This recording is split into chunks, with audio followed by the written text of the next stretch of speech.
Welcome to Data Science, an Introduction. I'm Barton Polson, and what we're going to do in this course is we're going to have a brief, accessible, and non-technical overview of the field of data science. Now, some people, when they hear data science, they start thinking things like data and think about piles of equations and numbers, and then to throw on top of that science, and think about people working in their lab, and they start to say, that's not for me. I'm not really a technical person, and that just seems much too techy.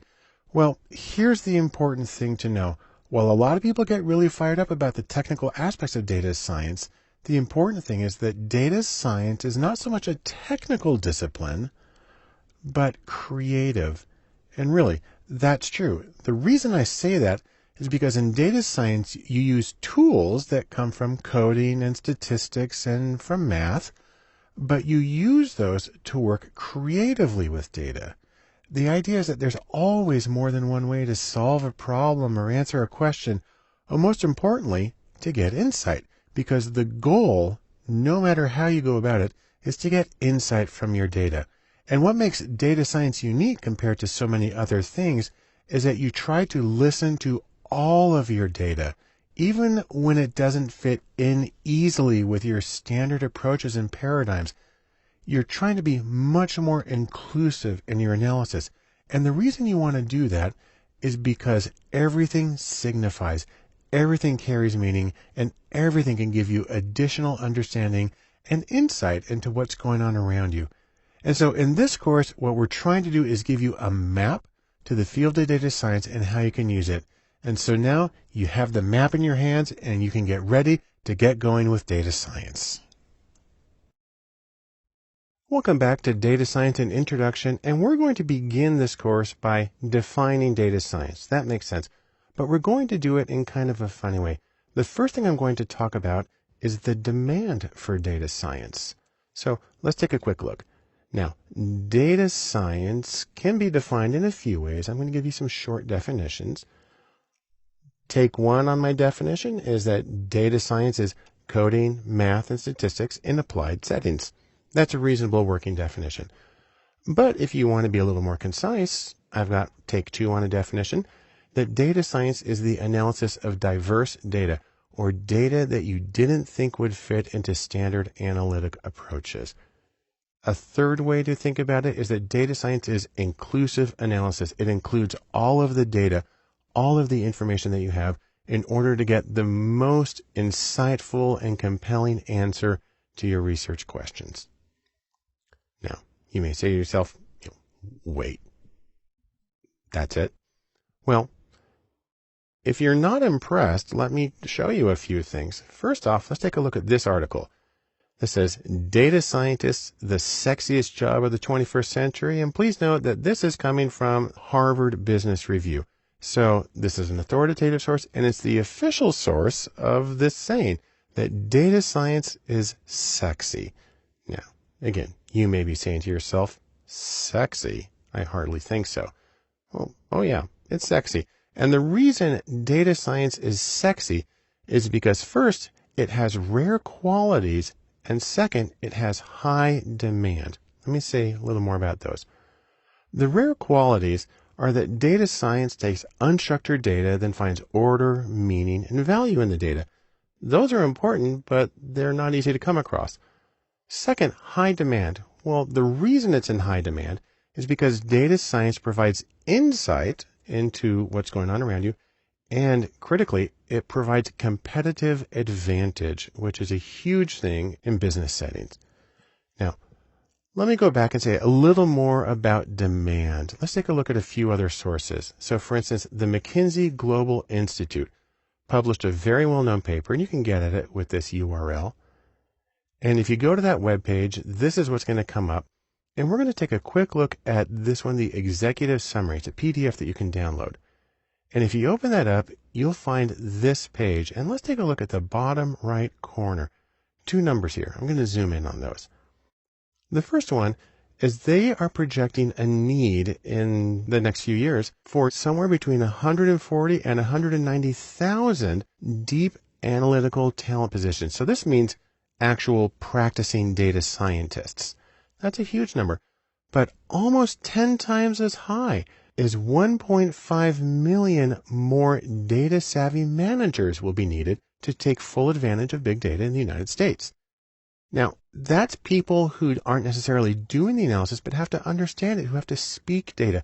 And that's one of the main purposes of this particular course, is to help people who may or may not be the practicing data scientists learn to understand what they can get out of data and some of the methods used to get there. Let's take a look at another article from LinkedIn. Here's a shortcut URL for it. And that'll bring you to this webpage, the 25 hottest job skills that got people hired in 2014.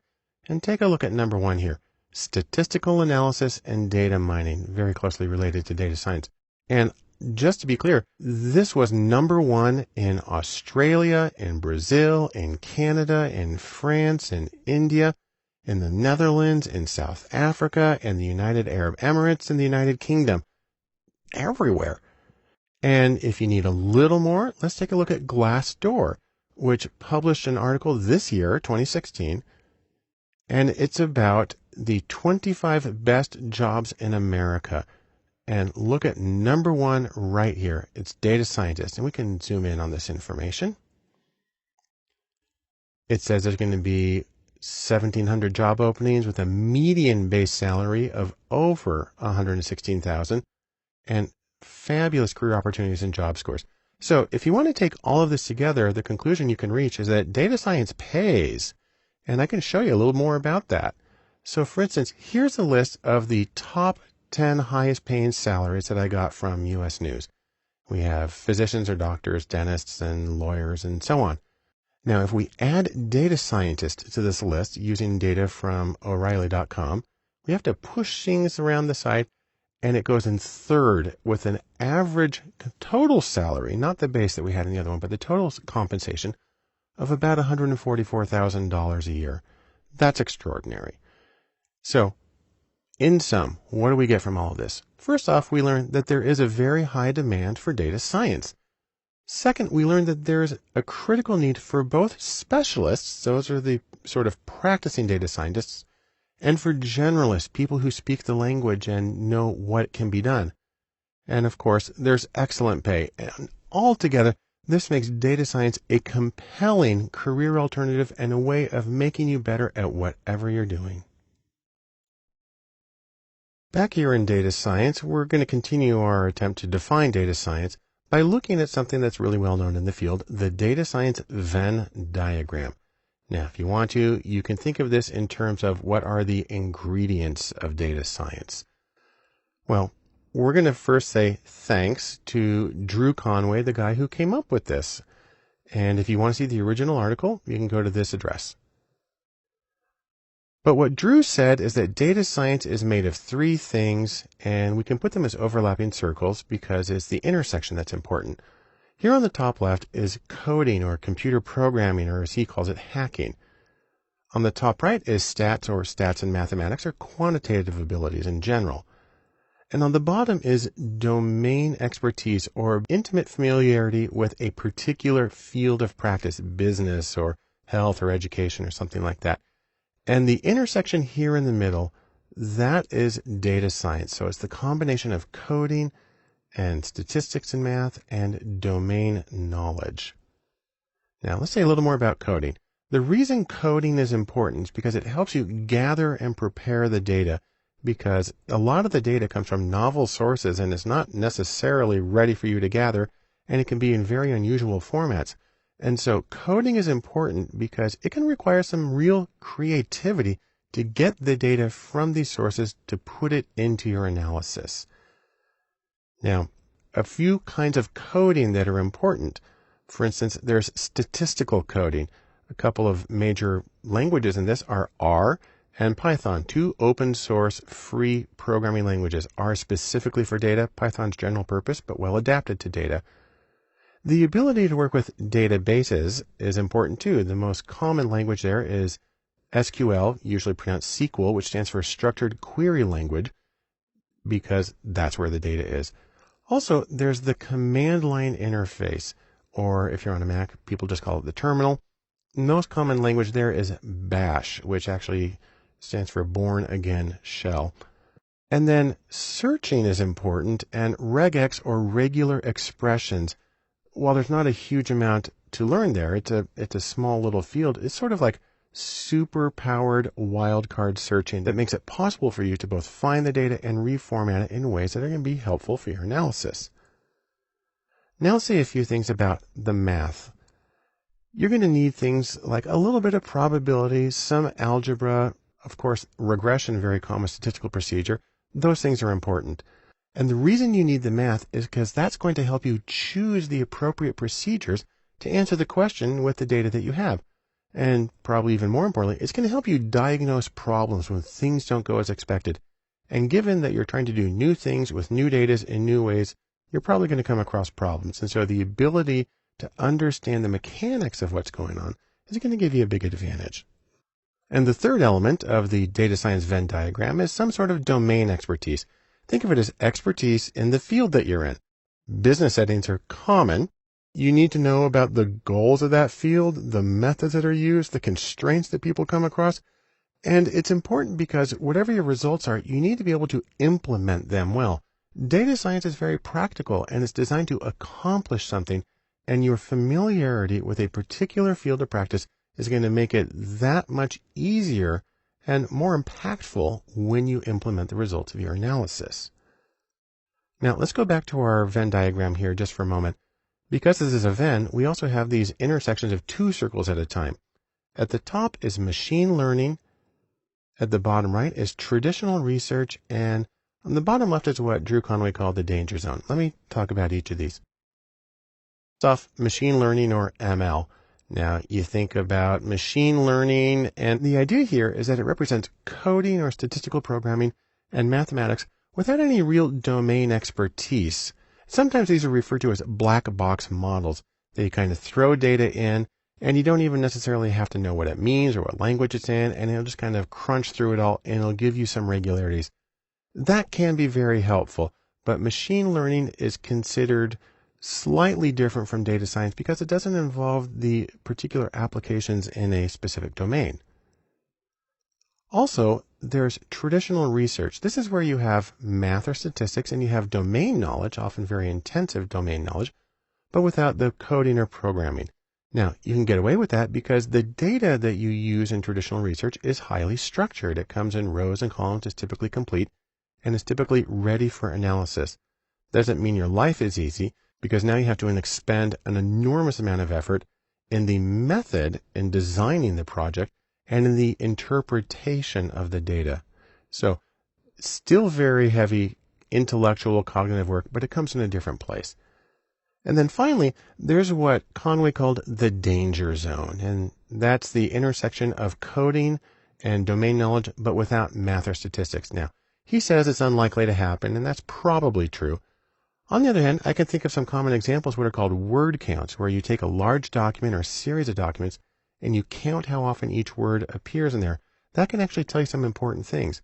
And also drawing maps and showing how things change across place and maybe across time. You don't necessarily have to have the math, but it can be very insightful and helpful. So let's think about a couple of backgrounds where people come from here. First is coding. You can have people who are coders who can do math, stats, and business. So you get the three things, and this is probably the most common. Most of the people come from a programming background. On the other hand, there's also stats or statistics, and you can get statisticians who can code and who also can do business. That's less common, but it does happen. And finally, there's people who come into data science from a particular domain. These are, for instance, business people who can code and do numbers, and they're the least common. But all of these are important to data science. And so, in sum, here's what we can take away. First, several fields make up data science. Second, diverse skills and backgrounds are important and they're needed in data science. And third, there are many roles involved because there's a lot of different things that need to happen. We'll say more about that in our next movie.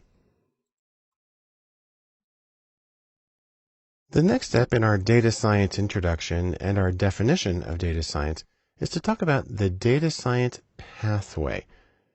So I like to think of this as when you're working on a major project, you got to do one step at a time to get from here to there.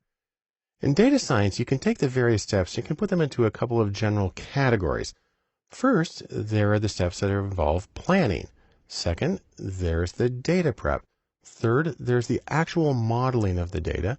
And fourth, there's the follow-up. And there are several steps within each of these. I'll explain each of them briefly. First, let's talk about planning.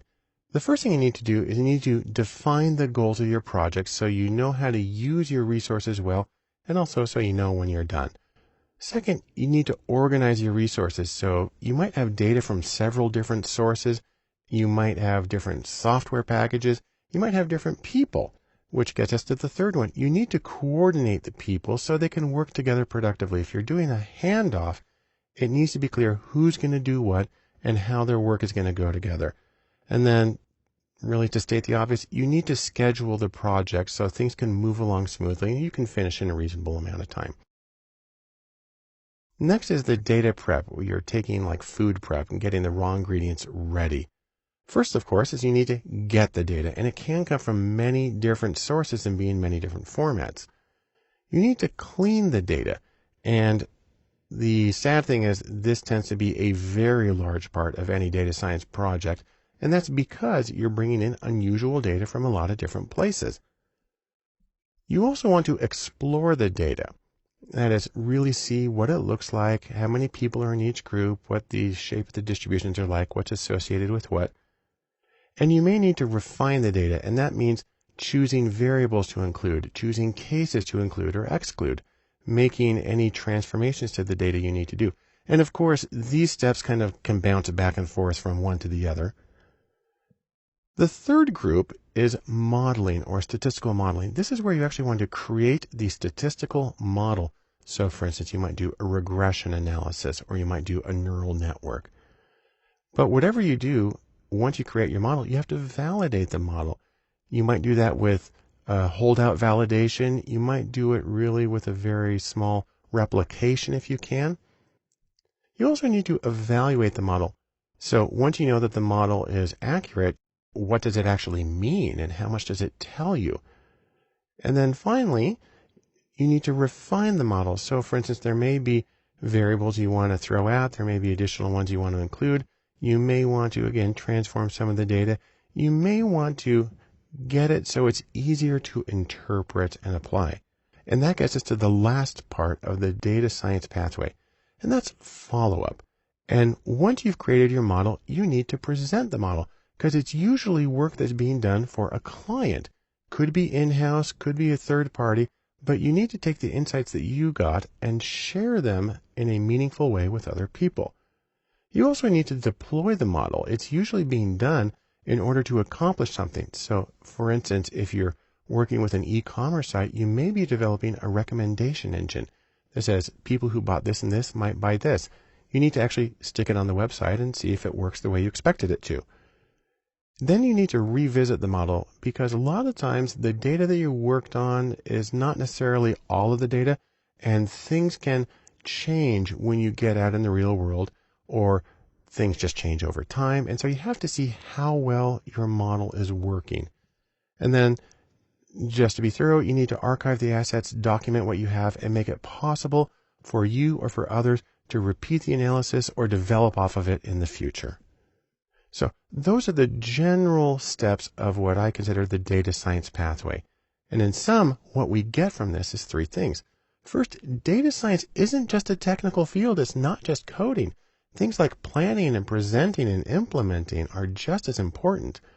Also, contextual skills, knowing how it works in a particular field, knowing how it will be implemented, those skills matter as well. And then, as you got from this whole thing, there's a lot of things to do, and if you go one step at a time, there'll be less backtracking, and you'll ultimately be more productive in your data science projects.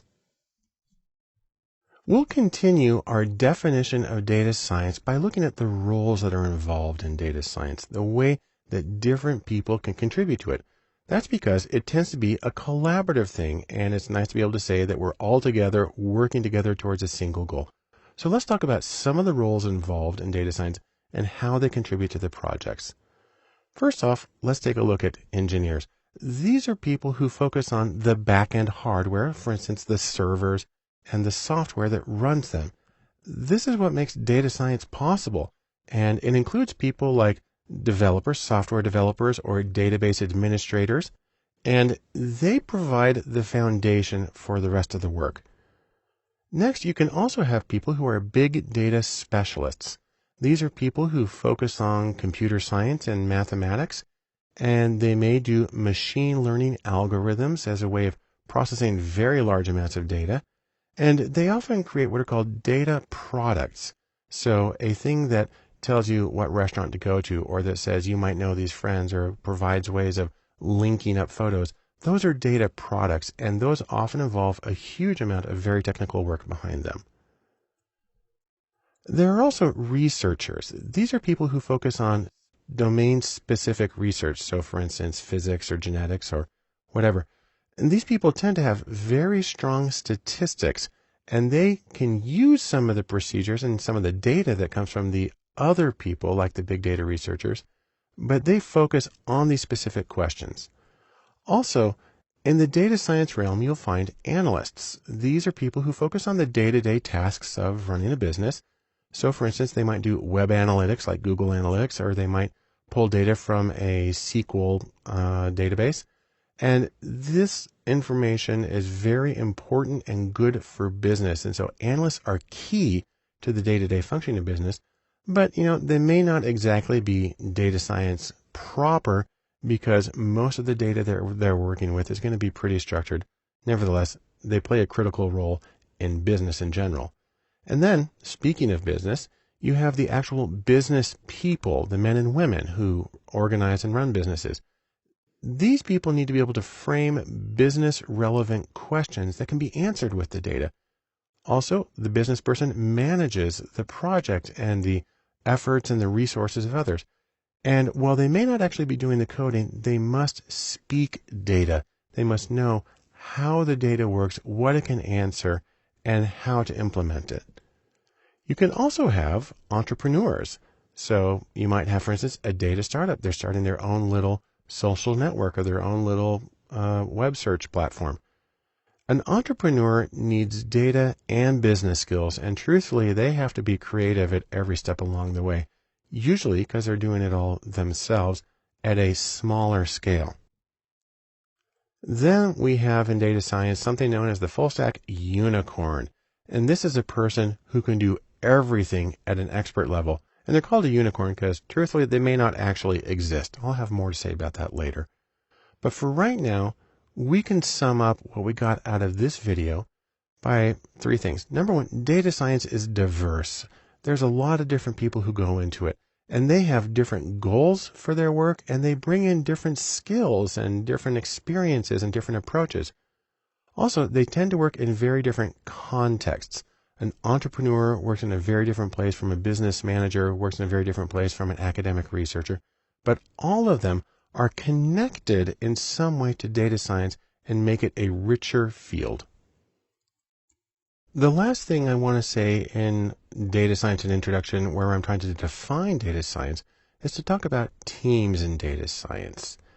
The idea here is that data science has many different tools, and different people are going to be experts in each one of them. Now, you have, for instance, coding, and you have statistics. Also, you have fields like design or business and management that are involved. And the question, of course, is who can do all of it? Who's able to do all of these things at the level that we need? Well, that's where we get this saying. I've mentioned it before. It's the unicorn. And just like in ancient history, the unicorn is a mythical creature with magical abilities. In data science, it works a little differently. It is a mythical data scientist with universal abilities. The trouble is, as we know from the real world, there's really no unicorns animals, and there's really not many unicorns in data science. Really, there's just people. And so we have to find out how we can do the projects, even though we don't have this one person who can do everything for everybody. So let's take a hypothetical case just for a moment. I'm going to give you some fictional people. Here is my fictional person, Otto, who has strong visualization skills, who has good coding, but has limited analytics or statistical ability.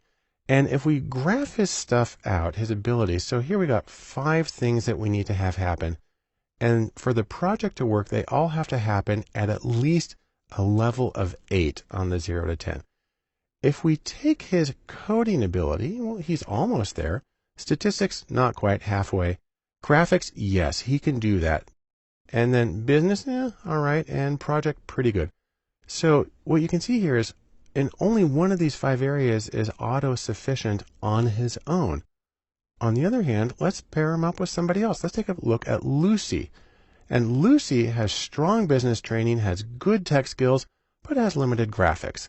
And so if we get her profile on the same thing that we saw, there's coding, pretty good. Statistics, pretty good. Graphics, not so much. Business, good. And projects, okay. Now, the important thing here is that we can make a team. So let's take our 2 fictional people, Otto and Lucy, and we can put together their abilities. Now, I actually have to change the scale here a little bit to accommodate the both of them, but our criterion still is at 8. We need a level of 8 in order to do the project competently. And if we combine them, oh look, coding's now past 8. Statistics is past 8. Graphics is way past. Business, way past. And then the projects, there too. And so when we combine their skills, we are able to get the level that we need for everything. Or to put it another way, we have now created a unicorn by team. And that makes it possible to do the data science project. So in sum, you usually can't do data science on your own. That's a very rare individual. Or more specifically, people need people. And in data science, you have the opportunity to take several people and make collective unicorns so you can get the insight that you need in your project and you can get the things done that you want. In order to get a better understanding of data science, it can be helpful to look at contrasts between data science and other fields. Probably the most informative is with big data, because these 2 terms are actually often confused. It makes me think of situations where you have 2 things that are very similar, but not the same, like we have here in the Piazza San Carlo in Turin, Italy. Part of the problem stems from the fact that data science and big data both have Venn diagrams associated with them. So for instance, Venn number 1 for data science is something we've seen already. We have 3 circles, and we have coding, and we have math, and we have some domain expertise that put together get data science. On the other hand, Venn diagram number 2 is for big data. It also has 3 circles, and we have the high volume of data, the rapid velocity of data, and the extreme variety of data. Take those 3 V's together, you get big data. Now, we can also combine these 2 if we want in a third Venn diagram we call big data and data science. This time it's just 2 circles with big data on the left and data science on the right. And the intersection there in the middle is big data science, which actually is a real term. But if you want to do a compare and contrast, it kind of helps to look at how you can have one without the other. So let's start by looking at big data without data science.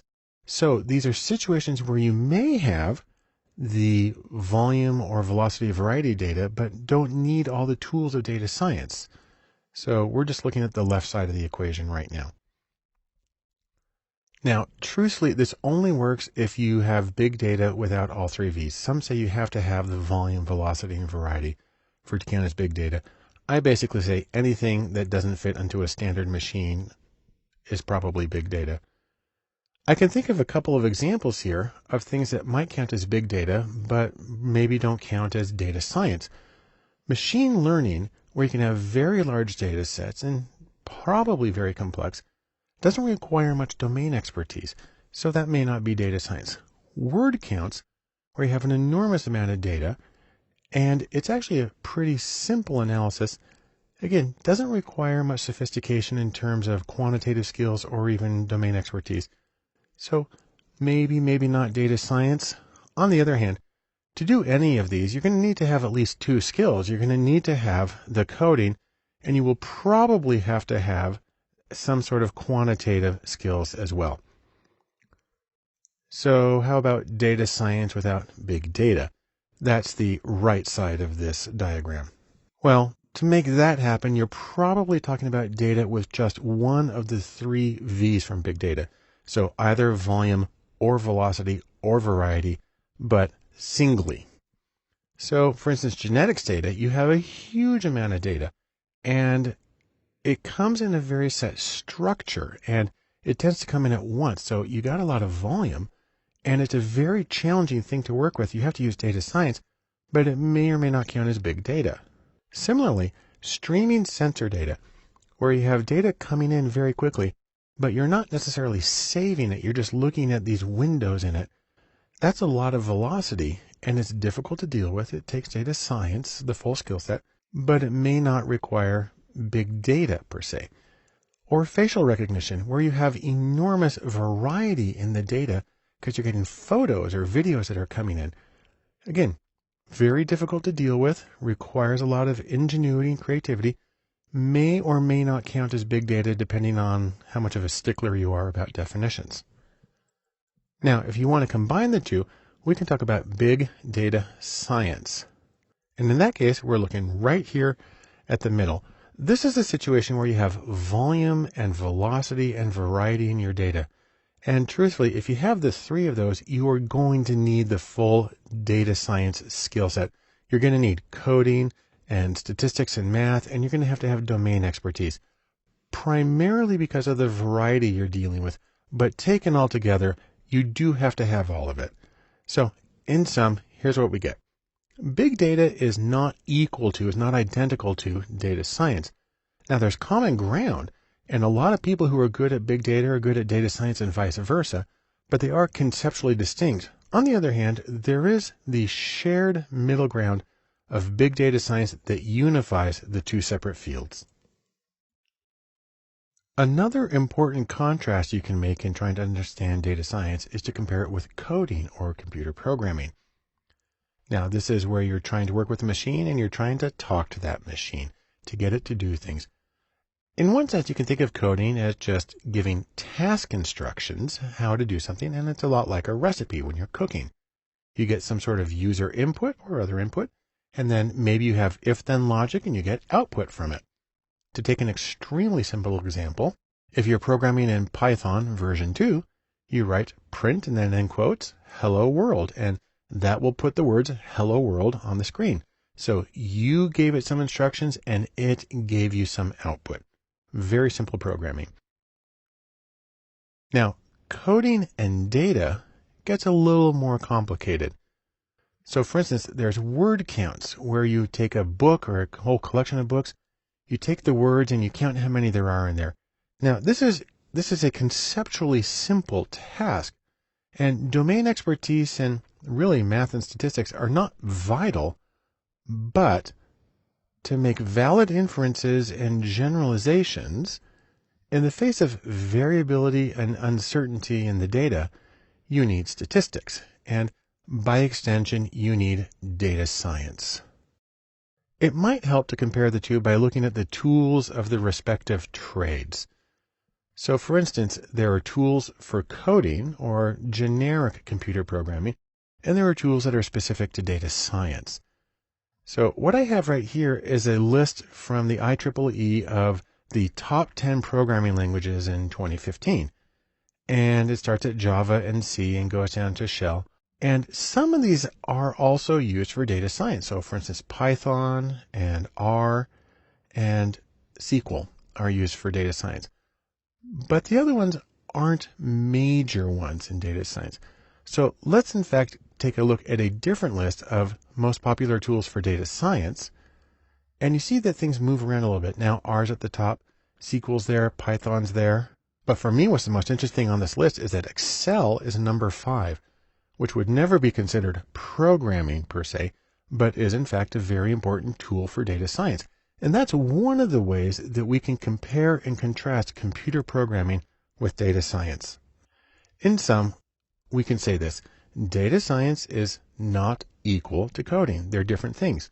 On the other hand, they share some of the tools and they share some practices, specifically when coding for data. On the other hand, there is one very big difference, and that's statistics. Statistical ability is one of the major separators between general purpose programming and data science programming. When we talk about data science and we're contrasting it with some fields, another field that a lot of people get confused and think they're the same thing is data science and statistics. Now, I'll tell you, there's a lot in common, but we can talk a little bit about the different focuses of each, and we also get into the issue of sort of definitionalism, that data science is different because we define it differently, even when there's an awful lot in common between the two. It helps to take a look at some of the things that go on in each field. So let's start here about statistics. Put a little circle here, and we'll put data science. And to borrow a term from Stephen Jay Gould, we can call these non-overlapping magisteria, or noma. So you think of them as separate fields that are sovereign unto themselves with nothing to do with each other. But, that doesn't seem right. And part of that is if we go back to the data science Venn diagram, statistics is one part of it. There it is in the top corner. So now what do we do? What's the relationship? So it doesn't make sense to say these are totally separate areas. Maybe data science and statistics, because they share procedures, maybe data science is a subset or a specialty of statistics, more like this. But if data science were just a subset or specialty within statistics, then it would follow that all data scientists would first be statisticians. And interestingly, that's just not so. Say, for instance, we take a look at the data science stars, the superstars in the field. We go to a rather intimidating article. It's called The World's 7 Most Powerful Data Scientists from Forbes.com, and you can see the article if you go to this URL. There's actually more than 7 people on the list because sometimes he brings them up in pairs, but let's check their degrees, see what their academic training is in. If we take all the people on this list, we have 5 degrees in computer science, 3 in math, 2 in engineering, and 1 each in biology, economics, law, speech pathology, and 1 in statistics. And so that tells us, of course, that these major people in data science are not trained as statisticians. Only one of them has formal training in that. So that gets us to the next question. Where do these two fields, statistics and data science, diverge? Because they seem like they should have a lot in common, but they don't have a lot in training. And specifically, we can look at the training. Most data scientists are not trained formally as statisticians. Also, in practice, things like machine learning and big data, which are central to data science, are not shared generally with most of statistics, and so they have separate domains there. And then there's the really important issue of context. Data scientists tend to work in different settings than statisticians. Specifically, data scientists very often work in commercial settings where they're trying to get recommendation engines or ways of developing a product that will make them money. So maybe instead of having data science as a subset of statistics, we can think of it more as these two fields have different niches. They both analyze data, but they do different things in different ways. So maybe it's fair to say they overlap. They both have analysis in common of data, but otherwise they are ecologically distinct.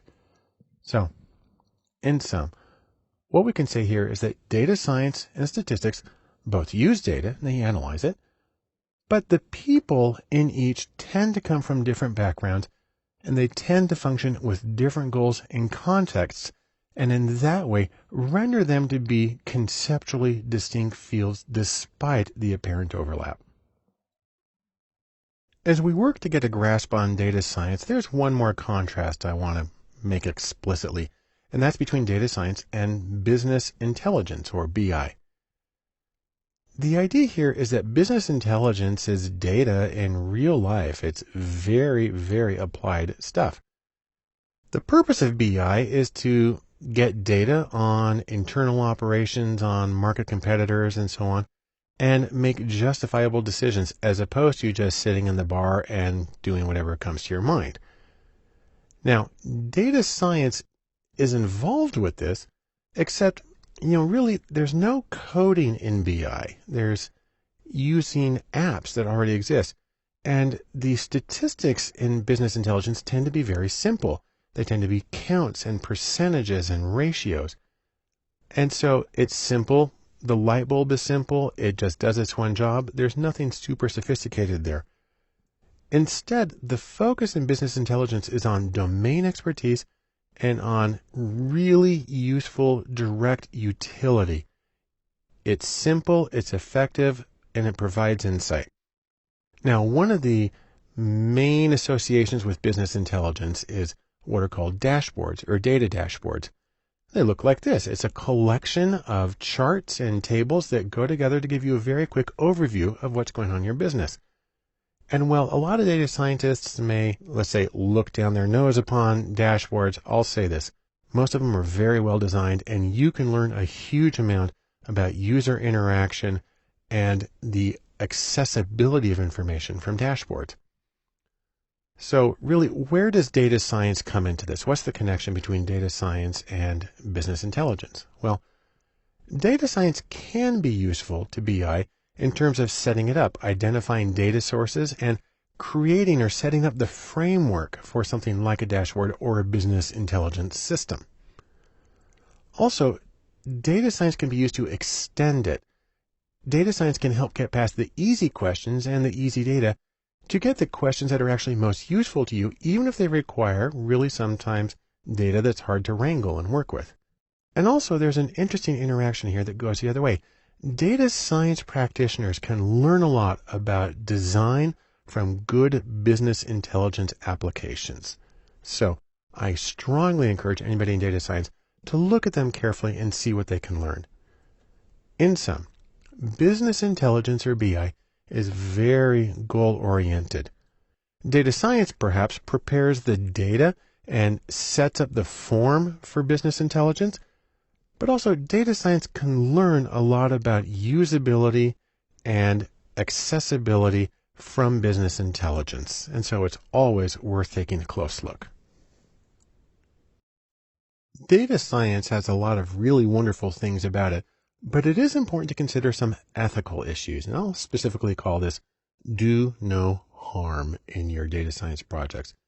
And for that, we can say thanks to Hippocrates, the guy who gave us the Hippocratic Oath of do no harm. Let's specifically talk about some of the important ethical issues very briefly that come up in data science. Number one is privacy.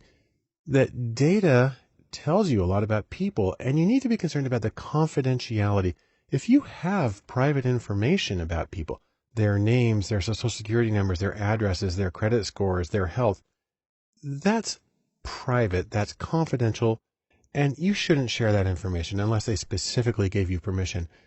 Now, one of the reasons this presents a special challenge in data science, because we'll see later, a lot of the sources that are used in data science were not intended for sharing. If you scrape data from a website or from PDFs, you need to make sure that it's okay to do that, but it was originally created without the intention of sharing, so privacy is something that really falls upon the analyst to make sure they're doing it properly. Next is anonymity. One of the interesting things we find is that it's really not hard to identify people in data.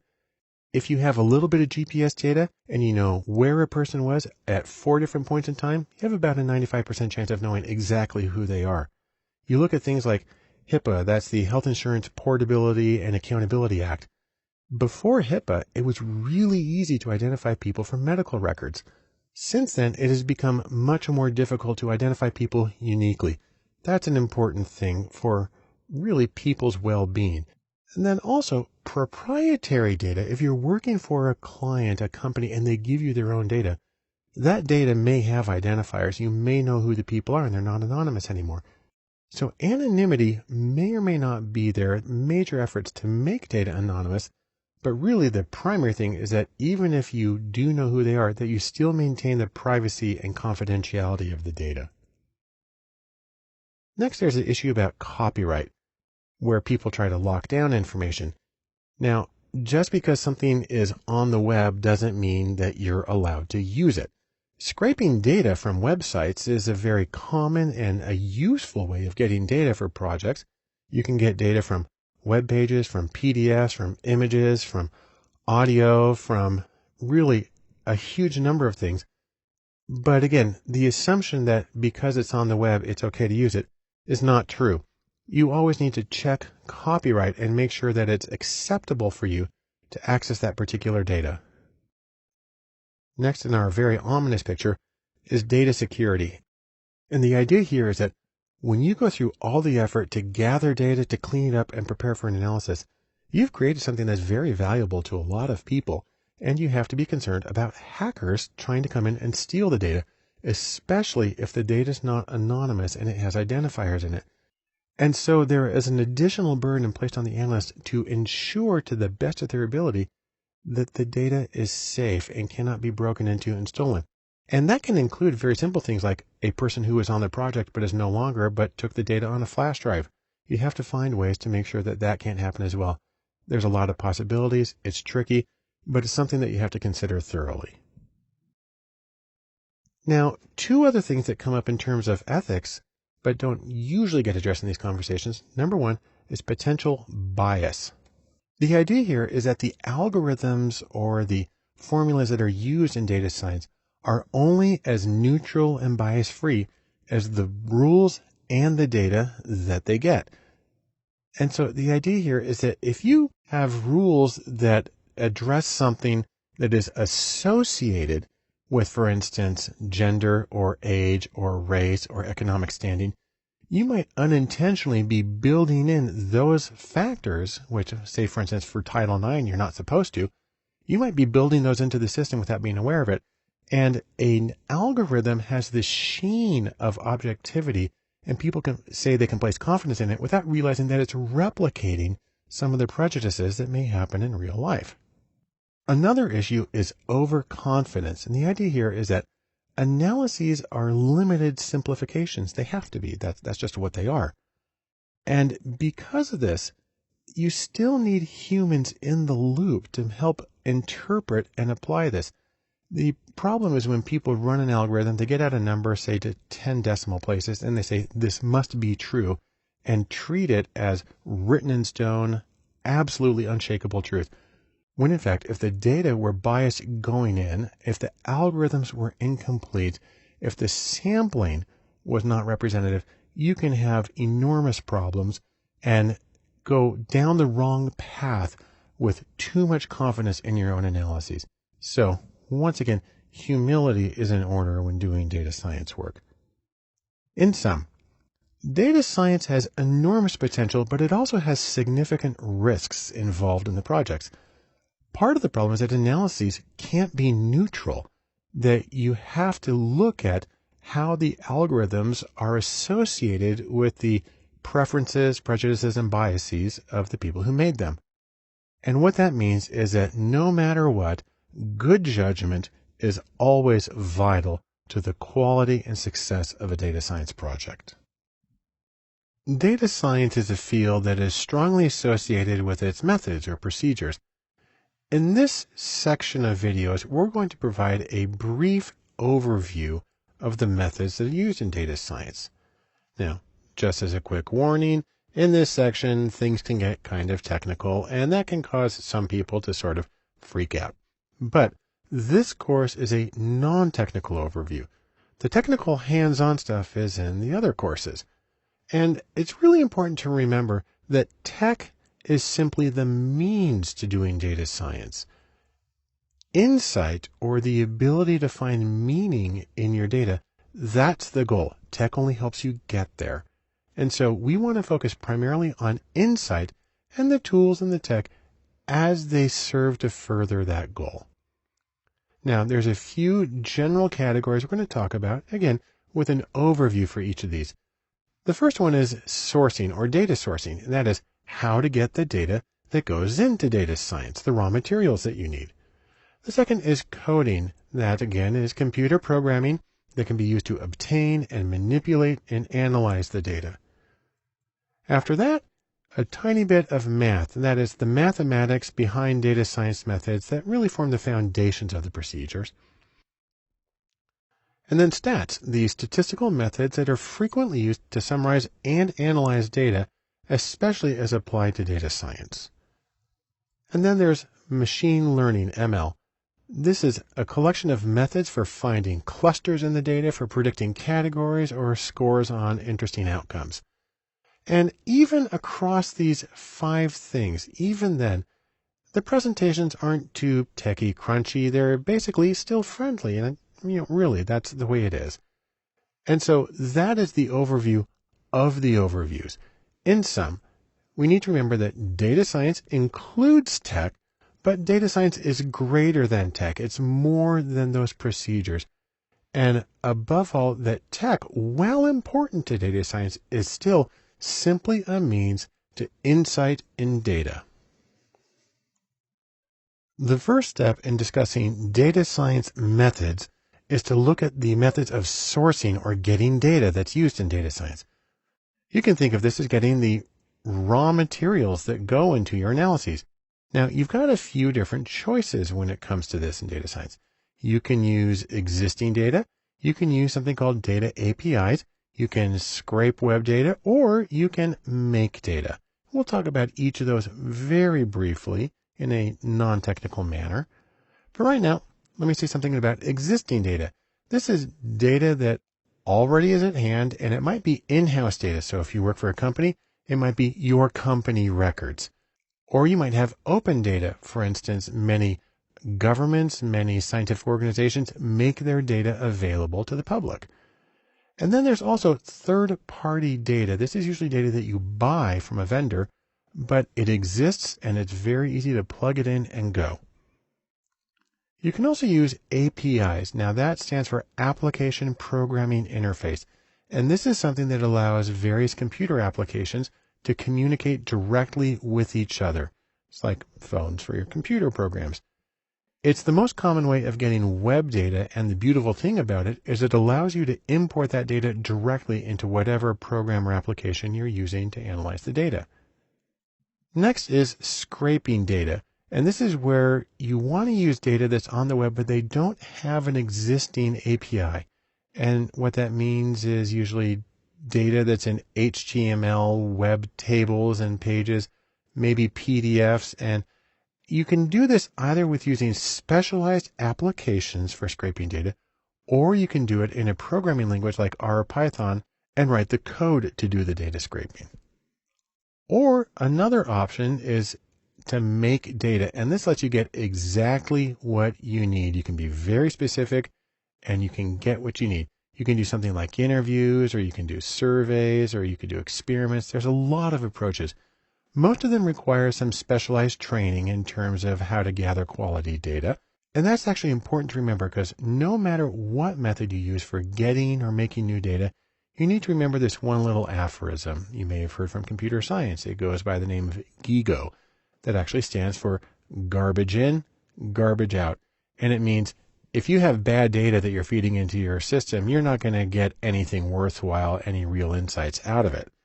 Consequently, it's important to pay attention to metrics or methods for measuring and the meaning, exactly what it is that they tell you. There's a few ways you can do this. For instance, you can talk about business metrics. You can talk about KPIs, which means key performance indicators, also used in business settings, or SMART goals, which is a way of describing the goals that are actionable and timely and so on. You can also talk about, in a measurement sense, classification accuracy. And I'll discuss each of those in a little more detail in a later movie. But for right now, in sum, we can say this. Data sourcing is important because you need to get the raw materials for your analysis. The nice thing is there's many possible methods, many ways that you can use to get the data for data science. But no matter what you do, it's important to check the quality and the meaning of the data so you can get the most insight possible out of your project. The next step we need to talk about in data science methods is coding, and I'm going to give you a very brief non-technical overview of coding in data science. The idea here is that you're going to get in there and you are going to be king of the jungle, master of your domain, and make the data jump when you need it to jump. Now, if you remember when we talked about the data science Venn diagram at the beginning, coding's up here on the top left. And while we often think about sort of people typing lines of code, which is very frequent, it's more important to remember when we talk about coding or just computers in general, what we're really talking about here is any technology that lets you manipulate the data in the ways you need to perform the procedures you need to get the insight that you want out of your data. Now, there are three very general categories that we'll be discussing here on Data Lab. The first is apps. These are specialized applications or programs for working with data. The second is data, or specifically data formats. There are special formats for web data. I'll mention those in a moment. And then code. There are programming languages that give you full control over what the computer does and how you interact with the data. Let's take a look at each one very briefly. In terms of apps, there are spreadsheets like Excel or Google Sheets. These are the fundamental data tools of probably the majority of the world. There are specialized applications like Tableau for data visualization, or SPSS, a very common statistical package in the social sciences and in business, and one of my favorite, JASP, which is a free open source analog of SPSS, which actually I think is a lot easier to use and replicate research with. And there are tons of other choices. Now, in terms of web data, it's helpful to be familiar with things like HTML and XML and JSON and other formats that are used to encapsulate data on the web, because those are the things that you're going to have to be programming about to interact with when you get your data. And then there are actual coding languages. R is probably the most common, along with Python, a general purpose language, but it's been well adapted for data use. There's SQL, the structured query language for databases, and very basic languages like C and C++ and Java, which are used more in the back end of data science. And then there's Bash, the most common command line interface, and regular expressions. And we'll talk about all of these in other courses here at Data Lab. But remember this, tools are just tools. They're only one part of the entire data science process. They're a means to the end. And the end, the goal, is insight. You need to know where you're trying to go, and then simply choose the tools that help you reach that particular goal. That's the most important thing. So, in sum, here's a few things. Number one, use your tools wisely. Remember, your questions need to drive the process, not the tools themselves. Also, I'll just mention that a few tools is usually enough. You can do an awful lot with Excel and R. And then the most important thing is focus on your goal and choose your tools and even your data to match the goal so you can get the most useful insights from your data. The next step in our discussion of data science methods is mathematics, and I'm going to give a very brief overview of the math involved in data science. Now, the important thing to remember is that math really forms the foundation of what we're going to do. If you go back to the data science Venn diagram, we've got stats up here in the right corner, but really it's math and stats, or quantitative ability in general. But we'll focus on the math part right here. And probably the most important question is, how much math is enough to do what you need to do? Or, to put it another way, why do you need math at all? Because you've got a computer to do it. Well, I can think of 3 reasons you don't want to rely on just the computer, but it's helpful to have some sound mathematical understanding. Here they are. Number 1, you need to know which procedures to use and why. So you have your question, you have your data, and you need to have enough of an understanding to make an informed choice. That's not terribly difficult. 2, you need to know what to do when things don't work right. Sometimes you get impossible results. I know in statistics you can get a negative adjusted R squared. That's not supposed to happen. And it's good to know the mathematics that go into calculating that so you can understand how something apparently impossible can work. Or you're trying to do a factor analysis or principal component, you get a rotation that won't converge. It helps to understand what it is about the algorithm that's happening and why that won't work in that situation. And number 3, interestingly, some procedures, some math is easier and quicker to do by hand than by firing up the computer. And I'll show you a couple of examples in later videos where that can be the case. Now, fundamentally, there's a nice sort of analogy here. Math is to data science, as for instance, chemistry is to cooking, kinesiology is to dancing, and grammar is to writing. The idea here is that you can be a wonderful cook without knowing any chemistry.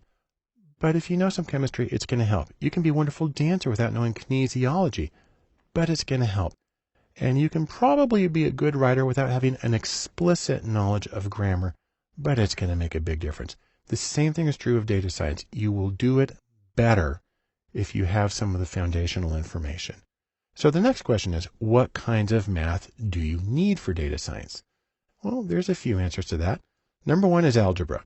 You need some elementary algebra. That's the basically simple stuff. You can have to do some linear or matrix algebra because that's the foundation of a lot of the calculations. And you can also have systems of linear equations where you're trying to solve several equations all at once.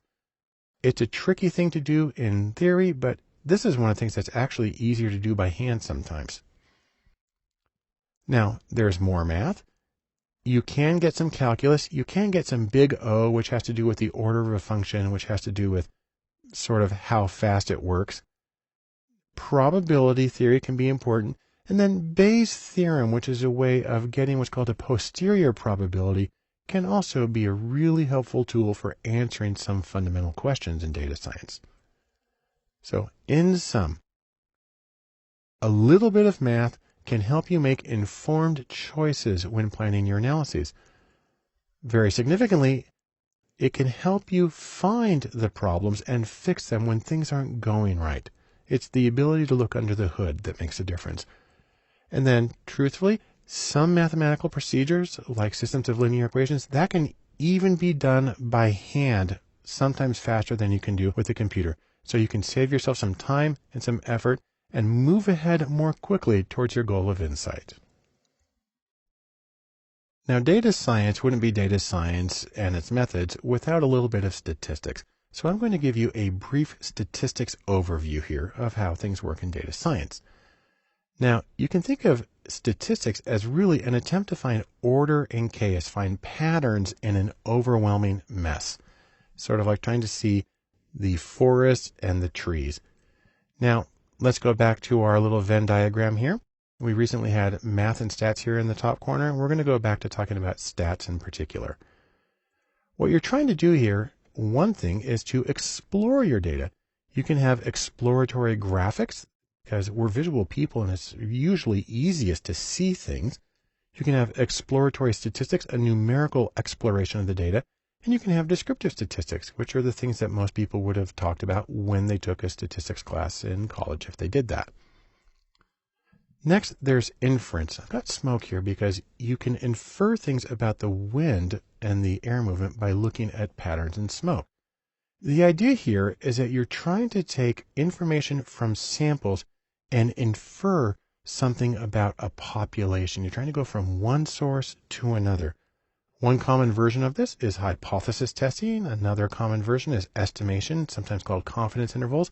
There are other ways to do it, but all of these let you go beyond the data at hand to making larger conclusions. Now, one interesting thing about statistics is you're going to have to be concerned with some of the details and arranging things just so. For instance, you get to do something like feature selection. That's picking variables that should be included or combinations. And there are problems that can come up. There are frequent problems, and I'll address some of those in later videos. There's also the matter of validation. When you create a statistical model, you have to see if it actually is accurate. Hopefully you have enough data that you can have a holdout sample and do that, or you can replicate the study. And then there's the choice of estimators that you use, how you actually get the coefficients or the combinations in your model. And then there's ways of assessing how well your model fits the data. All of these are issues that I'll address briefly when we talk about statistical analysis at greater length. Now, I do want to mention one thing in particular here, and I just call this beware the trolls. There are people out there who will tell you that if you don't do things exactly the way they say to do it, that your analysis is meaningless, that your data is junk, and you've lost all your time. You know what? They're trolls. So the idea here is don't listen to that. You can make enough of an informed decision on your own to go ahead and do an analysis that is still useful. Probably one of the most important things to think about in this is this wonderful quote from a very famous statistician that says, all models or all statistical models are wrong, but some are useful. And so the question isn't whether you're technically right or you have some sort of level of intellectual purity, but whether you've done something that is useful. That, by the way, comes from George Box. And I like to think of it basically as this, as wave your flag, wave your do-it-yourself flag, and just take pride in what you're able to accomplish, even when there are people who may be criticizing it. Go ahead, you're doing something, go do it. And so, in sum, statistics allow you to explore and describe your data. They allow you to infer things about the population. There's a lot of choices available, a lot of procedures. But no matter what you do, the goal is useful insight. Keep your eyes on that goal, and you will find something meaningful and useful in your data to help you in your own research and projects. Let's finish our data science methods overview by getting a brief overview of machine learning. Now, I got to admit, when you say the term machine learning, people start thinking about something like the robot overlords who are going to take over the world. That's not what it is. Instead, let's go back to our Venn diagram one more time. And in the intersection at the top between coding and stats is machine learning, or as it's commonly called, is just ML. The goal of machine learning is to go and work in a data space. So you can, for instance, take a whole lot of data. I've got tons of books here. And then you can reduce the dimensionality. That is, take a very large scattered data set and try to find the most essential parts of that data. And then you can use these methods to find clusters within the data, like goes with like. You can use methods like k-means. You can also look for anomalies or unusual cases that show up in the data space. Or if we go back to categories, again, I talked about like for like. You can use things like logistic regression or k nearest neighbors, KNN. You can use naive Bayes for classification, or decision trees, or SVM, which is support vector machines, or artificial neural nets. Any of those will help you find the patterns and the clumping in your data so you can get similar cases next to each other and get the cohesion that you need to make conclusions about these groups. Also, a major element of machine learning is predictions. You're going to point your way down the road. The most common approach here, the most basic, is linear regression, multiple regression. There's also Poisson regression, which is used for modeling count or frequency data.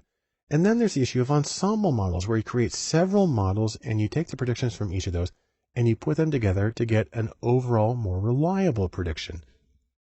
Now, I'll talk about each of these in a little more detail in later courses, but for right now, I mostly just want you to know that these things exist, and that's what we mean when we refer to machine learning. So, in sum, machine learning can be used to categorize cases and to predict scores on outcomes, and there's a lot of choices, many choices and procedures available. But again, as I said with statistics, and as I'll say again many times after this, no matter what, the goal is not that I'm going to do an artificial neural network or an SVM. The goal is to get useful insight into your data. Machine learning is a tool, and use it to the extent that it helps you get that insight that you need. In the last several videos, I've talked about the role in data science of technical things. On the other hand, communicating is also central to the practice. And the first thing I want to talk about there is interpretability. The idea here is that you want to be able to lead people through a path on your data. You want to tell a data-driven story. And that's the entire goal of what we're doing with data science. Now, another way to think about this is when you're doing your analysis, what you're trying to do is solve for value. You're making an equation, you take the data, you're trying to solve for value. The trouble is this: a lot of people get hung up on analysis, but they need to remember that analysis is not the same thing as value. Instead, I like to think of it this way, that analysis times story is equal to value. Now, please note, that's multiplicative, not additive. And so one consequence of that is when you go back to analysis times story equals value, well, if you have zero story, you're going to have zero value because, as you recall, anything times zero is zero. So instead of that, let's go back this and say what we really want to do is we want to maximize the story so that we can maximize the value that results from our analysis. Again, maximum value is the overall goal here. The analysis, the tools, the tech are simply methods for getting to that goal. So let's talk about goals, for instance. Analysis is goal-driven. You're trying to accomplish something in specific, and so the story or the narrative or the explanation you give about your project should match those goals. If you're working for a client and they had a specific question that they wanted you to answer, then you have a professional responsibility to answer those questions clearly and unambiguously so they know whether you said yes or no and they know why you said yes or no. Now, part of the problem here is the fact that the client isn't you and they don't see what you do, and as I show here, simply covering your face doesn't make things disappear. You have to worry about a few psychological abstractions. You have to worry about egocentrism. And I'm not talking about being vain. I'm talking about the idea that you think other people see and know and understand what you know. That's not true. Otherwise, they wouldn't have hired you in the first place. And so you have to put it in terms that the client works with and that they understand. And you're going to have to get out of your own center in order to do that. Also, there's the idea of false consensus, the idea that, well, everybody knows that. And again, that's not true. Otherwise, they wouldn't have hired you. You need to understand that they're going to come from a different background with a different range of experience and interpretation. You're going to have to compensate for that. A funny little thing is the idea about anchoring. When you give somebody an initial impression, they use that as an anchor and then they adjust away from it. So if you're going to try to flip things over on their heads, watch out for giving a false impression at the beginning, unless you absolutely need to. But most importantly, in order to bridge the gap between the client and you need to have clarity and explain yourself at each step. You can also think about the answers. When you're explaining the project to the client, you might want to start in a very simple procedure. State the question that you're answering. Give your answer to that question. And if you need to, qualify as needed, and then go in order top to bottom. So you're trying to make it as clear as possible what you're saying, what the answer is, and make it really easy to follow. Now, in terms of discussing your process, how you did this all, most of the time it's probably the case that they don't care. They just want to know what the answer is and that you used a good method to do that. So in terms of discussing process or the technical details, only when absolutely necessary. That's something to keep in mind. The process here is to remember that analysis, which means breaking something apart. This, by the way, is a mechanical typewriter broken into its individual components. Analysis means to take something apart. An analysis of data is an exercise in simplification. You're taking the overall complexity, sort of the overwhelmingness of the data, and you're boiling it down and finding the patterns that make sense and serve the needs of your client.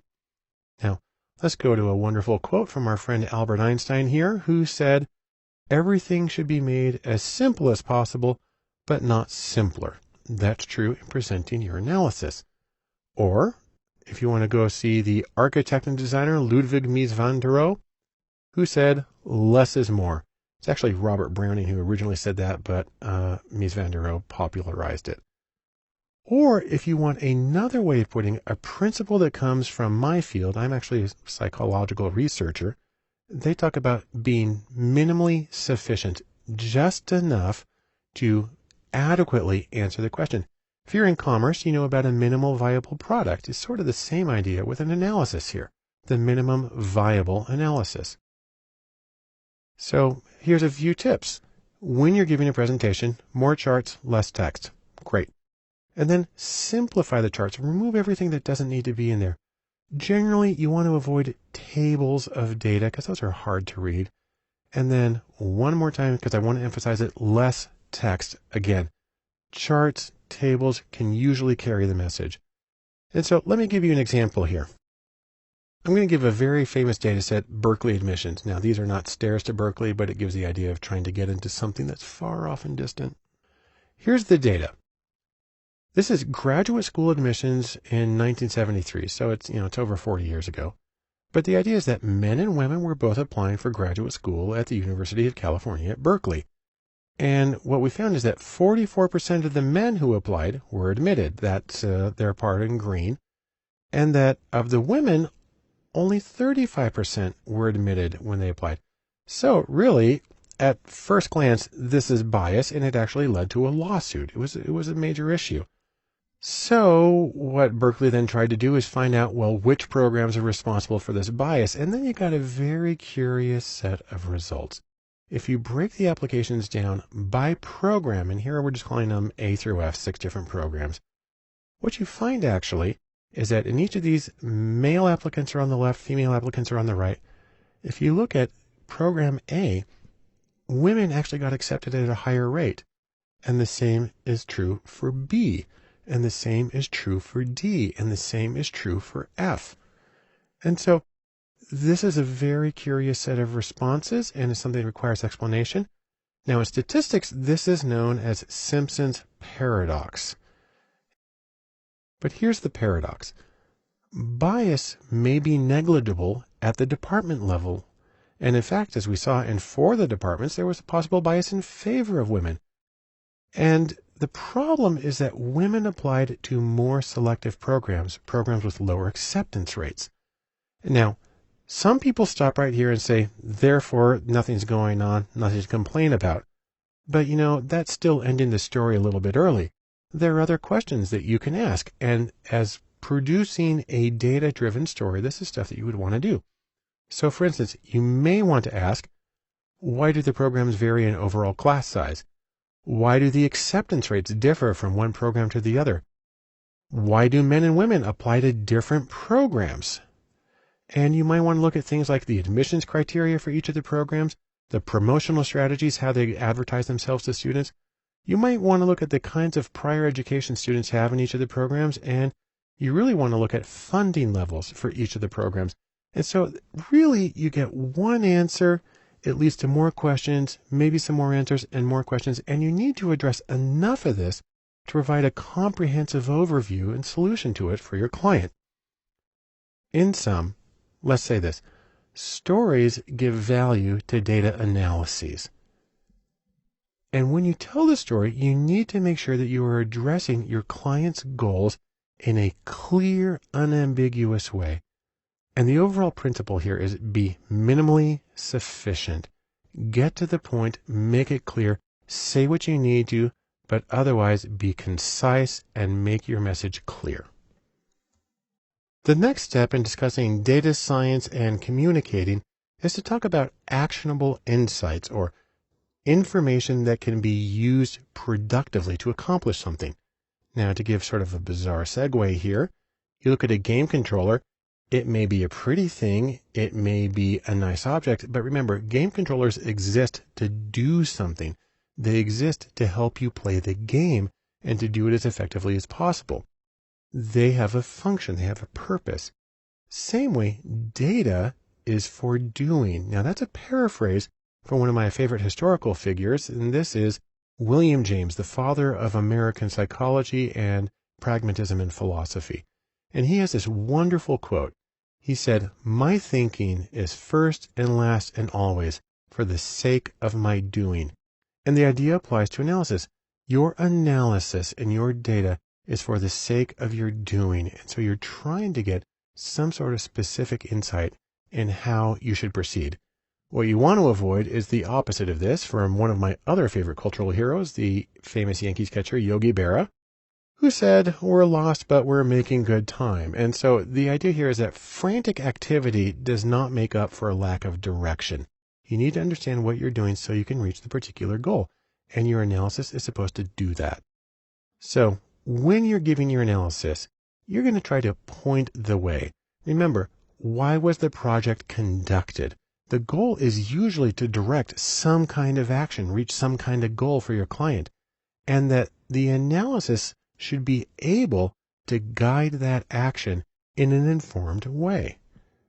One thing you want to do is you want to be able to give the next steps to your client. Give the next steps. Tell them what they need to do now. You want to be able to justify each of those recommendations with the data and your analysis. As much as possible, be specific. Tell them exactly what they need to do. Make sure it's doable by the client, that it's within their range of capability, and that each step should build on the previous step.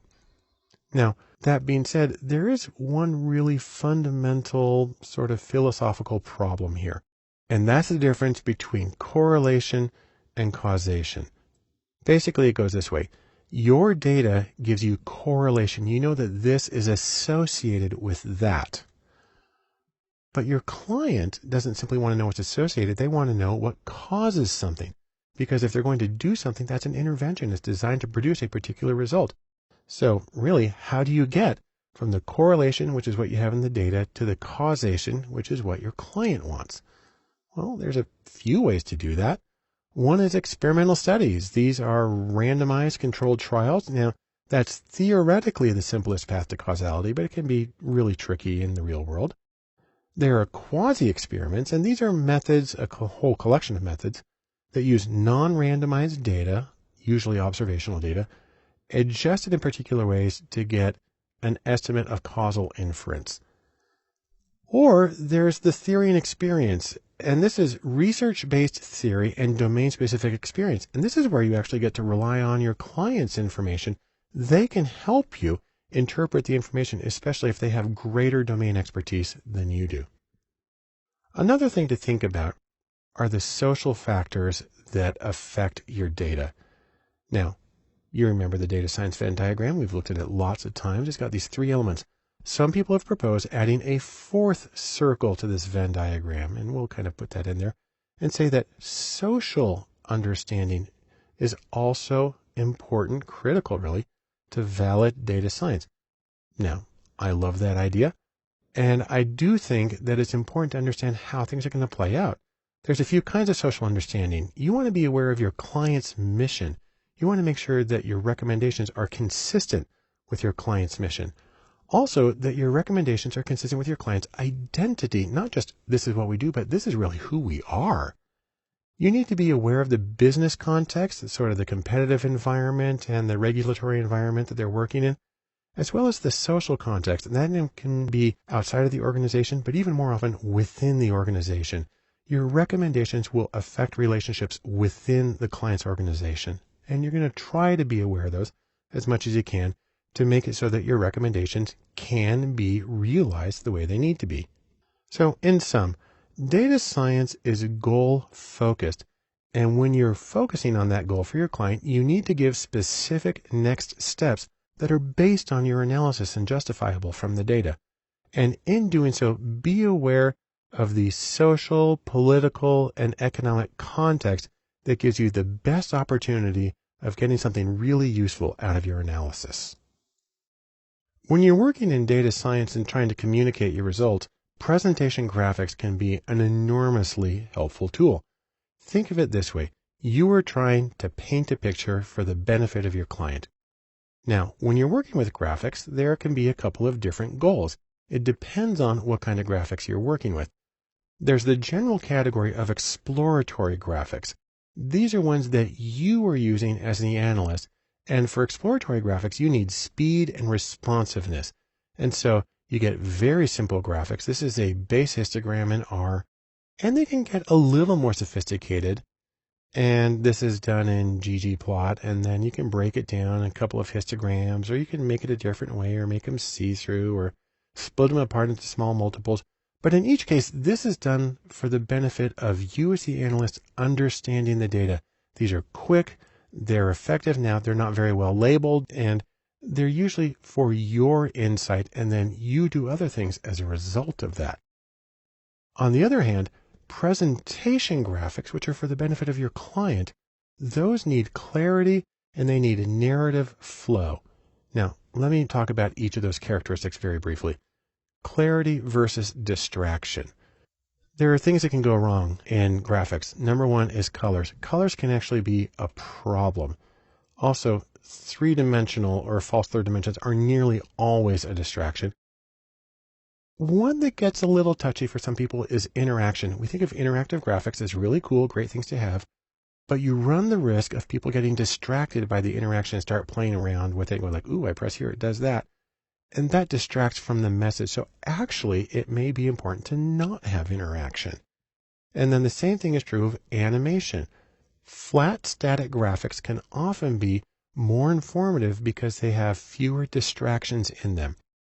Let me give you a quick example of how not to do things. Now, this is a chart that I made.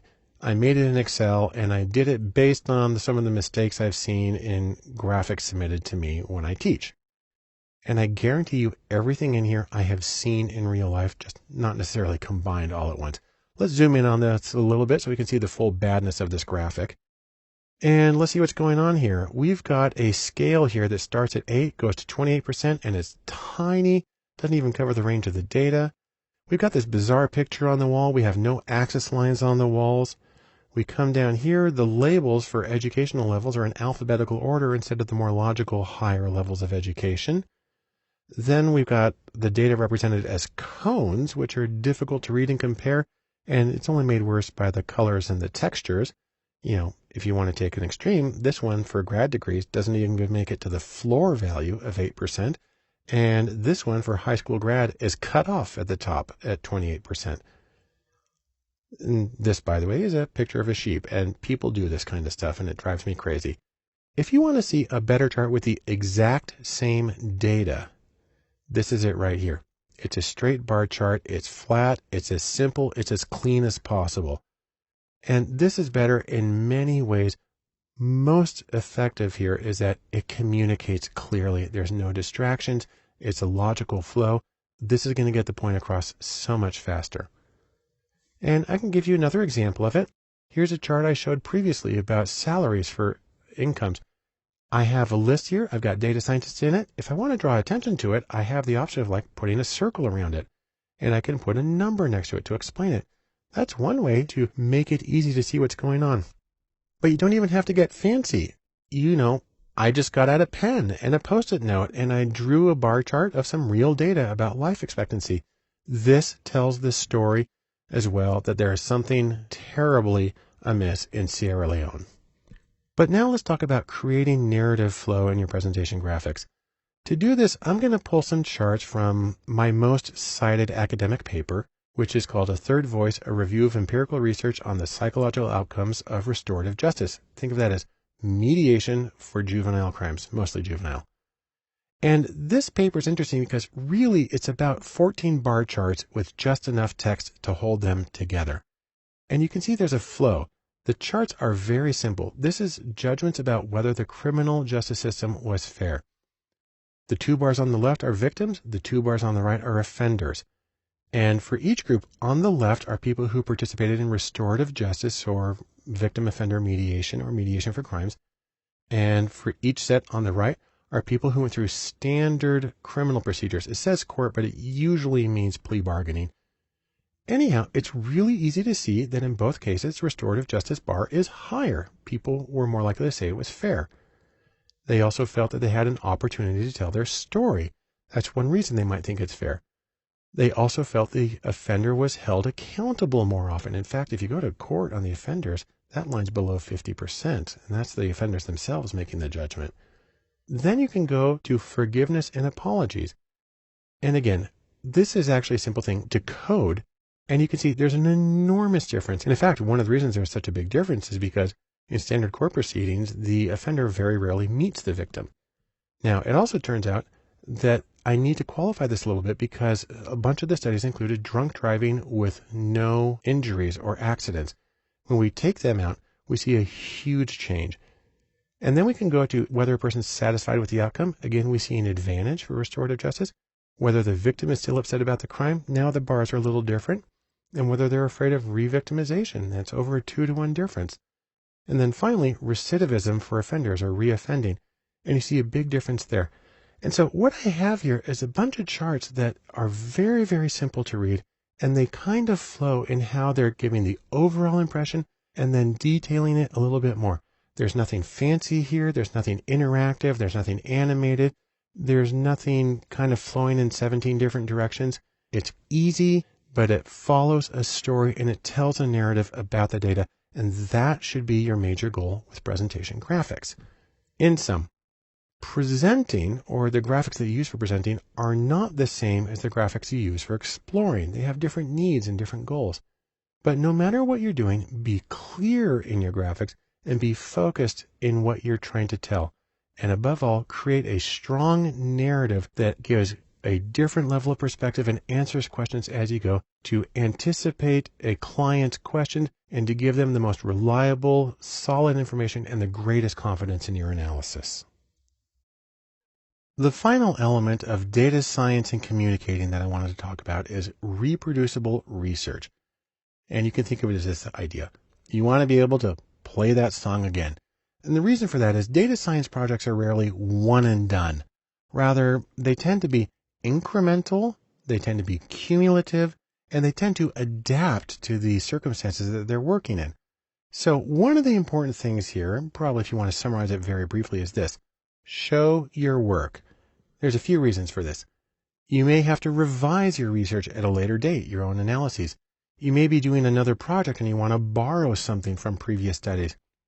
More likely, you'll have to hand it off to somebody else at a future point, and they're going to have to be able to understand what you did. And then there's the very significant issue in both scientific and economic research of accountability. You have to be able to show that you did things in a responsible way and that your conclusions are justified. That's for clients, funding agencies, regulators, academic reviewers, any number of people. Now, you may be familiar with the concept of open data, but you may be less familiar with the concept of open data science, and that's more than open data. So, for instance, I'll just let you know that there is something called the Open Data Science Conference at odsc.com, and it meets 3 times a year in different places. And this is entirely, of course, devoted to open data science, using both open data, but making the methods transparent to people around them. One thing that can make this really simple is something called the Open Science Framework, which is at osf.io. It's a way of sharing your data and your research with an annotation of how you got through the whole thing with other people. It makes the research transparent, which is what we need. One of my professional organizations, the Association for Psychological Science, has a major initiative on this called Open Practices, where they are strongly encouraging people to share their data as much as is ethically permissible and to absolutely share their methods before they even conduct the study as a way of getting rigorous intellectual honesty and accountability. Now, another step in all of this is to archive your data, make that information available, put it on the shelf. And what you want to do here is you want to archive all of your data sets, both the totally raw before you did anything with a data set and every step in process until your final clean data set. Along with that, you want to archive all of the code that you used to process and analyze the data. If you used a programming language like R or Python, that's really simple. If you used a program like SPSS, you need to save the syntax files, and then it can be done that way. And again, no matter what, make sure to comment liberally and explain yourself. Now, part of that is you need to be able to explain your process, because you're not just this lone person sitting on the sofa working by yourself. You're with other people. And you need to explain why you did it the way that you did. You need to explain the choices, the consequences of those choices, the times that you had to backtrack and try it over again.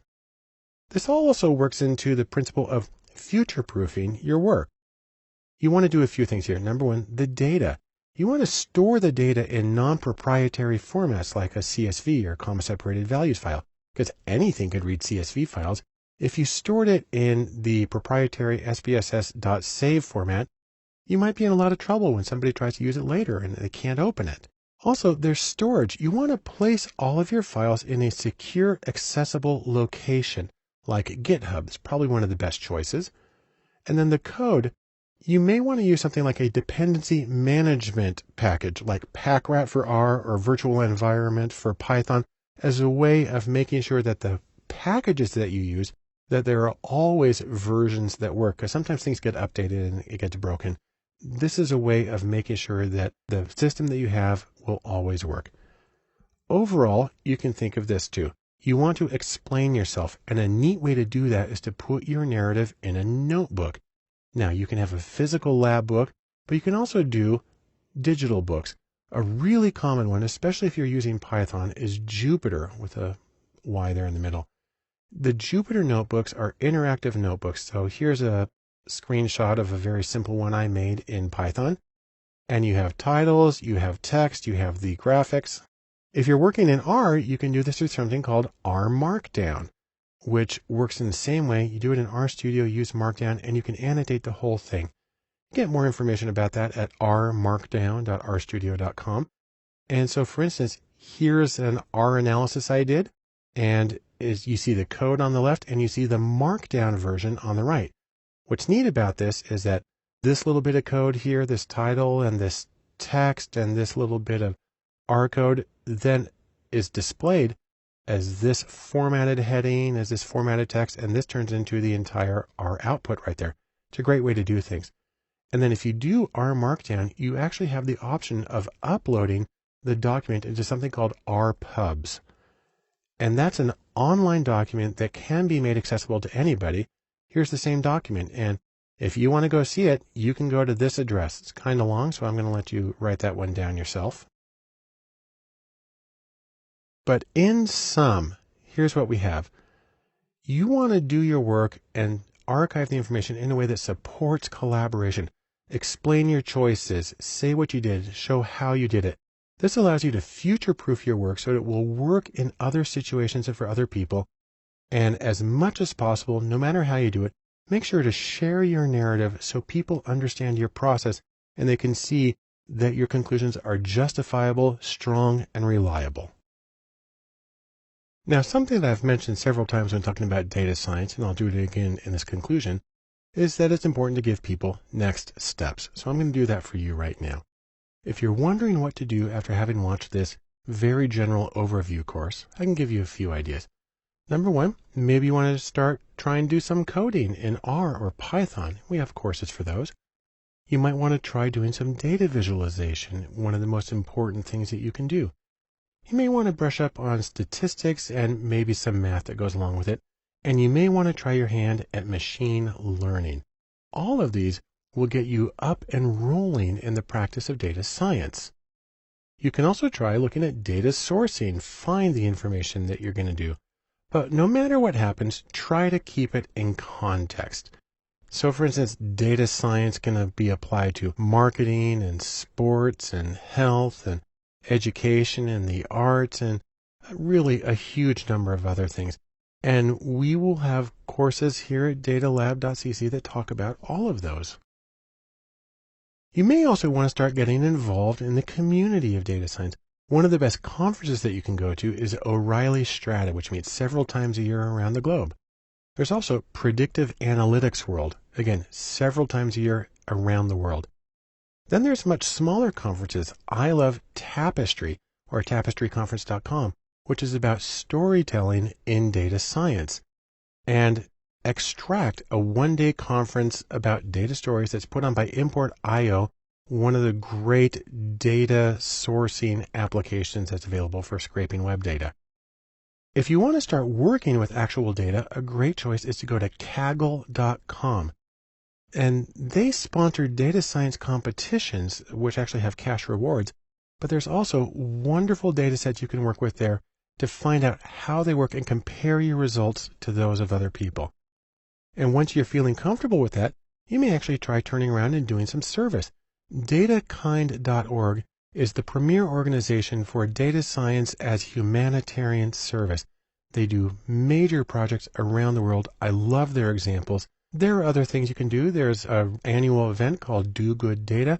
And then datalab.cc will be sponsoring twice a year Data Lab charrettes, which are opportunities for people in the Utah area to work with local nonprofits on their data. But above all of this, I want you to remember this one thing. Data science is fundamentally democratic. It's something that everybody needs to learn to do in some way, shape, or form. The ability to work with data is a fundamental ability, and everybody would be better off by learning to work with data intelligently and sensitively. Or to put it another way, data science needs you. Thanks so much for joining me for this introductory course. I hope it's been good. and I look forward to seeing you in the other courses here at datalab.cc. Welcome to Data Sourcing. I'm Barton Poulsen, and in this course, we're going to talk about data opus, or that's Latin for data needed. The idea here is that no data science, and that is a sad thing. So instead of leaving it at that, we're going to use this course to talk about methods for measuring and evaluating data, and methods for accessing existing data, and even methods for creating new custom data. Take those together, and it's a happy situation. At the same time, we'll do all of this still at an accessible, conceptual, and non-technical level, because the technical hands-on stuff will happen in later other courses. But for now, let's talk data. For data sourcing, the first thing we want to talk about is measurement, and within that category, we're going to talk about metrics. The idea here is that you actually need to know what your target is if you want to have a chance to hit it. There's a few particular reasons for this. First off, data science is action-oriented. The goal is to do something as opposed to simply understand something, which I say as an academic practitioner. Also, your goal needs to be explicit, and that's important because the goals can guide your effort. So you want to say exactly what you're trying to accomplish so you know when you get there. Also, goals exist for the benefit of the client because they can prevent frustration. They know what you're working on. They know what you have to do to get there. And finally, the goals and the metrics exist for the benefit of the analyst because they help you use your time well. You know when you're done. You know when you can move ahead with something. And that makes everything a little more efficient and a little more productive. Now, when we talk about this, the first thing you want to do is try to define success in your particular project or domain. Depending on where you are in commerce, that can include things like sales or click-through rates or new customers. In education, it can include scores on tests. It can include graduation rates or retention. In government, it can include things like housing and jobs. In research, it can include the ability to serve the people that you're trying to better understand. So whatever domain you're in, there will be different standards for success, and you're going to need to know what applies in your domain. Next are specific metrics, or ways of measuring. Now again, there are a few different categories here. There are business metrics, there are key performance indicators, or KPIs, there are SMART goals, that's an acronym, and there's also the issue of having multiple goals. I'll talk about each of those for just a second now. First off, let's talk about business metrics. If you're in the commercial world, there are some common ways of measuring success. A very obvious one is sales revenue. Are you making more money? Are you moving the merchandise? Are you getting sales? Also, there's the issue of leads generated, new customers or new potential customers, because that then in turn is associated with future sales. There's also the issue of customer value or lifetime customer value. So you may have a small number of customers, but they all have a lot of revenue, and you can use that to really predict the overall profitability of your current system. And then there's churn rate, which has to do with losing and gaining new customers and having a lot of turnover. So any of these are potential ways of defining success and measuring it. These are potential metrics. There are others, but these are some really common ones. Now, I mentioned earlier something called a key performance indicator, or KPI. KPIs come from David Parmenter, and he's got a few ways of describing them. He says a key performance indicator for business, number one, should be non-financial. So not just the bottom line, but something else that might be associated with it or that measures the overall productivity of the association. They should be timely, for instance, weekly, daily, or even constantly gathered information. They should have a CEO focus. So the senior management team are the ones who generally make the decisions that affect how the organization acts on the KPIs. They should be simple, so everybody in the organization, everybody knows what they are and knows what to do about them. They should be team-based, so teams can take joint responsibility for meeting each one of the KPIs. They should have significant impact. What that really means is they should affect more than one important outcome, So you can do profitability and market reach, or improved manufacturing time and fewer defects. And finally, an ideal KPI has a limited dark side.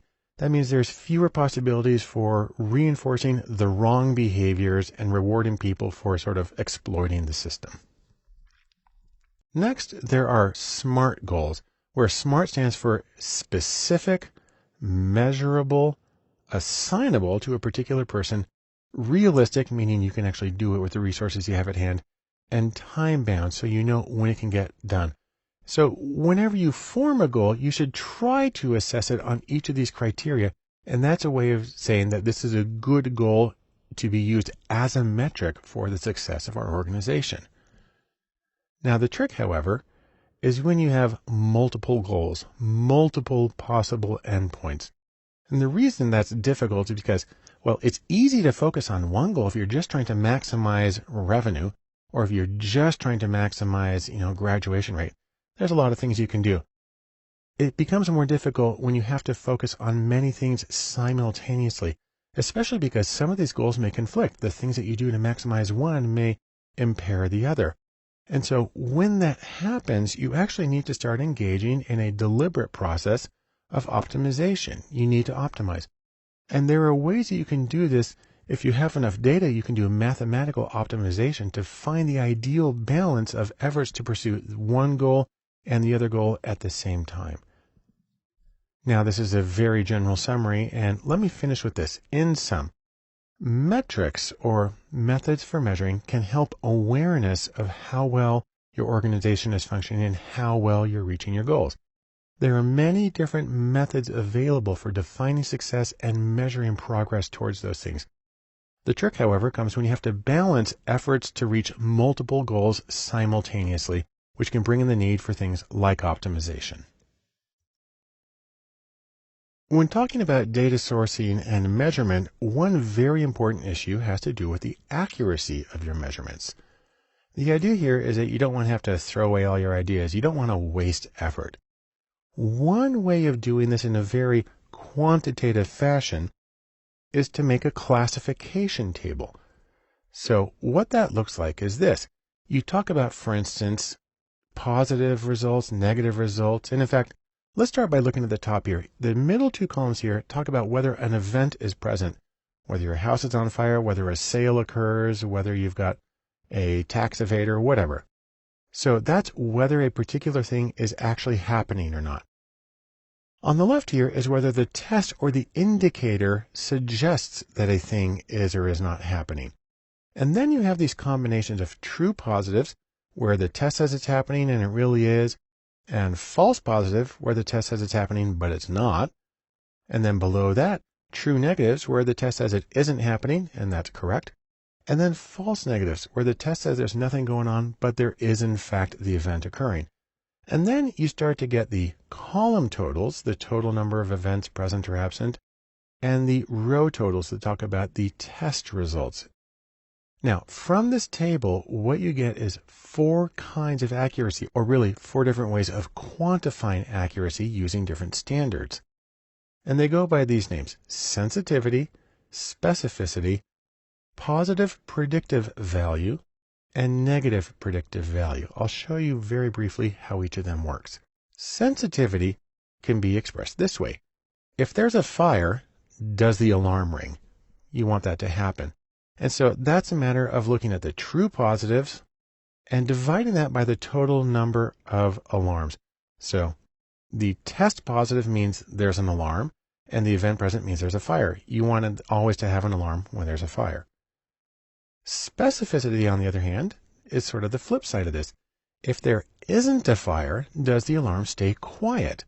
This is where you're looking at the ratio of true negatives to total absent events, where there's no fire and the alarm's not ringing, and that's what you want. Now, those are looking at columns. You can also go sideways across rows.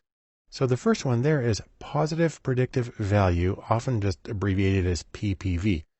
And we flip around the order a little bit. This one says, if the alarm rings, was there a fire? So now you're looking at the true positives and dividing it by the total number of positives. total number of positives is any time the alarm rings. True positives is because there was a fire. And negative predictive value, or NPV, says if the alarm doesn't ring, does that in fact mean that there is no fire? Well, here you're looking at true negatives and dividing it by total negatives the time that it doesn't ring. And again, you want to maximize that so the true negatives account for all of the negatives, the same way you want the true positives to account for all of the positives, and so on. Now, you can put numbers on all of these going from 0% to 100%, and the idea is to maximize each one as much as you can. So in sum, from these tables we get 4 kinds of accuracy, and there's a different focus for each one, but the same overall goal. You want to identify the true positives and true negatives and avoid the false positives and false negatives. And this is one way of putting numbers on, an index really, on the accuracy of your measurement. Now, data sourcing may seem like a very quantitative topic, especially when we're talking about measurement, but I want to measure one important thing here, and that is the social context of measurement. The idea here really is that people are people, and they all have their own goals and they're going their own ways, and we all have our own thoughts and feelings that don't always coincide with each other, and this can affect measurement. And so, for instance, when you're trying to define your goals and you're trying to maximize them, you want to look at things like, for instance, the business model. An organization's business model, the way they conduct their business, the way they make their money, is tied to its identity and its reason to be. And if you make a recommendation that's contrary to their business model, that can actually be perceived as a threat to their core identity, and people tend to get freaked out in that situation. Also, restrictions. So, for instance, there may be laws, policies, and common practices, both organizationally and culturally, that may limit the ways that goals can be met. Now, most of these make a lot of sense. So the idea is you can't just do anything you want. You need to have these constraints. And when you make your recommendations, maybe you'll work creatively in them as long as you're still behaving legally and ethically. But you do need to be aware of these constraints. Next is the environment. And the idea here is that competition occurs both between organizations. That company here is trying to reach a goal, but they're competing with company B over there. But probably even more significantly, there is competition within the organization. This is really a recognition of office politics, and that when you as a consultant make a recommendation based on your analysis, you need to understand you're kind of dropping a little football into the office, and things are going to further one person's career, maybe to the detriment of another. And in order for your recommendations to have the maximum effectiveness, they need to play out well in the office. That's something that you need to be aware of as you're making your recommendations. Finally, there's the issue of manipulation. And a sad truism about people is that any reward system at all, will be exploited, and people will generally game the system. This happens especially when you have a strong cutoff. You need to get at least 80% or you get fired. And people will do anything to make their numbers appear to be 80%. This happens an awful lot when you look at executive compensation systems. It looks a lot when you have very high stakes school testing. It happens in an enormous number of situations. And so you need to be aware of the risk of exploitation and gaming. Now, don't think then that all is lost. Don't give up. You can still do really wonderful assessment. You can get good metrics. Just be aware of these particular issues and be sensitive to them as you both conduct your research and as you make your recommendations. So, in sum, social factors affect goals, and they affect the way that you meet those goals. There are limits and consequences both on how you reach the goals and how really what the goals should be, and that when you're making advice on how to reach those goals, please be sensitive to how things play out with metrics and how people will adapt their behavior to meet the goals. That way, you can make something that's more likely to be implemented the way you meant and more likely to predict accurately what can happen with your goals. When it comes to data sourcing, obviously the most important thing is to get data, but the easiest way to do that, at least in theory, is to use existing data. Think of it as going to the bookshelf and getting the data that you have right there at hand. Now, there's a few different ways to do this. You can get in-house data, you can get open data, and you can get third-party data. Another nice way to think of that is proprietary, public, and purchased data, the 3 Ps I've heard it called. Let's talk about each of these a little bit more. So in-house data, that's stuff that's already in your organization. What's nice about that is it can be really fast and easy. It's right there. And the format may be appropriate for the kind of software and the computer that you're using. If you're fortunate, there's good documentation, although sometimes when it's in-house, people just kind of throw it together, so you have to watch out for that. And there's the issue of quality control. Now, this is true with any kind of data, but you need to pay attention with in-house because you don't know the circumstances necessarily under which people gathered the data and how much attention they were paying to something. There's also an issue of restrictions. There may be some data that while it's in-house, you may not be allowed to use, or you may not be able to publish the results or share the results with other people. So these are things that you need to think about when you're going to use in-house data in terms of how can you use it to facilitate your data science projects. Specifically, there are a few pros and cons. In-house data, potentially quick, easy, free. Hopefully it's standardized. Maybe even the original team that conducted this study is still there. And you might have identifiers in the data which make it easier for you to do an individual level analysis. On the con side, however, the in-house data simply may not exist. Maybe it's just not there. Or the documentation may be inadequate. And, of course, the quality may be uncertain. It's always true, but maybe something you have to pay more attention to when you're using in-house data. Now, another choice is open data, like going to the library and getting something. This is prepared data that's freely available. It consists of things like government data and corporate data and scientific data from a number of sources.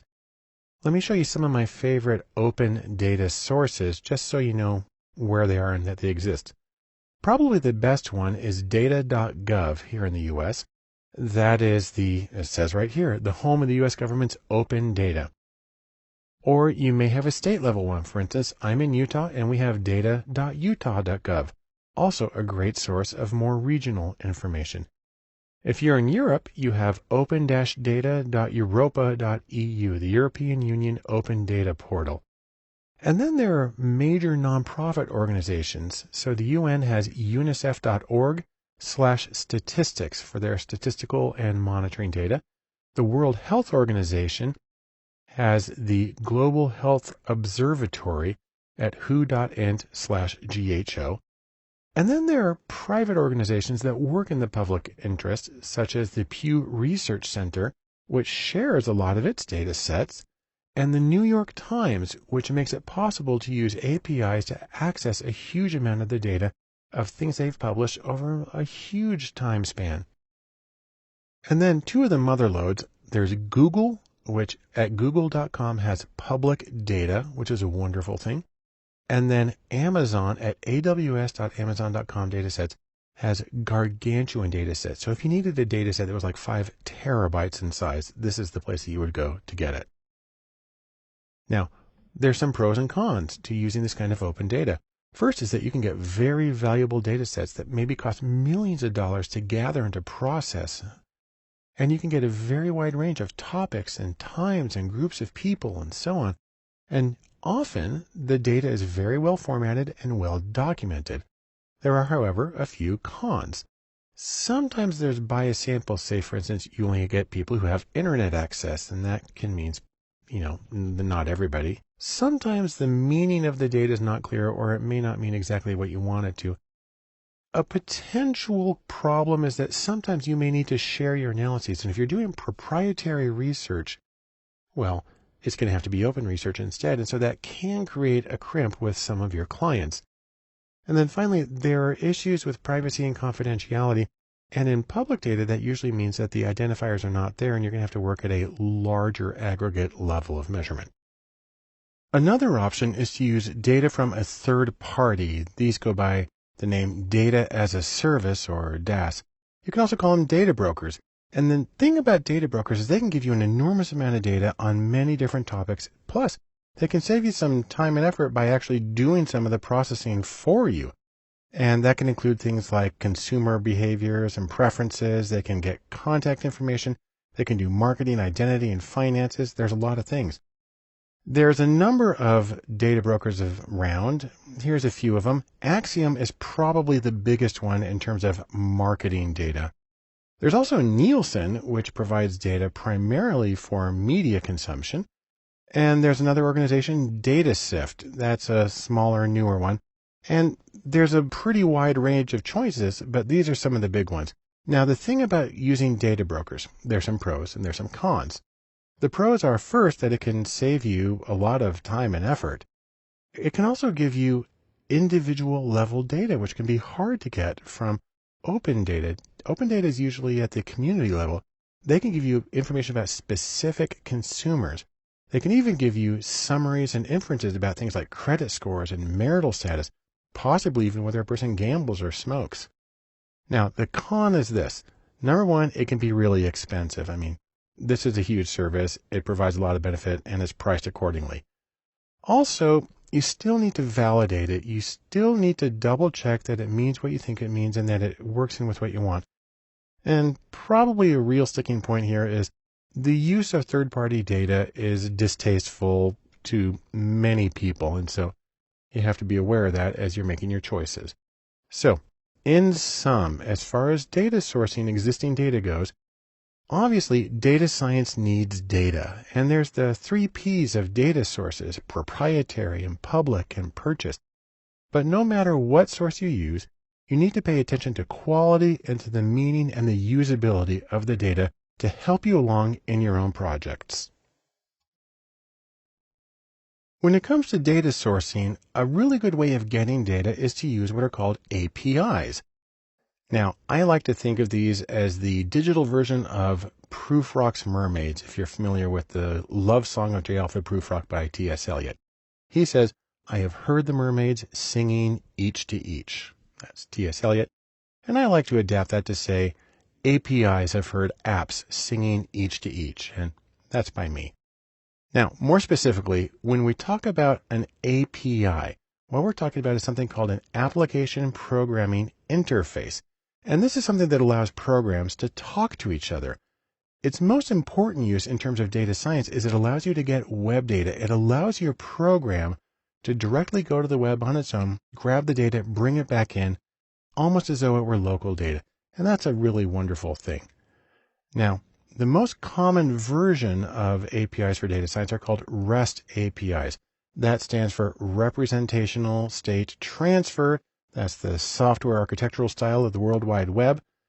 And it allows you to access data on web pages via HTTP. That's the Hypertext Transfer Protocol that, runs the web as we know it.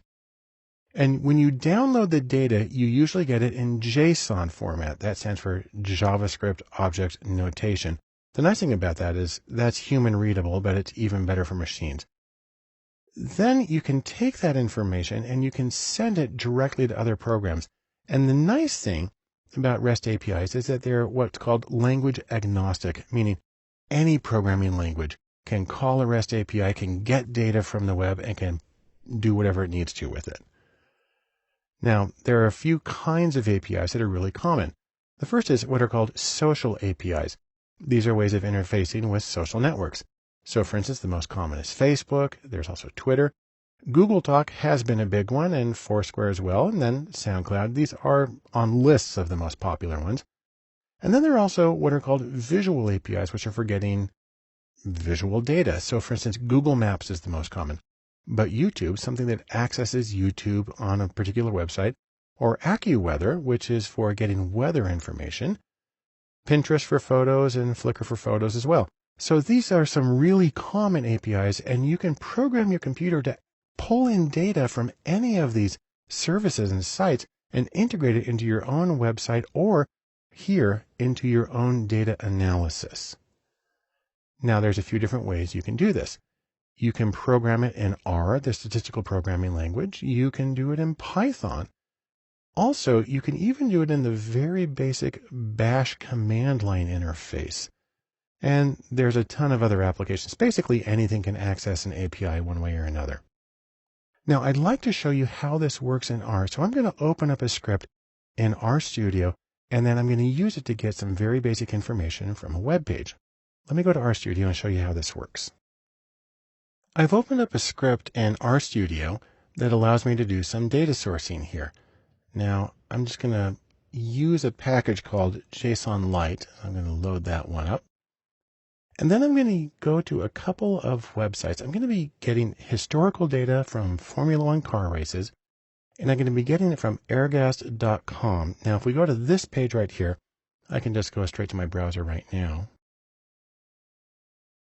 And this is what it looks like. It gives you the API documentation. So what you're doing for an API is you're just entering a web address, and in that web address, it includes the information that you want. I'll go back to R here for a second. And if I want to get information about 1957 races in JSON format, I go to this address. And I can skip over to that for a second. And what you see is it's kind of a big long mess here, but it is all labeled and it's clear to the computer what's going on here. I'll go back to R. And so what I'm going to do is I'm going to save that URL into an object here in R. And then I'm going to use the command from JSON to read that URL and save it into R, and which it is now done. And I'm going to zoom in on that so you can see what's happened. I've got this sort of mess of text. This is actually a list object in R. And then I'm going to get just the structure of that object. So I'm going to do this one right here.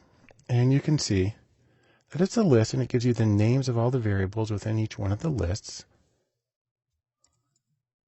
And what I'm going to do is I'm going to convert that list to a data frame I went through the list and found exactly where the information I wanted was located. You have to use this big, long statement here. That'll give me the names of the drivers. Let me zoom in on that again. There they are. And then I'm going to get just the column names for that bit of the data frame. And so what I have here is 6 different variables.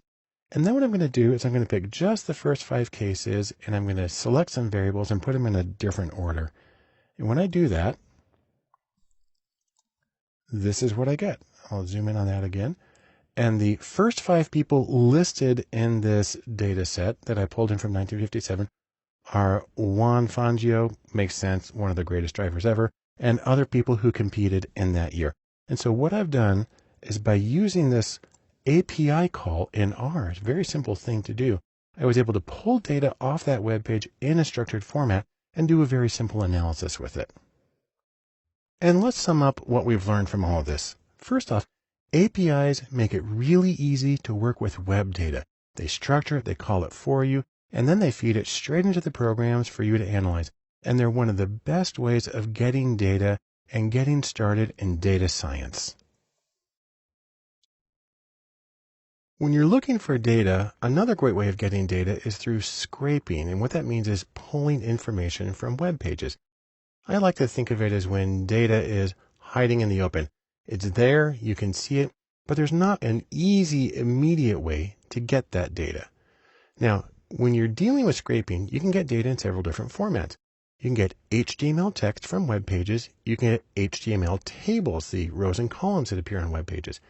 You can scrape data from PDFs, and you can scrape data from all sorts of media like images and video and audio. Now, we'll make one very important qualification before we say anything else. Pay attention to copyright and privacy. Just because something is on the web doesn't mean you're allowed to pull it out. Information gets copyrighted.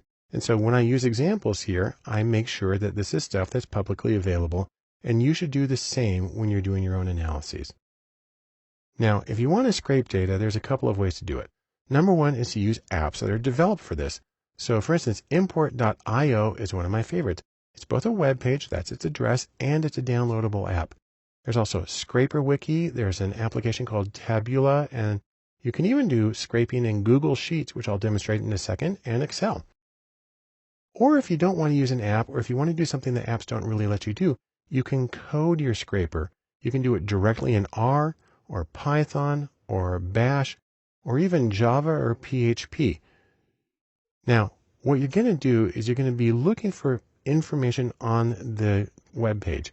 If you're looking for HTML text, what you're going to do is you're going to pull structured text from web pages, similar to how a reader view works in a browser. It uses HTML tags on the web page to identify what's the important information. So that's things like body and H1 for header 1 and P for paragraph in the angle brackets. You can also get information from HTML tables, although this is a physical table of rows and columns I'm showing you. This also uses HTML table tags. That's like table and TR for table row and TD for table data. That's a cell. The trick is when you're doing this, you need the table number, and sometimes you just have to find that through trial and error. Let me give you an example of how this works. Let's take a look at this Wikipedia page on the Iron Chef America competition. I'm going to go to the web right now and show you that one. So here we are in Wikipedia, Iron Chef America. And if you scroll down a little bit, you see we got a whole bunch of text here, and we got our table of contents. And then we come down here, we have a table that lists the winners, the statistics for the winners. And let's say we want to pull that from this web page into another program for us to analyze. Well, there's an extremely easy way to do this with Google Sheets. All we need to do is open up a Google Sheet, and in cell A1 of that Google Sheet, we paste in this formula. It's import HTML, then you give the web page, then you say that you're importing a table. You have to put that stuff in quotes, and the index number for the table. I had to poke around a little bit to figure out that this one was table number 2. So let me go to Google Sheets and show you how this works. Here I have a Google Sheet, and right now it's got nothing in it, but watch this. If I come here to this cell and I simply paste in that information, all this stuff just sort of magically propagates into the sheet, makes it extremely easy to deal with. And now I can, for instance, save this as a CSV file, put it in another program, lots of options. And so this is one way that I'm scraping the data from a web page because I didn't use an API, but I just use a very simple one-line command in Google Sheets to get the information. Now, that was an HTML table. You can also scrape data from PDFs. You have to be aware of whether it's a native PDF, I call that a text PDF, or a scanned or image PDF. And what it does with native PDFs is it looks for text elements. Again, those are like code that indicates this is text. And you can deal with raster images, that's pixel images, or vector, which draws the lines, and that's what makes them infinitely scalable in many situations. And then in PDFs, you can deal with tabular data, but you probably have to use a specialized program like Scraper, Wiki, or Tabula in order to get that. And then finally, media like images and video and audio. Getting images is easy. You can download them in a lot of different ways.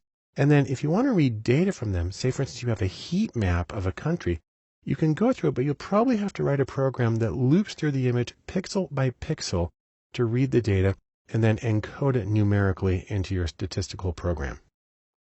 Now that's my very brief summary, and let's summarize that. First off, if the data you're trying to get at doesn't have an existing API, you can try scraping. And you can use specialized apps for scraping, or you can write code in a language like R or Python. But no matter what you do, be sensitive to issues of copyright and privacy so you don't get yourself in hot water, but instead you make an analysis that can be of great use to you or to your client. The next step in data sourcing is making data, and specifically we're talking about getting new data. I like to think of this as you're getting your hands on and you're getting data de novo, new data. So, can't find the data that you need for your analysis? Well, one simple solution is do it yourself. And we're going to talk about a few general strategies used for doing that. Now, these strategies vary on a few dimensions. First off is the role. Are you passive and simply observing stuff that's happening already? Or are you active where you play a role in creating the situation to get the data? And then there's the QQ question, and that is, are you going to get quantitative or numerical data? Or are you going to get qualitative data, which usually means text, paragraphs, sentences, as well as things like photos and videos and audio? And also, how are you going to get the data? Do you want to get it online or do you want to get it in person? Now, there's other choices than these, but these are some of the big delineators of the different methods. When you look at those, you get a few possible options. Number one is interviews, and I'll say more about those. Another one is surveys. A third one is card sorting. And the fourth one is experiments, although I actually want to split experiments into two kinds of categories. The first one is laboratory experiments, and that's in-person projects where you shape the information or an experience for the participants as a way of seeing how that involvement changes their reactions. It doesn't necessarily mean that you're a participant, but you create the situation. And then there's also A/B testing. This is automated online testing of two or more variations on a web page. It's a very, very simple kind of experimentation that's actually very useful for optimizing websites. So, in sum, from this very short introduction, make sure you can get exactly what you need. Get the data you need to answer your question. And if you can't find it somewhere, then make it. And as always, you have many possible methods, each of which have their own strengths and their own compromises. And we'll talk about each of those in the following sections. The first method of data sourcing where you're making new data that I want to talk about is interviews. And that's not because it's the most common, but because it's the one you would do for the most basic problem. Now, basically, an interview is nothing more than a conversation with another person or a group of people. And the fundamental question is, why do interviews as opposed to doing a survey or something else? Well, there's a few good reasons to do that. Number one, you're working with a new topic and you don't know what people's responses will be or how they'll react, and so you need something very open-ended. Number two, you're working with a new audience. You don't know how they will react in particular to what it is you're trying to do. And number three, something's going on with the current situation. It's not working anymore, and you need to find what's going on, and you need to find ways to improve. The open-ended information where you get past your existing categories and boundaries can be one of the most useful methods for getting that data. If you want to put it another way, you want to do interviews when you don't want to constrain responses. Now, when it comes to interviews, you have one very basic choice, and that's whether you do a structured interview. And with a structured interview, you have a predetermined set of questions, and everyone gets the same questions in the same order. It gives a lot of consistency, even though the responses are open-ended. And then you can also have what's called an unstructured interview. And this is a whole lot more like a conversation where you as the interviewer and the person you're talking to, your questions arise in response to their answers. Consequently, an unstructured interview can be different for each person that you talk to. Also, interviews are usually done in person, but not surprisingly, they can be done over the phone or often online. Now, a couple of things to keep in mind about interviews. Number one is time. Interviews can range from just a few minutes to several hours per person. Second is training. Interviewing is a special skill that usually requires specific training. Now, asking the questions is not necessarily the hard part. The really tricky part is the analysis. The hardest part of interviews by far is analyzing the answers for themes and way of extracting the new categories and the dimensions that you need for your further research. The beautiful thing about interviews is they allow you to learn things that you never expected. So, in sum, interviews are best for new situations or new audiences. On the other hand, they can be time-consuming, and they also require special training, both to conduct the interview, but even more to analyze the highly qualitative data that you get from them. An interesting topic in data sourcing when you're making data is card sorting. Now, this isn't something that comes up very often in academic research, but in web research, this can be a really important method. Think of it as what you're trying to do is like building a model of a molecule here. You're trying to build a mental model or a model of people's mental structures. Put more specifically, how do people organize information intuitively? And also, how does that relate to the things that you're doing online? Now, the basic procedure goes like this. You take a bunch of little topics and you write each one on a separate card. And you can do this physically with like 3x5 cards, or there's a lot of programs that allow you to do a digital version of it. Then what you do is you give this information to a group of respondents, and the people sort those cards. So they put similar topics with each other, different topics over here, and so on. And then you take that information, and from that you're able to calculate what's called dissimilarity data. Think of it as like the distance or the difference between various topics. And that gives you the raw data to analyze how things are structured. Now, there are two very general kinds of card sorting tasks. There are generative and there's evaluative. A generative card sorting task is one in which respondents create their own sets, their own piles of cards using any number of groupings they like. And this might be used, for instance, to design a website. If people are going to be looking for one kind of information next to another one, then you want to put that together on the website so they know where to expect it. On the other hand, if you've already created a website, then you can do an evaluative card sorting. This is where you have a fixed number or fixed names of categories, like for instance, the way you've set up your menus already. And then what you do is you see if people naturally put the cards into these various categories that you've created. That's a way of verifying that your hierarchical structure makes sense to people. Now, whichever method you do, generative or evaluative, what you end up with when you do a card structure is an interesting kind of visualization. It's called a dendrogram. That actually means branches. And what we have here is actually 150 data points. If you're familiar with Fisher's iris data, that's what's going on here. And it groups it from one giant group on the left and then splits it in pieces and pieces and pieces until you end up with lots of different individual level observations at the end. But you can cut things off into 2 or 3 groups or wherever it's most useful for you here as a way of visualizing the entire collection of similarity or dissimilarity between the individual pieces of information that you had people sort. Now, I'll just mention very quickly, if you want to do digital card sorting, which makes your life infinitely easier because keeping track of physical cards is really hard, you can use something like Optimal Workshop or User Zoom or UX Suite. These are some of the most common choices. Now, let's just sum up what we've learned about card sorting in this extremely brief overview. Number one, card sorting allows you to see intuitive organization of information in a hierarchical format. You can do it with physical cards, or you also have digital choices for doing the same thing. And when you're done, you actually get this hierarchical or branched visualization of how the information is structured and related to each other. When you're doing your data sourcing and you're making data, sometimes you can't get what you want through the easy ways, and you got to take the hard way. And you can do what I'm calling laboratory experiments. Now, of course, when I mention laboratory experiments, people start to think of stuff like, Dr. Frankenstein in his lab, but lab experiments are less like this, and in fact, they're a little more like this. Nearly every experiment I have done in my career has been a paper and pencil one with people in a well-lighted room, and it's not been the threatening kind.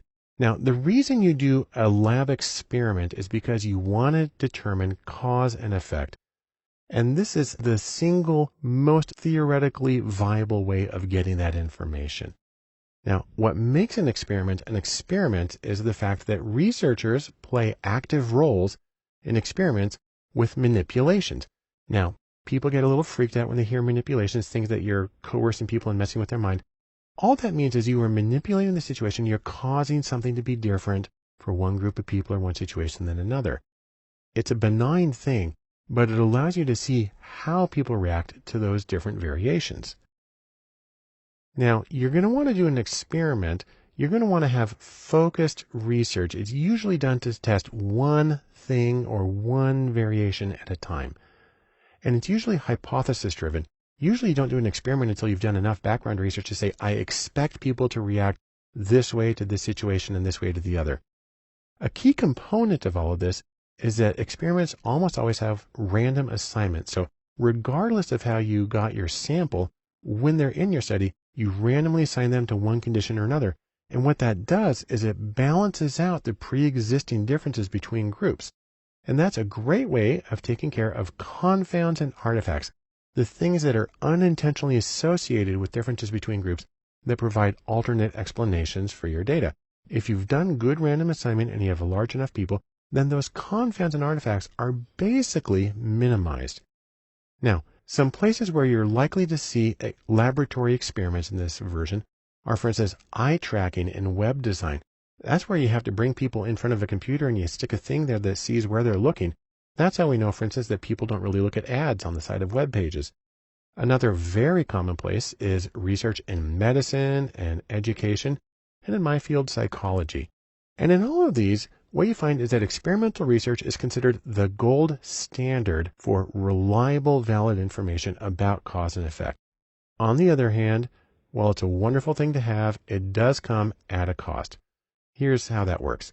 Number one, experimentation requires extensive specialized training. It's not a simple thing to pick up. Two, experiments are often very time-consuming and labor-intensive. I've known some that take hours per person. And number three, experiments can be very expensive.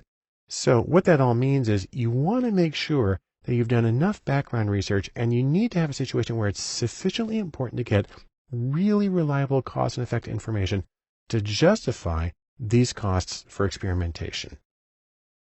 In sum, laboratory experimentation is generally considered the best method for causality or assessing causality. That's because it allows you to control for confounds through randomization. On the other hand, it can be difficult to do, so be careful and thoughtful when considering whether you need to do an experiment and how to actually go about doing it. There's one final procedure I want to talk about in terms of data sourcing and making new data. It's a form of experimentation, and it's simply called A/B testing, and it's extremely common in the web world. So for instance, I just barely grabbed a screenshot of Amazon.com's homepage, and you've got these various elements on the homepage, and I just noticed, by the way, when I did this, that this woman is actually a animated GIF, so she moves around. That was kind of weird, never seen that before. But the thing about this is this entire layout, how things are organized and how they're on there, will have been determined by variations on A/B testing by Amazon. Here's how it works. For your web page, you pick one element, like what's the headline, or what are the colors, or what's the organization, or how do you word something, and you create multiple versions, maybe just two, version A and version B, which is why you called A/B testing. And then when people visit your web page, you randomly assign those visitors to one version or another. You have software that does that for you automatically. And then you compare the response rates on some response. I'll show you those in a second. And then, once you have enough data, you implement the best version. You sort of set that one solid, and then you go on to something else. Now, in terms of response rates, there's a lot of different outcomes you can look at. You can look at how long a person's on a page. You can actually do mouse tracking if you want to. You can look at click-throughs. You can also look at shopping cart value or abandonment. A lot of possible outcomes. All of these contribute through A/B testing to the general concept of website optimization, to make your website as effective as it can possibly be. Now, the idea also is that this is something you're going to do a lot. You can perform A/B tests continually. In fact, I've seen one person say that what A/B testing really stands for is always be testing.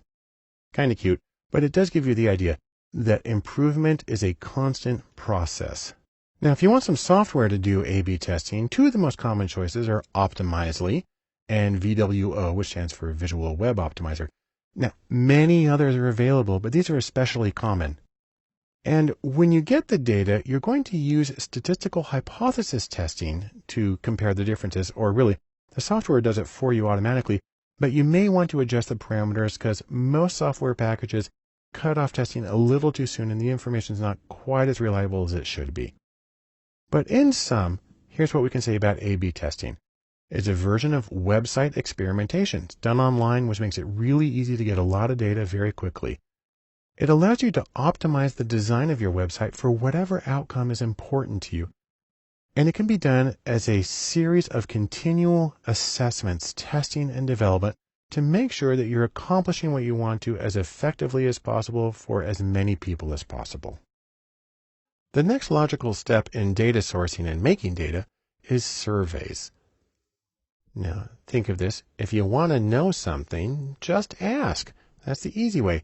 And you want to do a survey under certain situations. The real question is, do you know your topic and your audience well enough to anticipate their answers, to know what the range of their answers and the dimensions and the categories that are going to be important? If you do, then a survey might be a good approach. Now, just as there were a few dimensions for interviews, there's a few dimensions for surveys. You can do what's called a closed-ended survey. That's also called a forced choice. It's where you give people just particular options like a multiple choice. You can have an open-ended survey where you have the same questions for everybody, but you allow them to write in a free-form response. You can do surveys in person, and you can also do them online or over the mail or phone or however. And now it's very common to use software when doing surveys. Some really common applications for online surveys are SurveyMonkey and Qualtrics, or at the very simple end, there's Google Forms, and at the simple and pretty end, there's Typeform. There's a lot more choices, but these are some of the major players in how you can get data from online participants in survey format. Now, the nice thing about surveys is, they're really easy to do. They're very easy to set up, and they're really easy to send out to large groups of people. You can get tons of data really fast. On the other hand, the same way that they're easy to do, they're also really easy to do badly. The problem is that the questions you ask, they can be ambiguous, they can be double-barreled, they can be loaded, and the response scales can be confusing. So if you say, I never think this particular way, and a person puts strongly disagree, they may not know exactly what you're trying to get at. So you have to take special effort to make sure that the meaning is clear, unambiguous, and that the rating scale, the way that people respond, is very clear and they know where their answer falls. Which gets us into one of the things about people behaving badly, and that is beware the push-pull. Now, especially during election time, like we're in right now, a push-pull is something that sounds like a survey, but really what it is a very biased attempt to get data, just fodder for social media campaigns, or I'm going to make a chart that says that 98% of people agree with me. A push-pull is one that's so biased, there's really only one way to answer to the questions. This is considered extremely irresponsible and unethical from a research point of view. Just hang up on them. Now, aside from that egregious violation of research ethics, you do need to do other things like watch out for bias in the question wording, in the response options, and also in the sample selection, because any one of those can push your responses off one way or another without you really being aware that it's happening. So, in sum, let's say this about surveys. You can get lots of data quickly. On the other hand, it requires familiarity with the possible answers in your audience, so you know sort of what to expect. And no matter what you do, you need to watch for bias to make sure that your answers are going to be representative of the group that you're really concerned about understanding. The very last thing I want to talk about in terms of data sourcing is to talk about the next steps. And probably the most important thing is, don't just sit there. I want you to go and see what you already have. Try to explore some open data sources. And if it helps, check with a few data vendors. And if those don't give you what you need to do your project, then consider making new data. Again, the idea here is get what you need and get going. Thanks for joining me, and good luck on your own projects. Welcome to Coding in Data Science. I'm Bart Poulsen, and what we're going to do in this series of videos is we're going to take a little look at the tools of data science. So I'm inviting you to know your tools, but probably even more important than that is to know their proper place. Now, I mention that because a lot of the times when people talk about data tools, they talk about it as though that were the same thing as data science, as though they were the same set. But I think if you look at it for just a second, that's not really the case. Data tools are simply one element of data science, because data science is made up of a lot more than the tools that you use. It includes things like business knowledge. It includes the meaning making and interpretation. It includes social factors. And so there's much more than just the tools involved.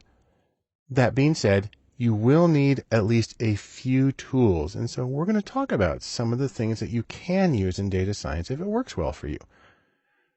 In terms of getting started, the basic things, number one is spreadsheets. It's the universal data tool, and I'll talk about how they play an important role in data science. Number two is a visualization program called Tableau. There's Tableau Public, which is free, and there's Tableau Desktop, and there's also something called Tableau Server. But Tableau is a fabulous program for data visualization, and I'm convinced for most people provides the great majority of what they need. And though, while it's not a tool, I do need to talk about the formats used in web data because you have to be able to navigate that when doing a lot of data science work. Then we can talk about some of the essential tools for data science. Those include the programming language R, which is specifically for data. There's the general purpose programming language Python, which has been well adapted to data. And there's the database language SQL, or SQL for structured query language. Then, if you want to go beyond that, there are some other things that you can do. There are the general purpose programming languages C, C++, and Java, which are very frequently used to form the foundation of data science, and sort of high-level production code is going to rely on those as well. There's the command line interface language, Bash, which is very common as a very quick tool for manipulating data. And then there's the sort of wildcard, supercharged regular expressions, or regex. We'll talk about all of these in separate courses. But as you consider all the tools that you can use, don't forget the 80-20 rule, also known as the Pareto principle. And the idea here is that you're going to get a lot of bang for your buck out of a small number of things. And I'm going to show you a little sample graph here. Imagine that you have 10 different tools, and we'll call them A through B. A does a lot for you, B does a little bit less, and it kind of tapers down to you've got a bunch of tools that do just a little bit of stuff that you need. Now, instead of looking at the individual effectiveness, look at the cumulative effectiveness. How much are you able to accomplish with a combination of tools? Well, the first one's right here at 60%, where the tool started. Then you add on the 20% from B, and it goes up, and then you add on C and D, and you add up little smaller pieces, and by the time you get to the end, you've got 100% of effectiveness from your 10 tools combined. The important thing about this is you only have to go to the second tool. That's 2 out of 10, so that's B, that's 20% of your tools. And in this made-up example, you've got 80% of your output. So 80% of the output from 20% of the tools. That's a fictional example of the Pareto principle, but I find in real life it tends to work something approximately like that. And so you don't necessarily have to learn everything, and you don't have to learn how to do everything in everything. Instead, you want to focus on the tools that will be most productive, and specifically most productive for you. So, in sum, let's say these 3 things. Number 1, coding, or simply the ability to manipulate data with programs and computers. Coding is important, but data science is much greater than the collection of tools that's used in it. And then finally, as you're trying to decide what tools to use and what you need to learn and how to work, remember the 80-20 rule. You're going to get a lot of bang from a small set of tools, so focus on the things that are going to be most useful for you in conducting your own data science projects. As we begin our discussion of coding and data science, I actually want to begin with something that's not coding. I want to talk about applications, or programs that are already created that allow you to manipulate data. And we're going to begin with the most basic of these, spreadsheets. We're going to do the rows and columns and cells of Excel. And the reason for this is you need spreadsheets. Now, you may be saying to yourself, no, not me. Because you know what? I'm fancy. I'm working in my big set of servers. I got fancy things going on. But you know what? You too, fancy people, you need spreadsheets as well. And there's a few reasons for this. Most importantly, spreadsheets can be the right tool for data science in a lot of circumstances. There are a few reasons for that. Number 1, spreadsheets, they're everywhere. They're ubiquitous. They're installed on 1 billion machines around the world. And everybody uses them. They probably have more data sets in spreadsheets than anything else. And so it's a very common format. Importantly, it's probably your client's format. A lot of your clients are going to be using spreadsheets for their own data. I've worked with billion-dollar companies that keep all of their data in spreadsheets. And so when you're working with them, you need to know how to manipulate that and how to work with it. Also, regardless of what you're doing, spreadsheets, or specifically CSV, comma-separated value files, are sort of the lingua franca, the universal interchange format for data transfer to allow you to take it from one program to another. And then, truthfully, in a lot of situations, they're really easy to use. And if you want a second opinion on this, let's take a look at this ranking. There's a survey of data mining experts. It's the KD Nuggets data mining poll. And these are the tools they most use in their own work. And look at this. Lowly Excel is 5th on the list. And in fact, what's interesting about it, it's above Hadoop and Spark, two of the major big data fancy tools. And so Excel really does have a place of pride in a toolkit for a data analyst. Now, since we're going to sort of the low-tech end of things, let's talk about some of the things that you can do with a spreadsheet. Number one, they're really good for data browsing. You actually get to see all of the data in front of you, which isn't true if you're doing something like R or Python. They're really good for sorting data. Sort by this column, then this column, then this column. They're really good for rearranging columns and cells and moving things around. They're good for finding and replacing and seeing what happened so you know that it worked right. Some more uses. They're really good for formatting, especially conditional formatting. They're good for transposing data, switching the rows and the columns. They make that really easy. They're good for tracking changes. Now, it's true if you're a big fancy data scientist, you're probably using GitHub. But for everybody else in the world, spreadsheets and the tracking changes is a wonderful way to do it. You can make pivot tables. That allows you to explore the data in a very hands-on way, in a very intuitive way. And they're also really good for arranging the output for consumption. Now, when you're working with spreadsheets, however, there's one thing you need to be aware of. They're really flexible, but that flexibility can be a problem, and that when you're working in data science, you specifically want to be concerned about something called tidy data. That's a term I borrowed from Hadley Wickham, very well-known developer in the R world. Tidy data is for transferring data and making it work well. There's a few rules here that undo some of the flexibility inherent in spreadsheets. Number one, what you want to do is have a column be equivalent to the same thing as a variable. Columns, variables, they are the same thing. And then rows are exactly the same thing as cases. And that you have one sheet per file, and that you have one level of measurement, say individual, then organization, then state, per file. Again, this is undoing some of the flexibility that's inherent in spreadsheets, but it makes it really easy to move the data from one program to another. Let me show you how all this works. You can try this in Excel. If you've downloaded the files for this course, we simply want to open up this spreadsheet. Let me go to Excel and show you how it works.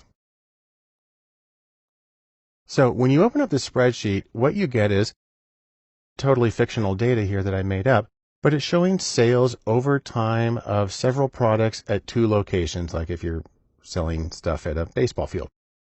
And this is the way spreadsheets often appear. We got blank rows and columns. We got stuff arranged in a way that makes it easy for the person to process it. And we got totals here and with formulas putting them all together. And that's fine. That works well for the person who made it. And then that's for 1 month. And then we have another month right here. And then we have another month right here. And then we combine them all for the first quarter of 2014. We've got some headers here, and we've got some conditional formatting and changes. And if we come to the bottom, we've got a very busy line graphic that eventually loads. It's not a good graphic, by the way, but similar to what you will often find. So this is the stuff that, while it may be useful for the client's own personal use, you can't feed this into R or Python. It'll just choke and it won't know what to do with it. And so you need to go through a process of tidying up the data. And what this involves is undoing some of this stuff. So for instance, here's data that is almost tidy. Here we have a single column for the date, a single column for the day, a column for the site, so we have 2 locations, A and B, and then we have 6 columns for the 6 different things that are sold and how many were sold on each day. Now, in certain situations, you would want the data laid out exactly like this. If you're doing, for instance, a time series, you'll do something vaguely similar to this. But for true tidy stuff, we're going to collapse it even further. Let me come here to the tidy data. And now what I've done is I've created a new column that says, what is the item being sold? And so, by the way, what this means is that we've got a really long data set now. It's got over 1,000 rows. Come back up to the top here. But what that shows you is that now it's in a format that's really easy to import from one program to another. That makes it tidy, and you can remanipulate it however you want once you get to each of those. So let's sum up our little presentation here in a few lines. Number one, no matter who you are, no matter what you're doing in data science, you need spreadsheets. And the reason for that is that spreadsheets are often the right tool for data science. Keep one thing in mind though, and that is as you're moving back and forth from one language to another, tidy data or well-formatted data is going to be important for exporting data into your analytical programmer language of choice. As we move through coding and data science, and specifically the applications that can be used, there's one that stands out for me more than almost anything else, and that's Tableau and Tableau Public. Now, if you're not familiar with these are visualization programs. The idea here is that when you have data, the most important thing you can do is to first look and see what you have and work with it from there. And in fact, I'm convinced that for many organizations, Tableau might be all that they really need. It will give them the level of insight that they need to work constructively with data. So let's take a quick look by going to tableau.com. Now there are a few different versions of Tableau. Right here we have Tableau Desktop and Tableau Server, and these are the paid versions of Tableau. They actually cost a lot of money, unless you work for a nonprofit organization, in which case you can get them for free, which is a beautiful thing. What we're usually looking for, however, is not this paid version, but we're looking for something called Tableau Public. And if you come in here and go to Products, and we've got these three paid ones, come over here to Tableau Public. When we click on that, it brings us to this page. It's public.tableau.com. And this is the one that has what we want. It's a free version of Tableau with one major caveat. You don't save files locally to your computer, which is why I didn't give you a file to open. Instead, it saves them to the web in a public form. So if you're willing to trade privacy, you can get an immensely powerful application for data visualization. That's a catch for a lot of people, which is why people are willing to pay a lot of money for the desktop version. And again, if you work for a nonprofit, you can get the desktop version for free. But I'm going to show you how things work in Tableau Public, so that's something that you can work with personally. The first thing you want to do is you want to download it. And so you put in your email address, you download, it's going to know what you're on. It's a pretty big download. And once it's downloaded, you can install it and open up the application. And here I am in Tableau Public. Right here, this is the blank version. By the way, you also need to create an account with Tableau in order to save your stuff online and to see it. We'll show you what that looks like. But you're presented with a blank thing right here. And the first thing you need to do is you need to bring in some data. I'm going to bring in an Excel file. Now, if you've downloaded the files for the course, you'll see that there's this one right here, DSO322 Tableau Public. .xlsx. It's a Excel file, and in fact it's the one that I used in talking about spreadsheets in the first video in this course. I'm going to select that one and I'm going to open it. And a lot of programs don't like bringing in Excel because it's got all the worksheets and all the weirdness in it. This one works better with it, but what I'm going to do is I'm going to take the tidy data. By the way, you see that it put them in alphabetical order here. And I'm going to take tiny data and I'm just going to drag it over to let it know that it's the one that I want. And now what it does is it shows me a version of the data set along with things that you can do here. You can rename it. You can create bin groups. There's a lot of things that you can do here. I'm going to do something very, very quick with this particular one. Now, I've got the data set right here. What I'm going to do now is I'm going to go to a worksheet. That's where you actually create stuff. Cancel that and go to worksheet 1. Okay, this is a drag and drop interface. And so what we're going to do is we're going to pull the bits and pieces of information we want to make graphics. There's immense flexibility here. I'm going to show you two very basic ones. I'm going to look at the sales of my fictional ballpark items. So I'm going to grab sales right here. And I'm going to put that as the field that we're going to measure. Okay, and you see it put it down right here. And this is our total sales. We're going to break it down by item and by time. So let me take item right here. And you can drag it over here, or I can put it right up here into rows. Those will be my rows, and that's how many we've sold total of each of the items. Fine, that's really easy. And then let's take date, and we'll put that here in columns to spread it across. Now, by default, it's doing it by year. I don't want to do that. I only have 3 months of data, and so what I can do is I can click right here, and I can choose a different time frame. I can go to quarter, but that's not going to help because I only have 1 quarter's worth of data. That's 3 months. I'm going to come down to week. Actually, let me go to day. If I do day, you see it gets enormously complicated, so that's no good. So I'm going to back up to week.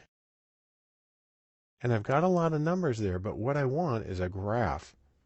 And so to get that, I'm going to come over here and click on this and tell it that I want a graph. And so we're seeing the information, except it lost item. So I'm going to bring item, and I'm going to put it back up into this graph to say this is a row for the data. And now I've got rows for sales by week for each of my items. That's great. I want to break it down one more by putting in the site, the place that it's sold. And so I'm going to grab that, and I'm going to put it right over here. And now you see I've got it broken down by the item that is sold and the different sites. And I'm going to color the sites. And all I got to do that is I'm going to grab site and drag it onto color. Now I've got 2 different colors for my sites. And this makes it a lot easier to tell what's going on. And in fact, there's some other cool stuff you can do. One of the things I'm going to do is I can come over here to analytics, and I can tell it, for instance, to put an average line through everything. So I'll just drag this over here and say, now we have the average for each line. That's good.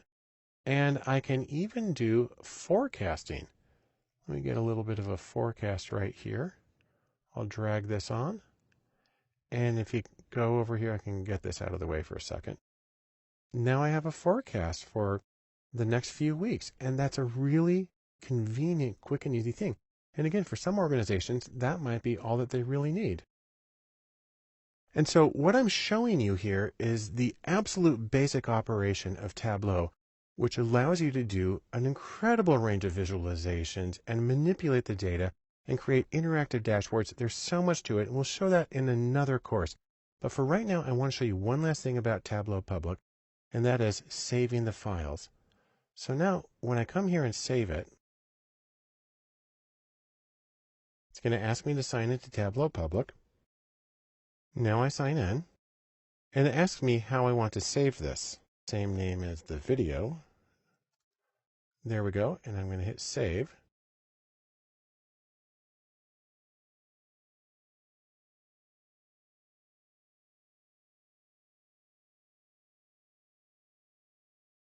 And then that opens up a web browser, and since I'm already logged into my account, see, here's my account, my profile.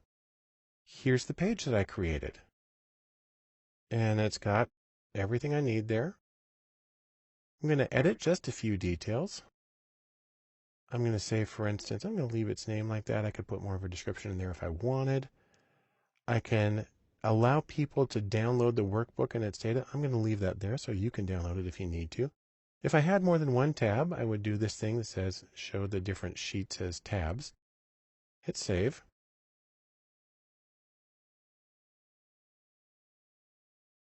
And there's my data set. And also, it's published online and people can now find it. And so what you have here is an incredible tool for creating interactive visualizations. You can create them with drop-down menus, and you can rearrange things, and you can make an entire dashboard.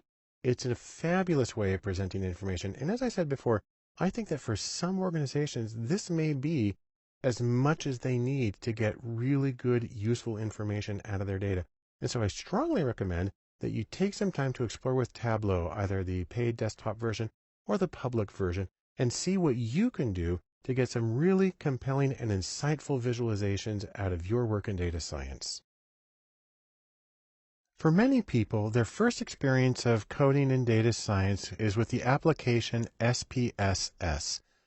Now, I think of SPSS, and the first thing that comes to my mind is sort of life in the ivory tower, though this looks more like, Harry Potter. But if you think about it, the package name SPSS comes from Statistical Package for the Social Sciences. although if you ask IBM about it now, they'll act like it doesn't stand for anything. But it has its background in social science research, which is generally academic, and truthfully, I'm a social psychologist, and that's where I first learned how to use SPSS. But let's take a quick look at their webpage, ibm.com/SPSS. If you type that in, that'll just be a alias that'll take you to IBM's main webpage. Now, IBM didn't create SPSS, but they bought it around version 16, and it was very briefly known as PASW, Predictive Analytics Software. That only lasted briefly, and now it's back to SPSS, which is where it's been for a long time. SPSS is a desktop program. It's pretty big. It does a lot of things. It's very powerful. It's used in a lot of academic research. It's also used in a lot of business consulting, management, and even some medical research. And the thing about SPSS is it looks like a spreadsheet, but it has drop-down menus to make your life a little bit easier compared to some of the programming languages that you can use. Now, you can get a free temporary version. If you're a student, you can get a cheap version. Otherwise, SPSS costs a lot of money. But if you have it one way or the other, when you open it up, this is what it's going to look like. I'm showing SPSS version 22. Now, it's currently on 24. And the thing about SPSS versioning is, in any other software package, these would be point updates. So I sort of feel like we should be on 17.3 as opposed to 22 or 24. Because the variations are so small that anything you learn from the earlier ones is going to work in the later ones. And there's a lot of backwards and forwards compatibility. So I'd almost say that this one, the version you have, practically doesn't matter. You get this little welcome splash screen, and if you don't want to see it anymore, you can get rid of it. I'm just going to hit cancel here. And this is our main interface. Looks a lot like a spreadsheet. The difference is you have a separate pane for looking at variable information, and then you have separate windows for output, and then an optional one for something called syntax. But let me show you how this works by first opening up a data set. SPSS has a lot of sample data sets in them, but they're not easy to get to, and they're really well hidden. On my Mac, for instance, let me go to where they are. In my Mac, I go to the Finder. I have to go Mac to Applications, to the folder IBM, to SPSS, to Statistics, to 22, the version number, to Samples. Then I have to say I want the ones that are in English, and then it brings them up. The .sav files are the actual data files. There are different kinds in here. So .sps is a different kind of file, and then we have a different one about planning analyses. So there are versions of it. I'm going to open up a file here called marketvalues.sav. It's a small data set in SPSS format. And if you don't have that, you can open up something else. It really doesn't matter for now.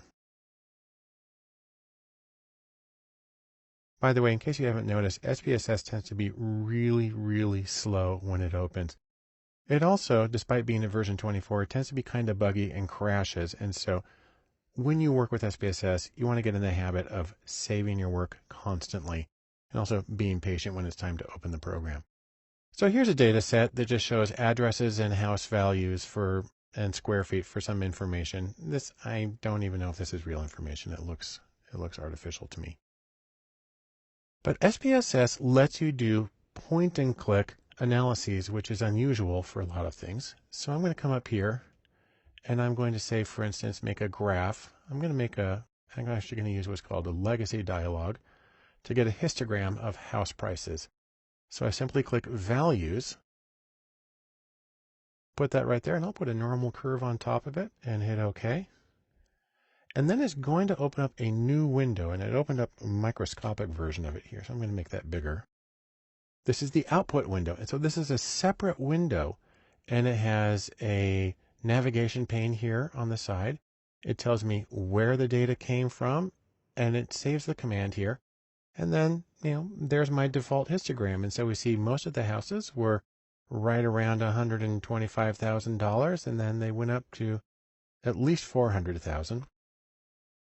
I have a mean of 256,000, a standard deviation of about 80,000, and there's 94 houses in the data set. Fine, that's great. The other thing I can do is if I want to do some analyses, let me go back to the data just for a moment. For instance, I can come here to Analyze, and I can do descriptives. I'm actually going to do, I'm going to do one here called Explore. And I'll take the purchase price and I'll put it right here. And I'm going to get a whole bunch of stuff just by default. I'm going to hit OK. And it goes back to the output window. Once again, made it tiny. And so now you see beneath my chart, I now have a table and I've got a bunch of information, a stem and leaf plot, and I've got a box plot too, a great way of checking for outliers. And so this is a really convenient way to save things. You can export this information as images. You can export the entire file as an HTML. You can do it as a PDF or a PowerPoint. There's a lot of options here, and you can customize everything that's on here. Now, I just want to show you one more thing that makes your life so much easier in SPSS. You see right here that it's putting down these commands. It's actually saying graph and then histogram normal equals value. And then down here, we've got this little command right here. Most people don't know how to save their work in SPSS, and they kind of just have to do it over again every time. But there's a very simple way to do this. What I'm going to do is I'm going to open up something called a syntax file. I'm going to go to New, Syntax. And this is just a blank window that's a programming window. It's for saving code. And let me go back to my analysis I did a moment ago. I'll go back to Analyze. I can still get at it right here. And Descriptives and Explore. And my information is still there. And what happens here is even though I set it up with drop-down menus and point and click, if I do this thing paste, then what it does is it takes the code that creates that command and it saves it to this syntax window. And this is just a text file. It saves it as .sps, but it's a text file that can be opened in anything.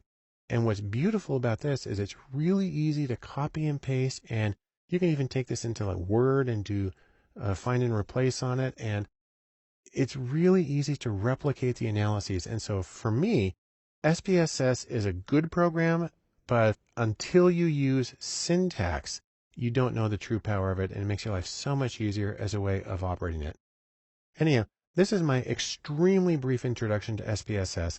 All I want to say is that it's a very common program, kind of looks like a spreadsheet, but it gives you a lot more power and options, and you can use both drop-down menus and text-based syntax commands as well to automate your work and make it easier to replicate it in the future.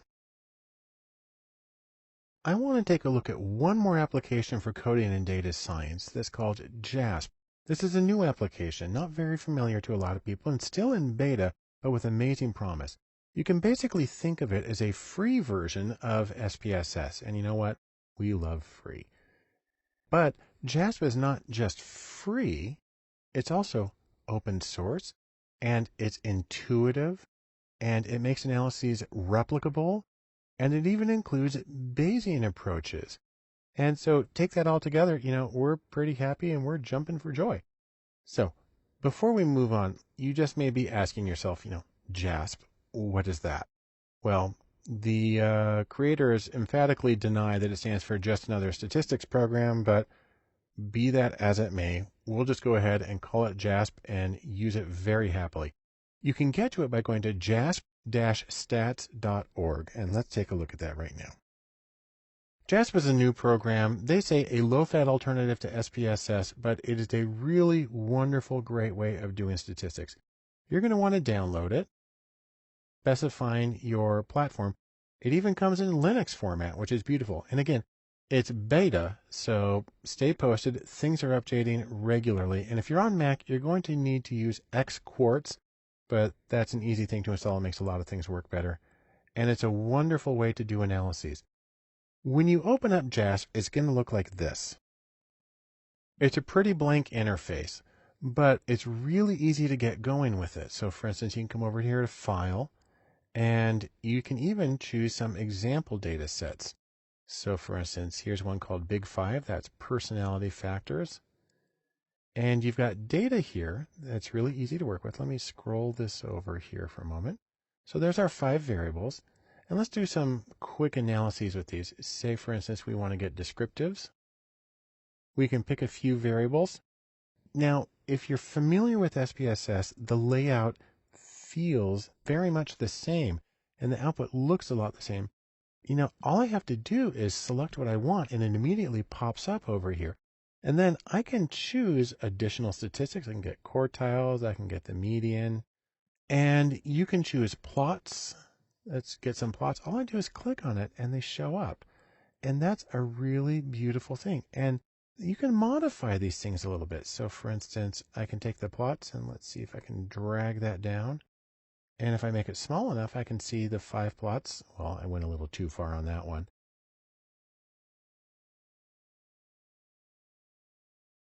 Anyhow, you can do a lot of things here, and I can hide this. I can collapse that, and I can go on and do other analyses. Now, what's really neat, though, is when you navigate away from it. So I just clicked in a blank area of the results pane. We're back to the data here.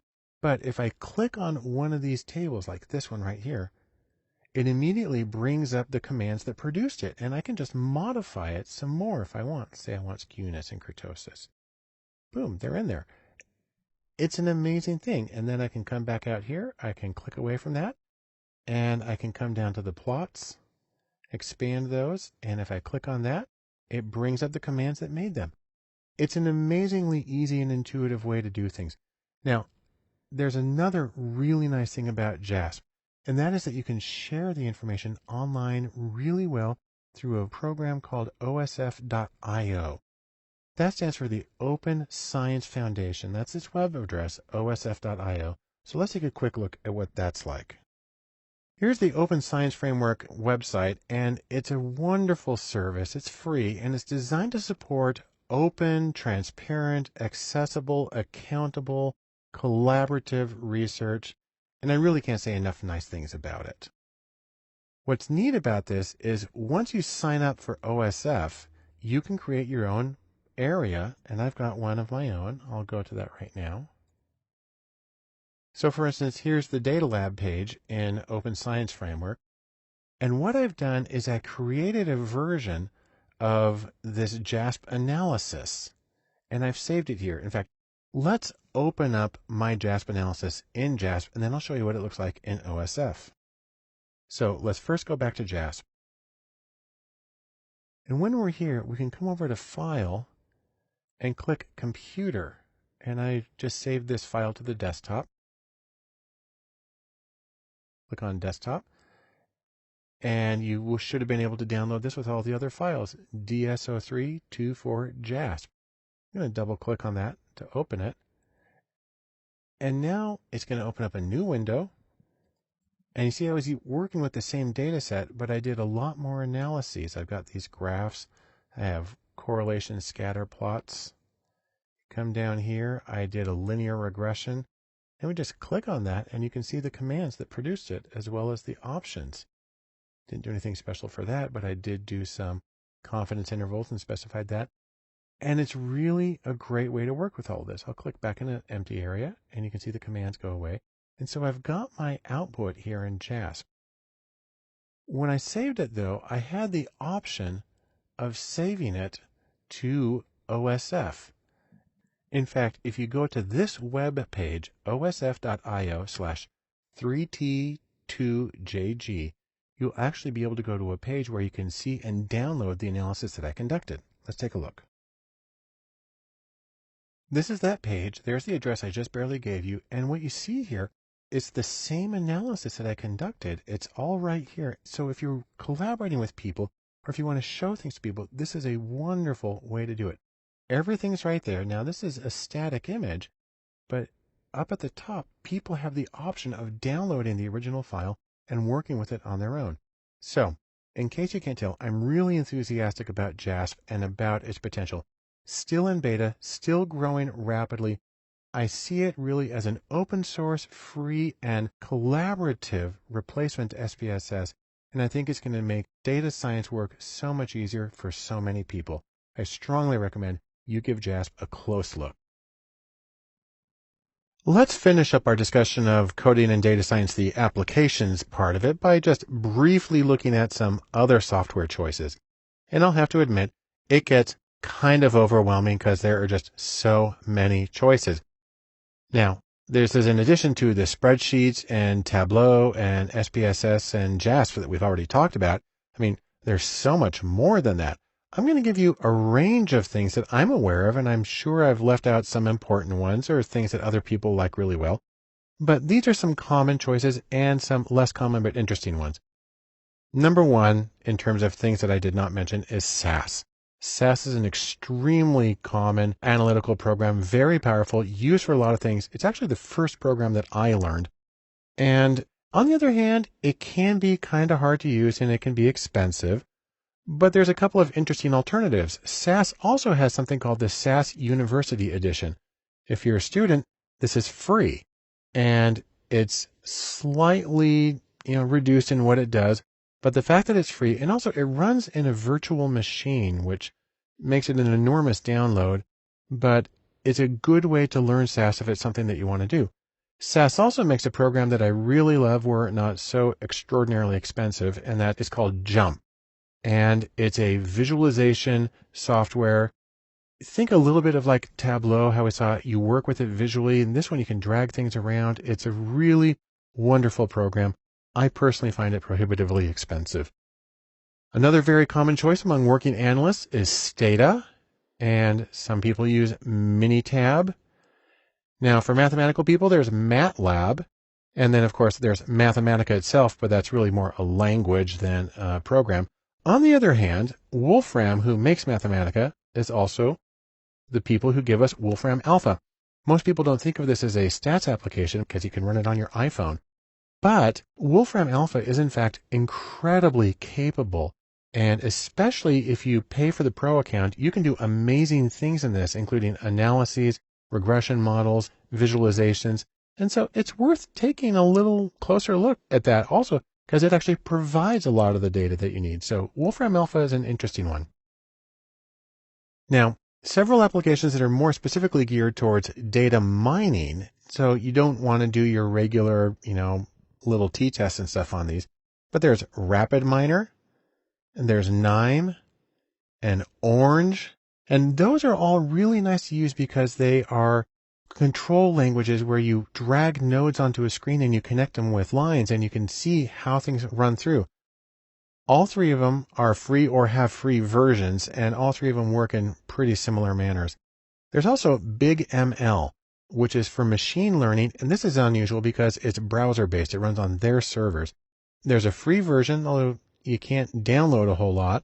It doesn't cost a lot to use BigML, and actually is a very friendly, very accessible program. Then, in terms of programs you can actually install for free on your own computer, there's one called SOFA Statistics. That means Statistics Open for All. Kind of a cheesy title, but it's a good program. And then one with a web page straight out of 1990 is PAST3. This is paleontological software. On the other hand, does do very general stuff. It runs on many platforms, and it's a really powerful thing. And it's free, but it is relatively unknown. And then, speaking of relatively unknown, one that's near and dear to my heart is a web application called StatCrunch. It costs, but it costs like $6 or $12 a year. It's really cheap, and it's very good, especially for basic statistics and for learning. I used it in some of the classes that I was teaching. And then if you're deeply wedded to Excel and you just can't stand to leave that environment, you can purchase add-ins like Excel Stat, which give you a lot of statistical functions within the Excel environment itself. That's a lot of choices. And the most important thing here is don't get overwhelmed. There's a lot of choices, but you don't even have to try all of them. Really, the important question is what works best for you and the projects that you're working on. There's a few things you might want to consider in that regard. First off is functionality. Does it actually do what you want, or does it even run on your machine? You don't need everything that a program can do. I mean, think about all the stuff that Excel can do. People probably use 5% of what is available. Then there's also ease of use. Some of these programs are a lot easier to use than the others. And I personally find that the ones that are easy to use, I like them. And so you might say, no, I need to program because I need to do custom stuff. But I'm willing to bet that 95% of what people do does not require anything custom. Also, the existence of a community.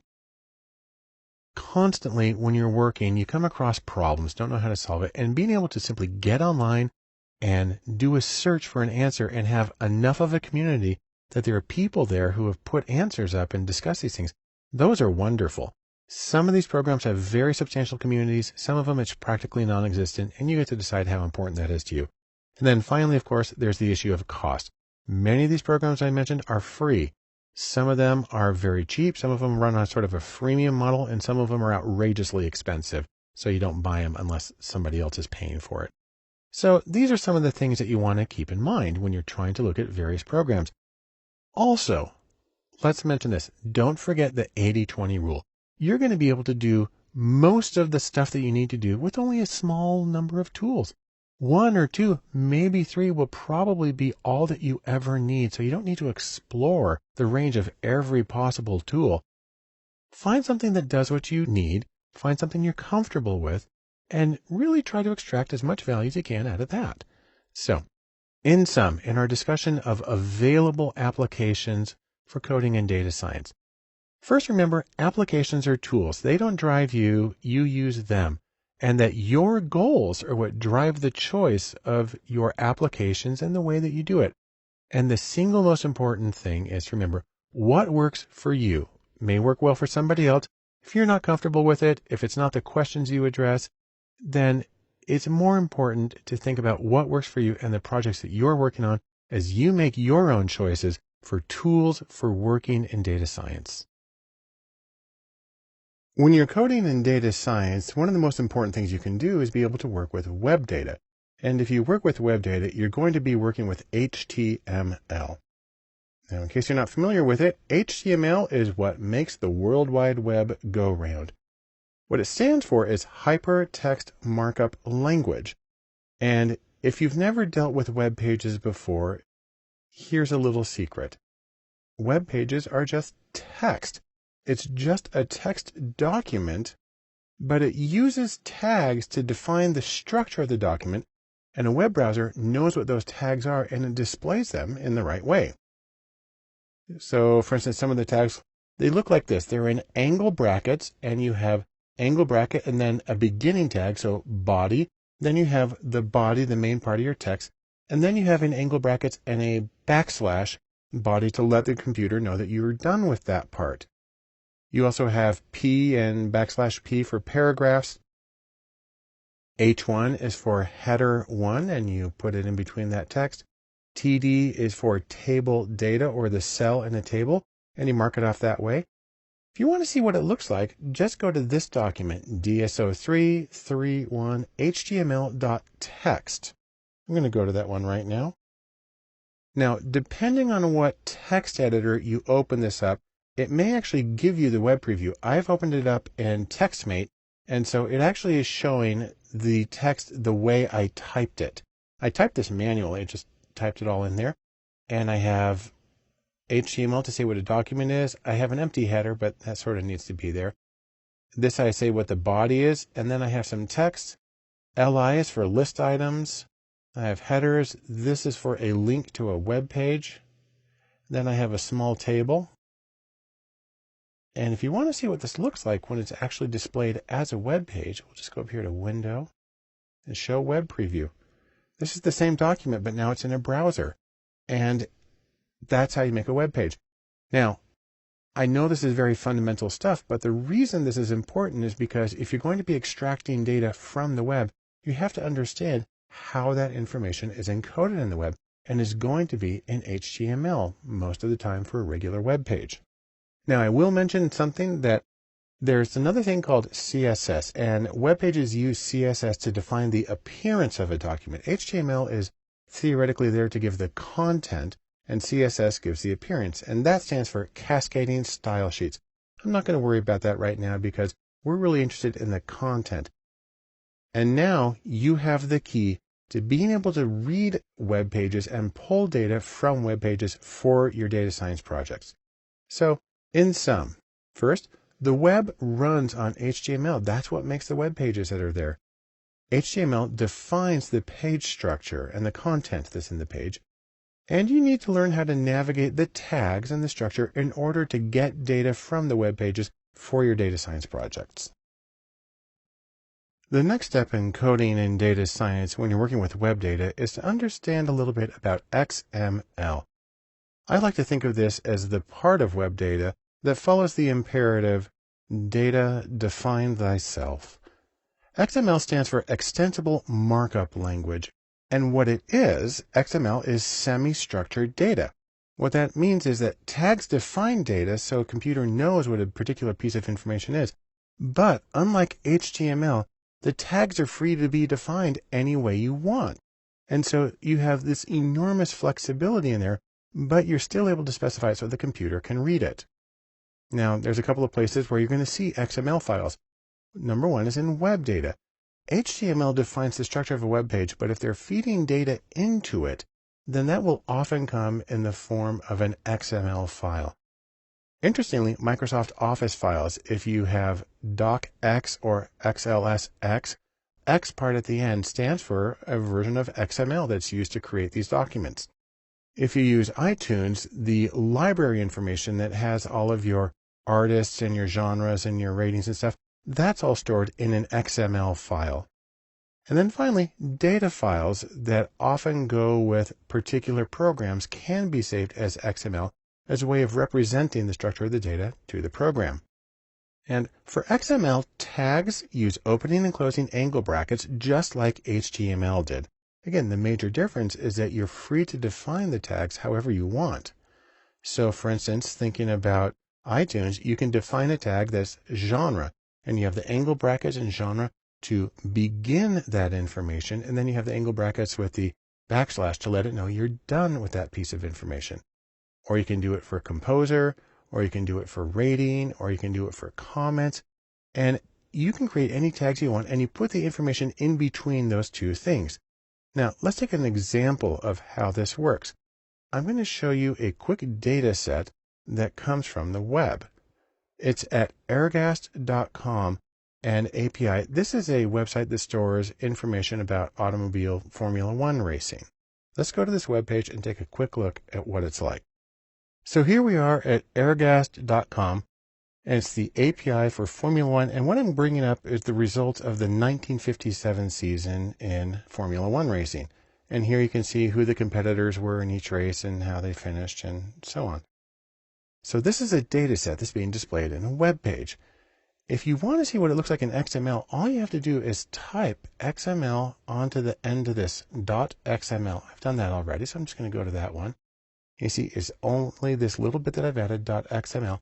Now, it looks exactly the same because the web page is structuring XML data by default. But if you want to see what it looks like in its raw format, just do an option click on the web page and go to View Page Source. At least that's how it works in Chrome. And this is the structured XML page. And you can see we've got tags here. It says race name, circuit name, location. And obviously these are not standard HTML tags. They're defined for the purposes of this particular data set. But we begin with one, we have circuit name right there, and then we close it using the backslash right there. And so this is structured data. The computer knows how to read it, which is exactly, this is how it displays it by default. And so it's a really good way of displaying data, and it's a good way to know how to pull data from the web.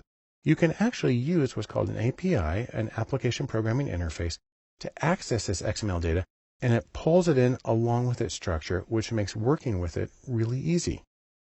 What's even more interesting is how easy it is to take XML data and convert it between different formats because it's structured and the computer knows what you're dealing with. So, for example 1, it's really easy to convert XML to CSV or comma-separated value files. That's the spreadsheet format because it knows exactly what the headings are and what piece of information goes in each column. Example 2, it's really easy to convert HTML documents to XML because you can think of HTML with its restricted set of tags as sort of a subset of the much freer XML. And 3, you can convert CSV or your spreadsheet comma-separated value to XML and vice versa. You can bounce them all back and forth because the structure is made clear to the programs that you're working with. So, in sum, here's what we can say. Number 1, XML is semi-structured data. What that means is it has tags to tell the computer what the piece of information is, but you can make the tags whatever you want them to be. And XML is very common for web data, and it's really easy to translate the formats, XML, HTML, CSV, so on and so forth, it's really easy to translate them back and forth, which gives you a lot of flexibility in manipulating data so you can get into the format you need for your own analysis. The last thing I want to mention about coding and data science and web data is something called JSON. And I like to think of it as a version of smaller is better. Now, what JSON stands for is JavaScript Object Notation, although JavaScript is supposed to be one word. And what it is that like XML, JSON is semi-structured data. That is, you have tags that define the data so the computer knows what each piece of information is. But like XML, the tags can vary freely. And so there's a lot in common between XML and JSON. So XML is a markup language. That's what the ML stands for. And that gives meaning to the text. It lets the computer know what each piece of information is. Also, XML allows you to make comments in the document, and it allows you to put metadata in the tags. You can actually put some information there in the angle brackets to provide additional context. JSON, on the other hand, is specifically designed for data interchange. And so it's got that special focus. And the structure of JSON corresponds with data structures. It directly represents objects and arrays and numbers and strings and booleans. And that works really well with the programs that you use to analyze data. Also, JSON is typically shorter than XML because it does not require the closing tags. Now, there are ways to do that with XML, but that's not typically how it's done. As a result of these differences, JSON is basically taking XML's place in web data. XML still exists, still used for a lot of things, but JSON is slowly replacing it. And we'll take a look at the comparison between the three by going back to the example we used in XML. This is data about Formula One car races in 1957 from airgast.com. And so you can just go to the first web page here, and then we'll navigate to the others from that. So this is the general page. This is if you just type in without the .xml or .json or anything. So it's a table of information about races in 1957. And we saw earlier that if you add just .xml to the end of this, it looks exactly the same. That's because this browser is displaying XML properly by default. But if you were to right-click on it and go to View Page Source, you would get this instead. And you can see the structure. This is still XML, and so everything has an opening tag and a closing tag and some extra information in there. But if you type in .json, what you really get is this jumbled mess. Now, that's unfortunate because there is a lot of structure to this. So what I'm going to do is I'm actually going to copy all of this data. And then I'm going to go to a little web page. There's a lot of things you can do here.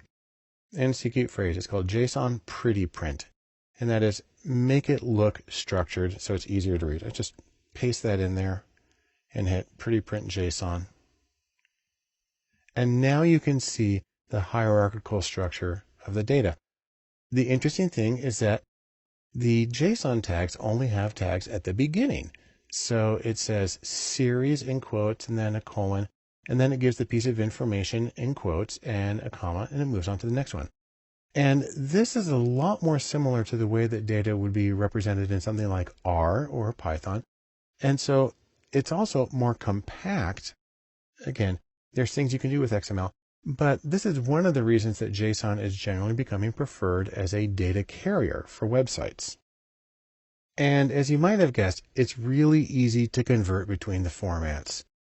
It's easy to convert between XML, JSON, CSV, etc. And so you can get a web page where you just paste one version in and you get the other version out. There are some differences, but for the vast majority of situations, they're just kind of interchangeable. So, in sum, what do we get from this? Like XML, JSON is semi-structured data, where there are tags that say what the information is, but you can define the tags however you want. And JSON is specifically designed for data interchange. And because it reflects the structure of the data in the programs, that makes it really easy. And then also because it's relatively compact, JSON is replacing gradually XML on the web as a container for data on web pages.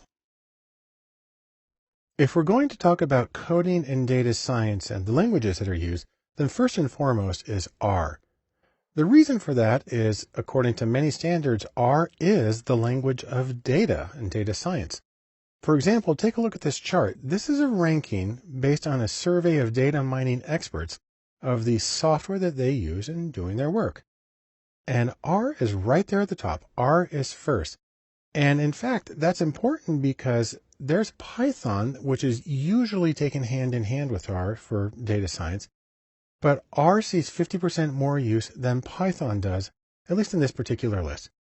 Now, there's a few reasons for that popularity. Number one, R is free and it's open source, both of which make things very easy. Second, R is specially developed for vector operations. That means it's able to go through an entire list of data without having to write for loops to go through it. If you've ever had to write for loops, then you know that that would be kind of disastrous having to do that with data analysis. Next, R has a fabulous community behind it. It's very easy to get help on things with R. You Google it, you're going to end up in a place where you're going to be able to find good examples of what you need. And probably most importantly, R is very capable on its own, but there are 7,000 packages, actually it's many more than that, 7,000 packages that add capabilities to R. Essentially, it can do anything. Now, when you're working with R, you actually have a choice of interfaces. That is, how do you actually do the coding and how do you get your results? R comes with its own IDE, or interactive development environment. You can do that, or if you're on a Mac or a Linux, you can actually do R through the terminal, through command line. If you've installed R, you just type R and it starts up. There's also a very popular development environment called RStudio, and that's actually the one that I use and I'll be using for all my examples. But another new competitor is Jupyter, which is very commonly used for Python. It's what I use for examples there. It works in a browser window even though it's locally installed. And RStudio and Jupyter, there's pluses and minuses to each one of them. I'll mention them as we get to them.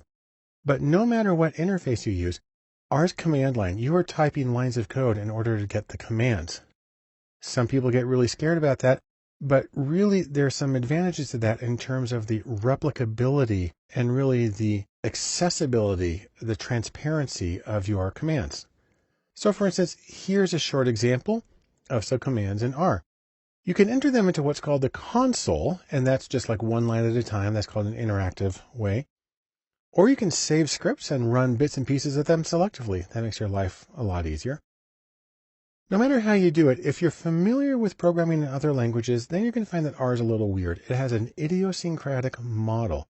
It makes sense once you get used to it, but it is a different approach, and so it does take some adaptation if you're accustomed to programming in other languages. Now, once you do your programming and get your output, what you're going to get is graphs in a separate window. You're going to get text and numbers, numerical output in the console. And no matter what you get, you can save the output to files, so that makes it portable. You can do it in other environments. But most importantly, I like to think of this. Here's our box of chocolates where you never know what you're going to get. The beauty of R is in the packages that are available to expand its capabilities. Now, there are two sources of packages for R.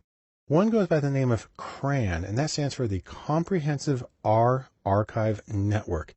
And that's at cran.rstudio.com. And what that does is it takes these 7,000 or so different packages that are available, and it organizes them in topics that they call task views. And for each one, if they've done their homework, you have data sets that come along with that package. You have a manual in PDF format, and you can even have vignettes where they run through examples of how to do it. Another interface is called Crantastic, and the exclamation point is part of the title. That's at crantastic.org. And what this is an alternative interface that links to CRAN. So if you find something like in Crantastic and you click on the link, it's going to open in CRAN.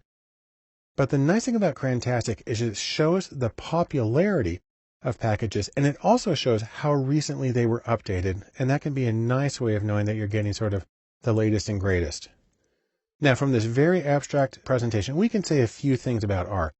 Number one, according to many, R is the language of data science. And it's a command line interface. You're typing lines of code. So that gives it both a strength and it's a challenge for some people.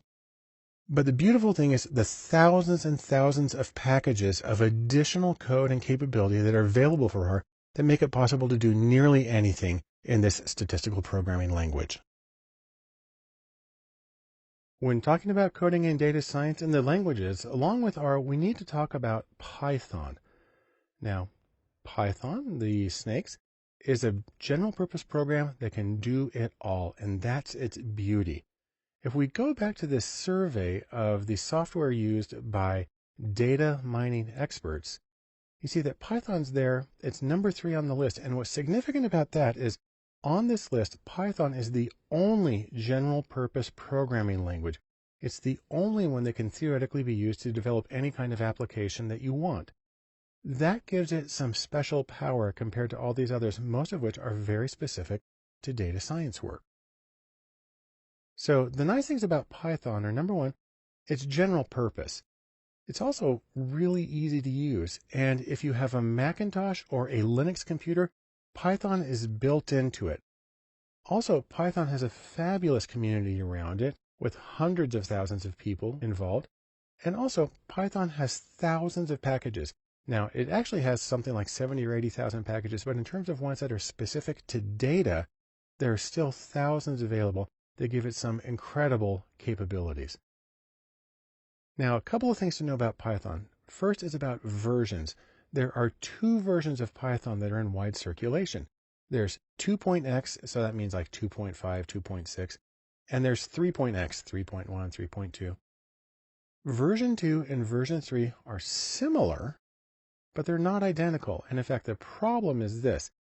There are some compatibility issues where code that runs in one does not run in the other. And consequently, most people have to choose between one or the other. And what this leads to is that many people still use 2.x. I have to admit, the examples that I use, I'm using 2.x because so many of the data science packages are developed with that in mind. Now, let me say a few things about interfaces for Python. First, Python does come with its own interactive development and learning environment. They call it idle. You can also run it from the terminal or command line interface or any IDE that you have. Now, a very common and very good choice is Jupyter. Jupyter is a browser-based framework for programming, and it was originally called IPython, and that served as its initial version. So a lot of times when people talk about IPython, what they're really talking about is Python in Jupyter, and the two are sometimes used interchangeably. One of the neat things you can do is there are 2 companies, there's Continuum and Endthought, both of which have made special distributions of Python with hundreds and hundreds of packages pre-configured to make it very easy to work with data. I personally prefer Continuum Anaconda. It's the one that I use. A lot of other people use it, but either one's going to work and it's going to get you up and running. And like I said with R, no matter what interface you use, all of them are command line. You're typing lines of code. Again, there are some tremendous strengths to that, but it can be intimidating to some people at first. In terms of the actual commands of Python, you have some examples here on the side. The important thing to remember is that it's a text interface. On the other hand, Python is familiar to millions of coders because it's very often a first programming language that people learn to do general purpose programming. And there are a lot of very simple adaptations for data that make it very powerful for data science work. So let me say something else again. Data science loves Jupyter, and Jupyter is the browser-based framework. It's a local installation, but you access it through a web browser that makes it possible to really do some excellent work in data science. There's a few reasons for this. When you're working in Jupyter, you get text output, and you can use what's called Markdown as a way of formatting documents. You can get inline graphics where the graphics just show up directly beneath the code that you did it. Also, it's really easy to organize and present and to share analyses that are done in Jupyter, which makes it a strong contender for your choices in how you do data science programming. Another one of the beautiful things about Python, like R, is that there are thousands of packages available. In Python, there's one main repository. It goes by the name PyPy, which is for the Python Package Index. Right here it says there's over 80,000 packages, and 7 or 8,000 of those are for data-specific purposes. Now, some of the packages that you'll get to be very familiar with are NumPy and SciPy, which are for scientific computing in general. Matplotlib and a development of it called Seaborn are for data visualization and graphics. Pandas is the main package for doing statistical analysis. And for machine learning, almost nothing beats scikit-learn. And when I go through hands-on examples in Python, I will be using all of these as a way of demonstrating the power of the program for working with data. So, in sum, we can say a few things. Number one, Python is a very popular program, familiar to millions of people, and that makes it a good choice. Second, of all the languages we use for data science on a frequent basis, this is the only one that's general purpose, which means it can be used for a lot of things other than processing data. And it gets its power, like R does, from having thousands of contributed packages, which greatly expand its capabilities, especially in terms of doing data science work. A choice for coding in data science, one of the languages that may not come immediately to mind when they think data science, is SQL, or SQL. And SQL is the language of databases. And we think, why do we want to work in SQL? Well, to paraphrase the famous bank robber Willie Sutton, who apparently explained why he robbed banks and said, because that's where the money is, the reason we would work with SQL in data science is because that's where the data is. And so let's take another look at our ranking of software among data mining professionals. And there's SQL. It's third on the list, and also, of this list, it's the first database tool.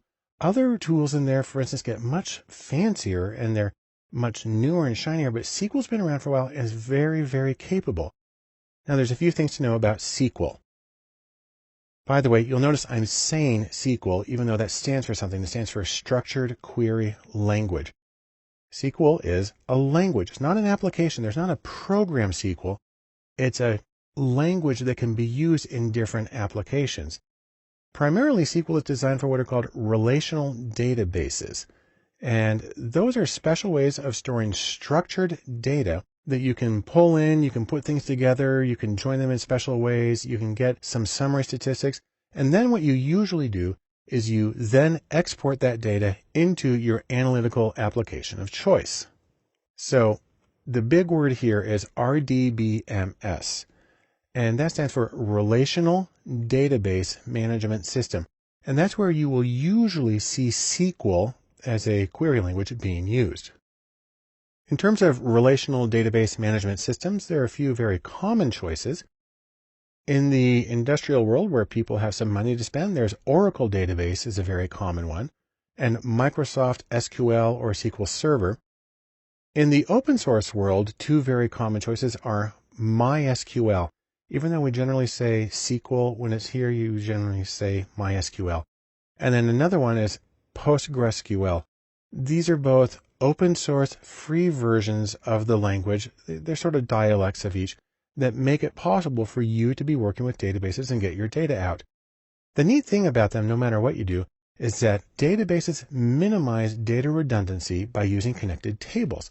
Each table has rows and columns, and they store different levels or different of abstraction or measurement, which mean you only have to put the information in one place and then it can refer to lots of other tables. Makes it very easy to keep things organized and up to date. When you're looking at a way of working with a relational database management system, you get to choose in part between using a graphical user interface or GUI, and some of those include SQL Developer and SQL Server Management Studio, two very common choices. And there are a lot of other ones like Toad and some other choices that are graphical interfaces for working with these databases. And there are also text-based interfaces. So really, any command line interface and any interactive development environment or programming tool is going to be able to do that. Now you can think of yourself being on the command deck of your ship and learn a few basic commands that are very important for working with SQL. There are just a handful of commands that can get you most of where you need to go. There is the select command where you're choosing the cases that you want to include. From says which tables are you going to be extracting them from. Where is a way of specifying conditions, and then order by, obviously, is just a way of putting it all together.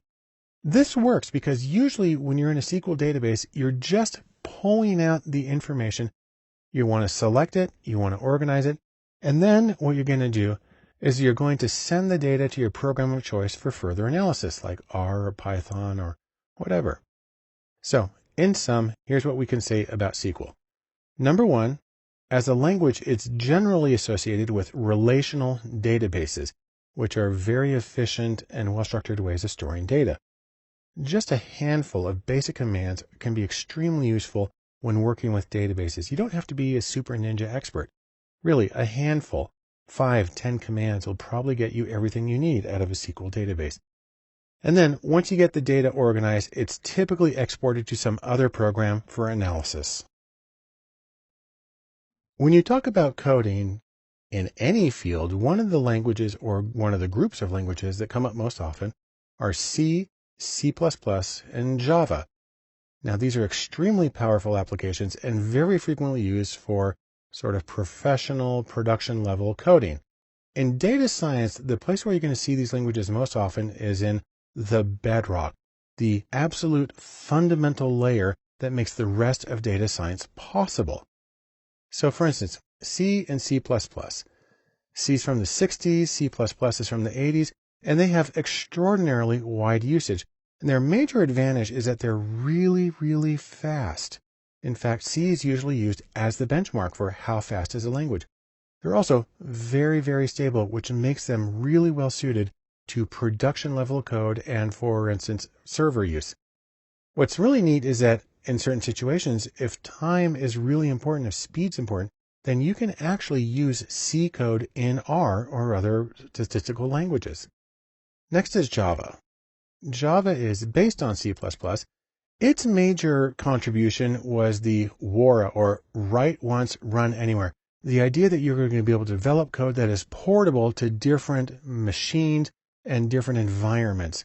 And because of that, Java is actually the most popular computer programming language overall against all tech situations. And the place where you would use these in data science is, like I said, when time is of the essence.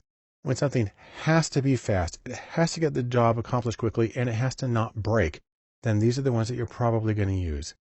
The people who are going to use it are primarily going to be engineers. So the engineers and the developers, the software developers, who deal with the inner workings of the algorithms in data science, or the back end of data science, the servers and the mainframes and the entire structure that makes analysis possible. In terms of analysts, people who are actually analyzing the data typically don't do hands-on work with the foundational elements. They don't usually touch C or C++. More the work is on the front end or closer to the high-level languages like R or Python. In sum, C, C++, and Java form a foundational bedrock and the back end of data and data science. And they do this because they're very fast and they are very reliable. On the other hand, given their nature, that work is typically reserved for the engineers who are working with the equipment that runs in the back that makes the rest of the analysis possible. I want to finish our extremely brief discussion of coding in data sciences and the languages that can be used by mentioning one other that's called Bash. And Bash really is a great example of old tools that have survived and are still being used actively and productively with new data. You can think of it this way. It's almost like typing on your typewriter. You're working at the command line. You're typing out code through a command line interface, or CLI. Now, this method of interacting with computers practically goes back to the typewriter phase because it predates monitors. So before you even had a monitor, you would type in the code and it would print it out on a piece of paper. And the important thing to know about the command line is it's simply a method of interacting. It's not a language because lots of different languages can run at the command line. So for instance, it's important to talk about the concept of a shell. Now in computer science, a shell is a language or something that wraps around the computer. It's a shell around the language that is the interaction level for the user to get things done at the lower levels that aren't really human friendly. On Mac computers and Linux, the most common is Bash, which is short for Born Again Shell.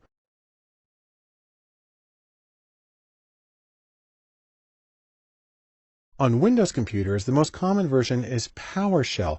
But whatever you do, there actually are a lot of choices. There's the Bourne shell, there's the C shell, which is why I have a C shell right here.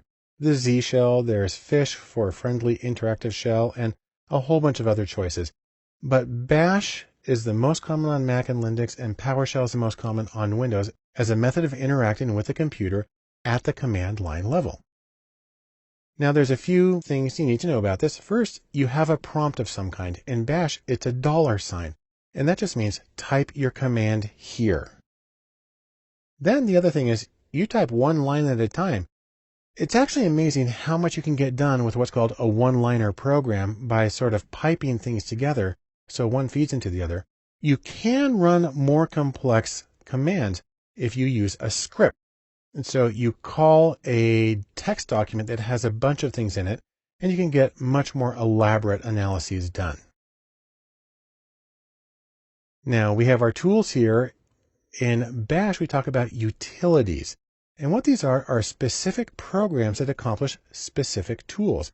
Bash really thrives on do one thing and do it very well. There are two general categories of utilities for Bash. Number one is the built-ins. These are the ones that come installed with it, and so you're able to use them at any time by simply calling in their name.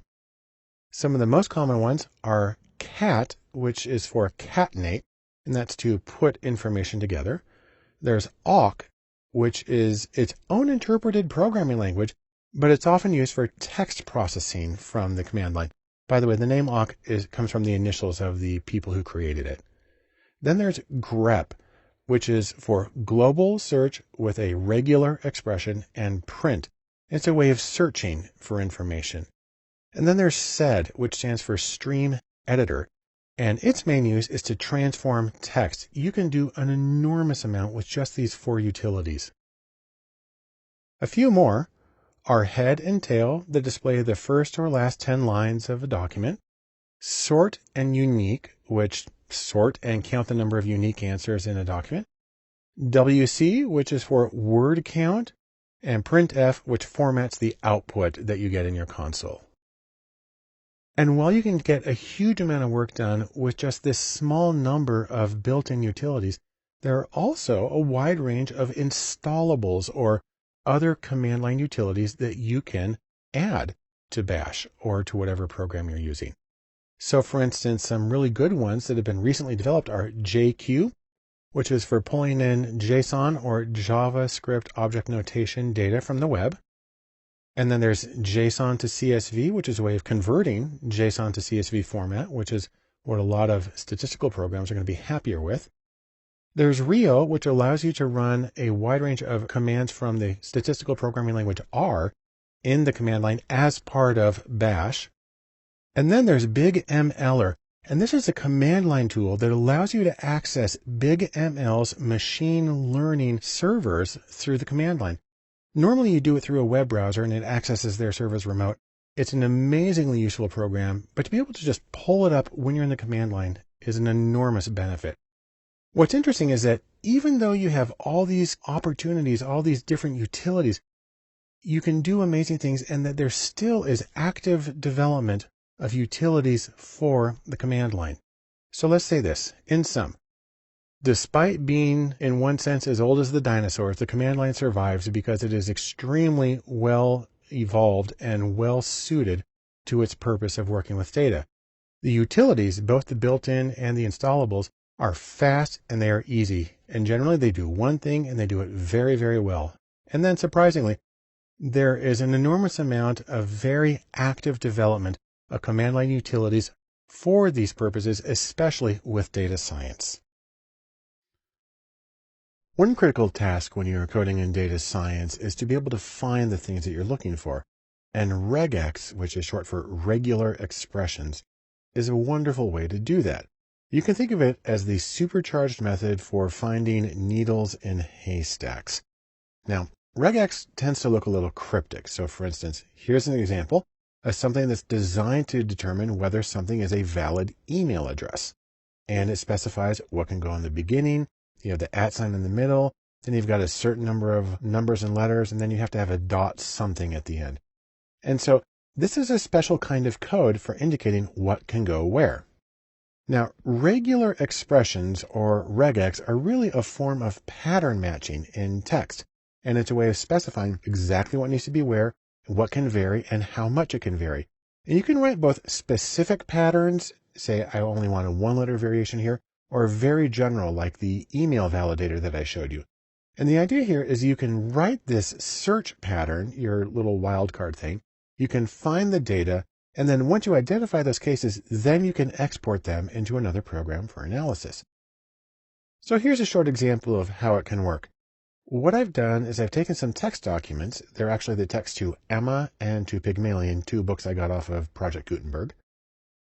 And this is the command, grep::l.ve **.txt. So what I'm looking for are lines in either of these books that start with L. Then they have one character, can be whatever, and then that's followed by VE. And then the .txt means search for all of the text files in that particular folder. And what it found is lines that began with love and lived and lovely and so on. Now, in terms of the actual nuts and bolts of regular expressions, there are some certain elements. There are literals, and those are things that mean exactly what they are. You type the letter L, you're looking for the letter L. There are also meta characters, which specify, for instance, things needs to go here. They're characters, but they actually really code that give representations. There are also escape sequences, which are something that you use to say, well, normally this character is used as a variable, but I actually want to really look for a period as opposed to a placeholder. Then you have the entire search expression that you create, and then you have the target string, the thing that it's searching through. So let me give a few very short examples. This is the caret. It's sometimes called a hat, or in French a circonflexe. And what that means is you're looking for something that's at the beginning of the text that you're searching. So for example, you can have caret and capital M. That means you need something that begins with a capital M. So for instance, the word Mac, true, it will find that. But if you have iMac, there's a capital M, but it's not the first thing. So that'll be false. It won't find that. The $sign means you're looking for something that is at the end of the string.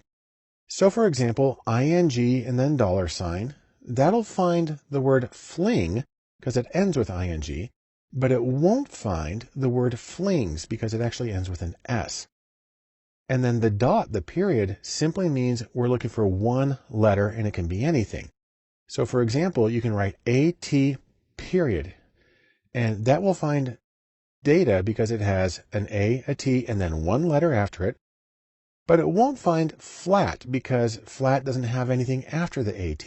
And so these are extremely simple examples of how it can work. Obviously, it gets more complicated, and the real power is when you start combining these bits and elements. Now, one interesting thing about this is you can actually treat this as a game. I love this website. It's called Regex Golf, and it's at regex.alf.nu.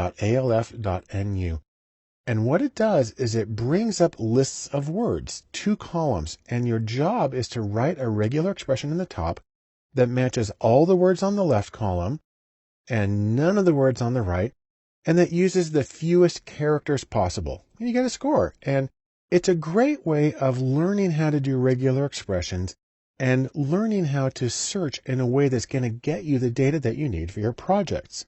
So, in sum, regex or regular expressions help you find the right data for your project.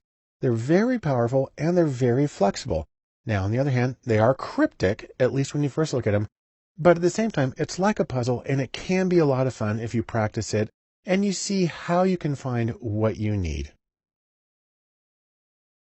I want to thank you for joining me in coding and data science, and we'll wrap up this course by talking about some of the specific next steps that you can take for working in data science. The idea here is that you want to get some tools and you want to start working with those tools. Now, please keep in mind something that I've said at another time. Data tools and data science are related. They're important, but don't make the mistake of thinking that if you know the tools that you have done the same thing as actually conducted data science. That's not true. People sometimes get a little enthusiastic and they get a little carried away. What you need to remember is the relationship really is this. Data tools are an important part of data science, but data science itself is much bigger than just the tools. Now, speaking of tools, remember there's a few kinds that you can use and that you might want to get some experience with these. Number one, in terms of apps or just specific built applications, Excel and Tableau are really fundamental for both getting the data from clients or doing some basic data browsing. And Tableau is really wonderful for interactive data visualization. I strongly recommend that you get very comfortable with both of those. In terms of code, it's a good idea to learn either R or Python, or ideally to learn both because you can use them hand in hand. In terms of utilities, it's a great idea to learn how to work with Bash, the command line utility, and to use regular expressions or regex. You can actually use those in lots and lots of programs, regular expressions. And so they can have a very wide application. And then finally, data science requires some kind of domain expertise. You're going to need some sort of field experience or intimate understanding of a particular domain and the challenges that come up and what constitutes workable answers and the kind of data that's available. Now, as you go through all of this, you don't need to build this monstrous list of things. Remember, you don't need everything. You don't need every tool. You don't need every function. You don't need every approach. Instead, remember, get what's best for your needs and for your style. But no matter what you do, remember, tools are tools. They're a means to an end. Instead, you want to focus on the goal of your data science project, whatever it is. And I can tell you really, the goal is meaning, extracting meaning out of your data to make informed choices. In fact, I'll say a little more. The goal is always meaning. And so with that, I strongly encourage you, get some tools, get started in data science, and start finding meaning in the data that's around you. Welcome to Mathematics and Data Science. I'm Barton Polson, and we're going to talk about how mathematics matters for data science. Now, you may be saying to yourself, why math? And computers can do it. I don't need to do it. And really, fundamentally, I don't need math. I'm just here to do my work. Well, I'm here to tell you, no, you need math.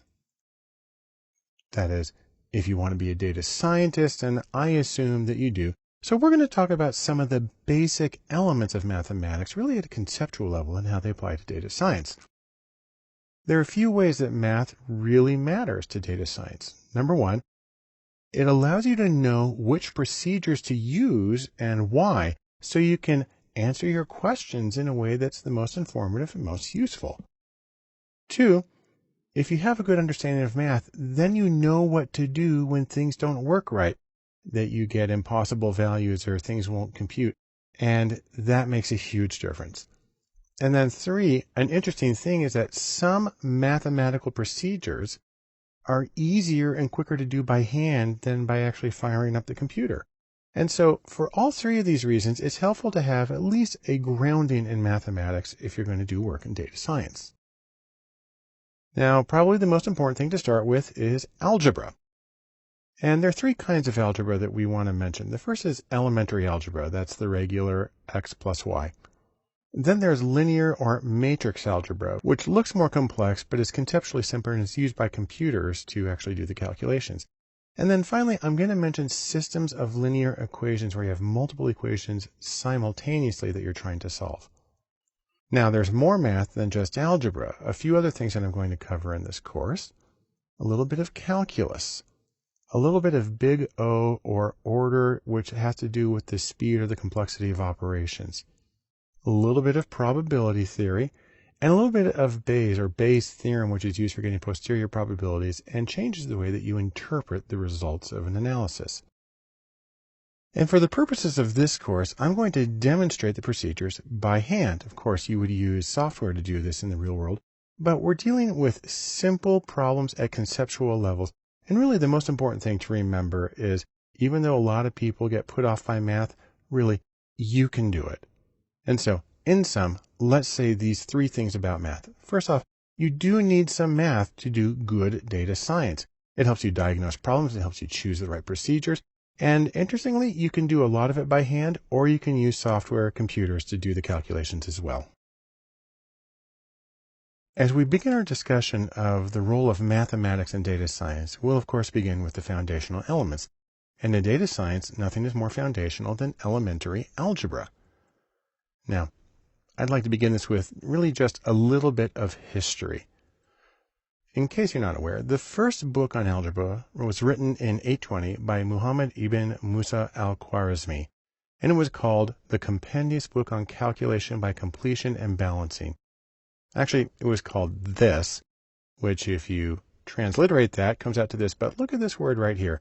That's the algebra, which means restoration. Any case, that's where it comes from. And for our concerns, there are several kinds of algebra that we're going to talk about.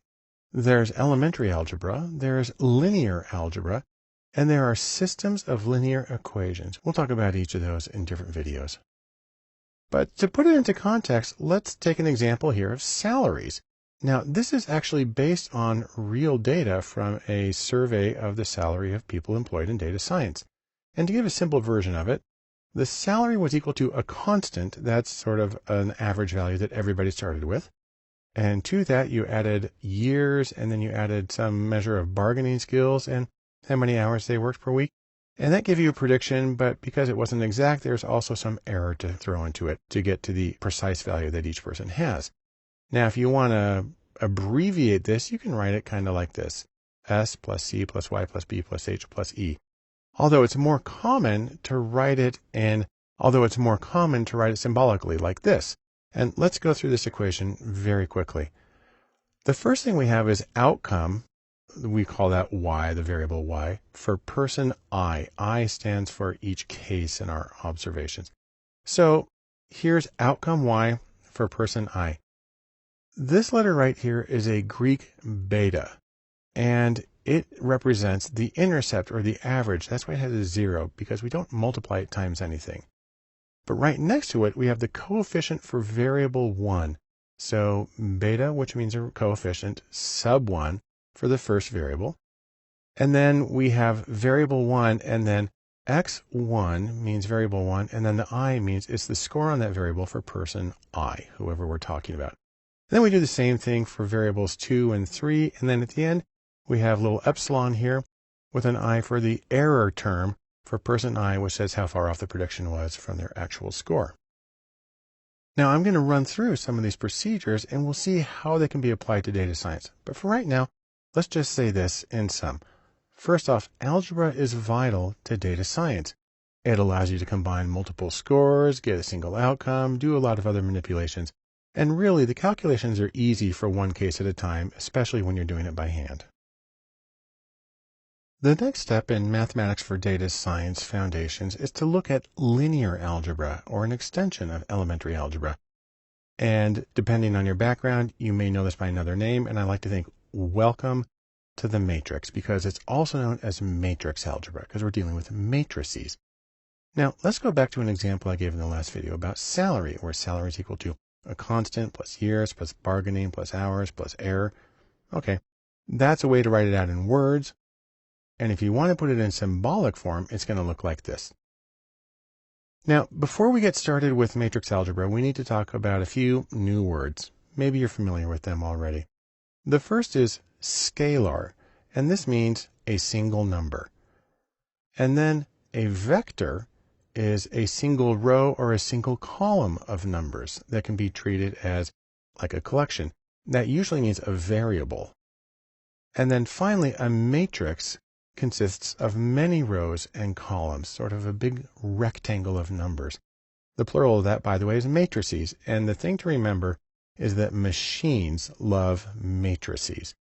Now, let's take a look at a very simple example of this. Here is a very basic representation of matrix algebra or linear algebra, where we're showing data on 2 people on 4 variables. So over here on the left, we have the outcomes for cases 1 and 2, our people 1 and 2. and you put them in the square brackets to indicate that it's a vector or a matrix. Here on the far left, it's a vector because it's a single column of values.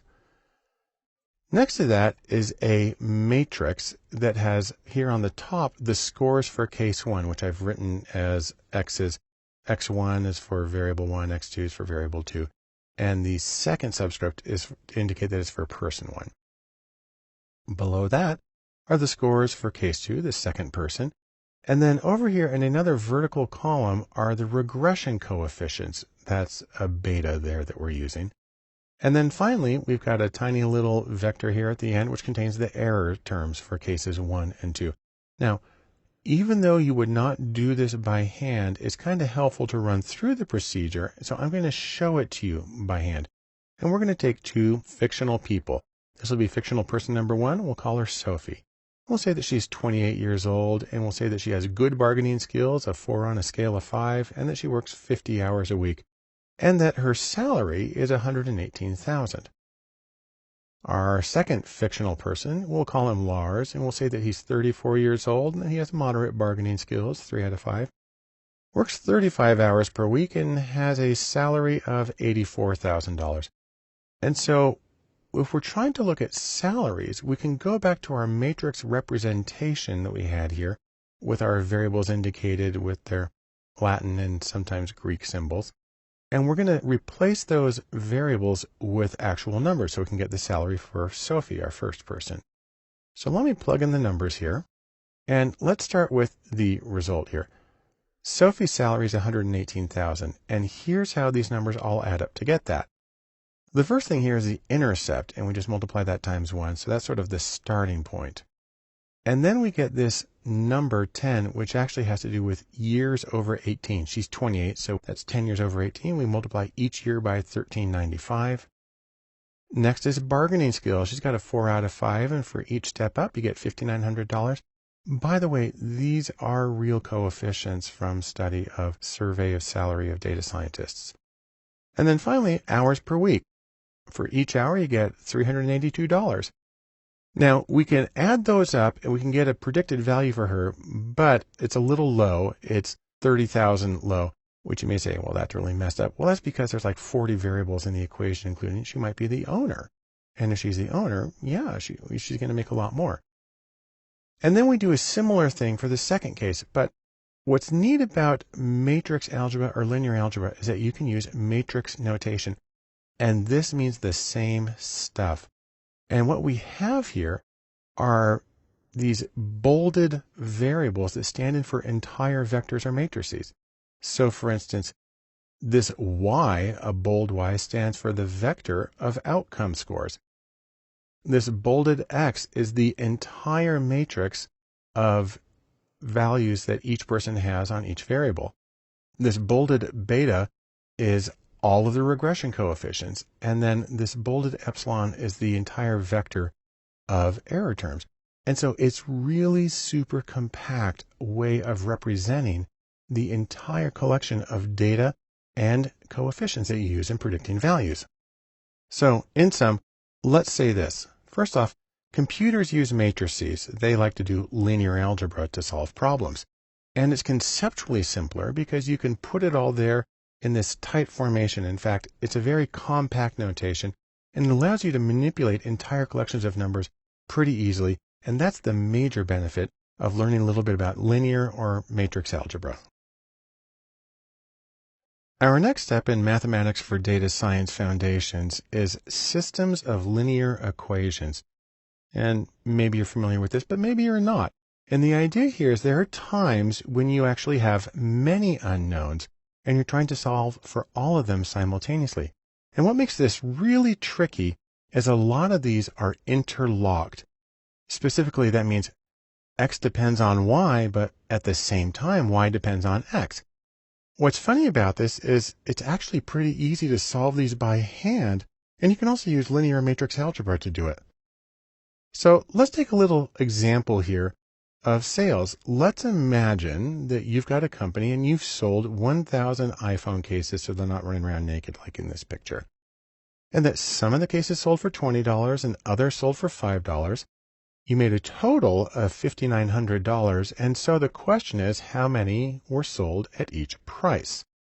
Now, hopefully you were keeping your records, but you can also calculate it from this little bit of information. And to show you, I'm going to do it by hand. Now, we're going to start with this. We know that sales, the two price points, X and Y, add up to 1,000 total cases sold. And for revenue, we know that if you multiply a certain number times $20 and another number times $5, that it all adds up to $5,900. Between the two of those, we can figure out the rest. Let's start with sales. Now, what I'm going to do is I'm going to try to isolate the values, and I'm going to do that by putting in this minus y on both sides. And then I can take that and I can subtract it. So I'm left with X is equal to 1,000 minus Y. Normally you solve for Y, but I solve for X. You'll see why in just a second. Then we go to revenue, and we know from earlier that our sales at these two price points add up to $5,900 total. Well, what we're going to do is we're going to take this X that's right here, and we're going to replace it with the equation we just got, which is 1,000 minus Y. Then we multiply that through, and we get 20,000 minus 20Y plus 5Y equals 5,900. Well, we can subtract these two because they're on the same thing, so 20Y, and we get 15Y, and then we subtract 20,000 from both sides. So there it is right there on the left, and that disappears, and then I get it over on the right side, and I do the math there, and I get minus $14,100. Well, then I divide both sides by negative $15, and when we do that, we get Y is equal to 940. Okay, so that's one of our values for sales. So let's go back to sales. We have X plus Y equals 1,000. We take the value that we just got, 940, we stick that into the equation, and then we can solve for X. Just subtract 940 from each side. There we go. We get X is equal to 60. So let's put it all together just to recap what happened. What this tells us is that 60 cases were sold at $20 each, and that 940 cases were sold at $5 each. Now, what's interesting about this is you can also do this graphically. We're going to draw it. So I'm going to graph the two equations. Here are the original ones we had. This one predicts sales, this one gives price. The problem is these really aren't in the canonical form for creating graphs. That needs to be Y equals something else. So we're going to solve both of these for Y. We subtract X from both sides. There it is on the left. We subtract that, and then we have Y is equal to minus X plus 1,000. That's something that we can graph. Then we do the same thing for price. Let's divide by 5 all the way through. That gets rid of that. And then we've got this 4X, and then let's subtract 4X from each side. And what we're left with is minus 4X plus 1180. That's also something that we can graph. So here's the first line. This indicates cases sold. It originally said X plus Y equals 1,000, but we rearranged it to Y is equal to minus X plus 1,000. And so that's the line we have here. And then we have another line which indicates earnings. And this one was originally written as $20 times X plus $5 times Y equals $5,900 total. We rearrange that to Y equals minus 4X plus 1180. That's the equation for the line. And then the solution is right here at the intersection. There's our intersection, and it's at 60 on the number of cases sold at $20 and 940 on the number of cases sold at $5. And that also represents the solution of these joint equations. And so it's a graphical way of solving a system of linear equations. So in sum, systems of linear equations allow us to balance several unknowns and find the unique solution. And in many cases, it's easy to solve by hand. And it's really easy with linear algebra when you use software to do it at the same time. As we continue our discussion of mathematics and data science and the foundational principles, the next thing we want to talk about is calculus. And I'm going to give a little more history right here. The reason I'm showing you pictures of stones is because the word calculus is Latin for stone, as in a stone used for tallying, where people would actually have a little bag of stones and they would move them and they would use it to count sheep or whatever. And the system of calculus was formalized in the 1600s simultaneously, independently by Isaac Newton and Gottfried Wilhelm Leibniz. And there are three reasons why calculus is important for data science. Number one, it's the basis of most of the procedures that we do. Things like least squares regression and probability distributions, they use calculus in getting those answers. Second one is if you're studying anything that changes over time. So if you're measuring quantities or rates that change over time, then you have to use calculus. Calculus is used in finding the maxima and the minima of functions, especially when you're optimizing, which is something I'll show you separately. Also, it's important to keep in mind there are two kinds of calculus. The first is differential calculus, which talks about rates of change at a specific time. It's also known as the calculus of change. The second kind of calculus is integral calculus, and this is where you're trying to calculate the quantity of something at a specific time given the rate of change. And it's also known as the calculus of accumulation. So let's take a look at how this works, and we're going to focus on differential calculus. So I'm going to graph an equation here. I'm going to do y is equal to x squared, a very simple one, but it's a curve, which makes it harder to calculate things like the slope. So let's take a point here that's at -2. That's my little red dot. We have it x is equal to -2. And because y is equal to x squared, if we want to get the y value, all we got to do is take that -2 and square it, and that gives us 4. So that's pretty easy. So the coordinates for that red point are -2 on x and +4 on y. Here's a harder question. What is the slope of the curve at that exact point? Well, it's actually a little tricky because the curve is always curvy and there's no flat part on it. But we can get the answer by getting the derivative of the function. Now, there are several different ways of writing this. I'm using the one that's easiest to type. And let's start by this. What we're going to do is the n here. And that is the squared part. So we had x squared. And you see that same n turns into the squared. And then we come over here and we put that same value 2 in right there. And we put the 2 in right here. And then we can do a little bit of subtraction. 2 minus 1 is 1. And truthfully, you can just ignore that and you get 2x. That is the derivative. So what we have here is the derivative of x squared is 2x. That means the slope at any given point of the curve is 2x. So let's go back to what we had a moment ago. Here's our curve. Here's our point at x minus 2. And so the slope is equal to 2x. Well, we put in the -2 and we multiply it and we get -4. So that is the slope at this exact point on the curve. Okay, what if we choose a different point? Let's say we come over here to x is equal to 3. Well, the slope's equal to 2x. So that's 2 times 3 is equal to 6. Great. And on the other hand, you might be saying to yourself, and why do I care about this? There's a reason that this is important. And what it is that you can use these procedures to optimize decisions. And if that seems a little too abstract to you, that means you can use them to make more money. And I'm going to demonstrate that in the next video. But for right now, in sum, let's say this. Calculus is vital to practical data science.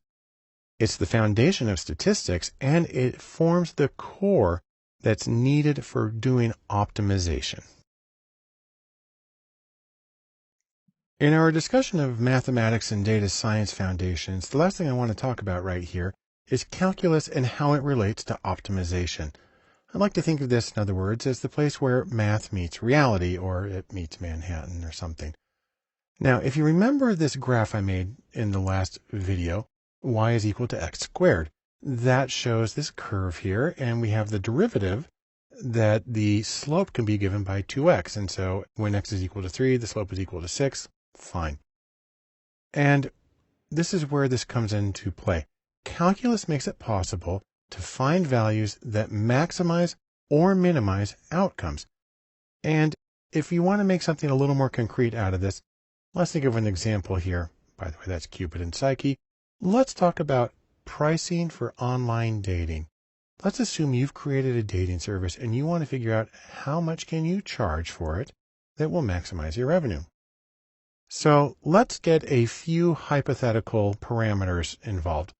First off, let's say that annual subscriptions currently cost $500 a year, and you can charge that for a dating service. And let's say you sell 180 new subscriptions every week. On the other hand, based on your previous experience manipulating prices around, you have some data that suggests that for each $5 you discount from the price of $500, you will get 3 more sales. Also, because it's an online service, let's just make our lives a little simpler right now and assume that there is no increase in overhead. It's not really how it works, but we'll do it for now. And I'm actually going to show you how to do all this by hand. Now, let's go back to price first. We have this $500 is the current annual subscription price. And you're going to subtract $5 for each unit of discount. That's what I'm giving D. So 1 discount is $5, 2 discounts is $10, and so on.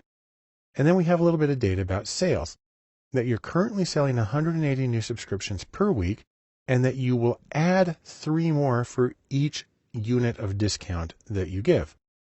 So what we're going to do here is we're going to find sales as a function of price. Now, to do that, the first thing we have to do is get the y-intercept. So we have price here. $500 is the current annual subscription price minus $5 times D. And what we're going to do is we're going to get the y-intercept by solving when does this equal 0. Okay, well, we take the 500, we subtract that from both sides, and then we end up with minus 5D is equal to minus 500. Divide both sides by minus 5, and we're left with D is equal to 100. That is, when D is equal to 100, X is 0, and that tells us how we can get the y-intercept. But to get that, we have to substitute this value into sales. So we take D is equal to 100, and the intercept is equal to 180 plus 3. 180 is the number of new subscriptions per week. And then we take the 3, and then we multiply that times our 100. So 180 times 3 times 100 is equal to 300. Add those together, and you get 480. And that is the y-intercept in our equation. So when we've discounted sort of price to 0, when price is 0, then the expected sales is 480. Of course, that's not going to happen in reality, but it's necessary for finding the slope of the line. And so now let's get the slope. The slope is equal to the change in y on the y-axis divided by the change in x. One way we can get this is by looking at sales. We get our 180 new subscriptions per week plus 3 for each unit of discount. And we take our information on price, $500 per year minus $5 for each unit of discount. And then we take the 3D and the 5D, and those will give us the slope. So it's plus 3 divided by minus 5, and that's just minus 0.6. And so that is the slope of the line. The slope is equal to minus 0.6. And so what we have from this is sales as a function of price, where sales is equal to 480, because that's the y-intercept when x is equal to 0, when price is 0, minus 0.6 times price. So this isn't the final thing. Now what we have to do is we turn this into revenue. So there's another stage to this. Now revenue is equal to sales times the price. You know, how many things did you sell and how much did it cost? Well, we can substitute in some information here. If we take sales and we put it in as a function of price, because we just calculated that a moment ago, we get this, and then we do a little bit of multiplication, and then we get that revenue is equal to 480 times the price minus 0.6 times the square of the price. Okay, that's a lot of stuff going on there. What we're going to do now is we're going to get the derivative. That's the calculus that we talked about. Well, the derivative of 480 in the price, where price is sort of the x, the derivative is simply 480. And the minus 0.6 times the square of the price, well, that's very similar to the thing we did with the curve. And what we end up with is 0.6 times 2 is equal to 1.2 times the price. This is the derivative of the original equation. We can solve that for 0 now. And just in case you're wondering, why do we solve it for 0? Because that is going to give us the place when y is at a maximum. Now, we had a minus squared, so we have to invert the shape.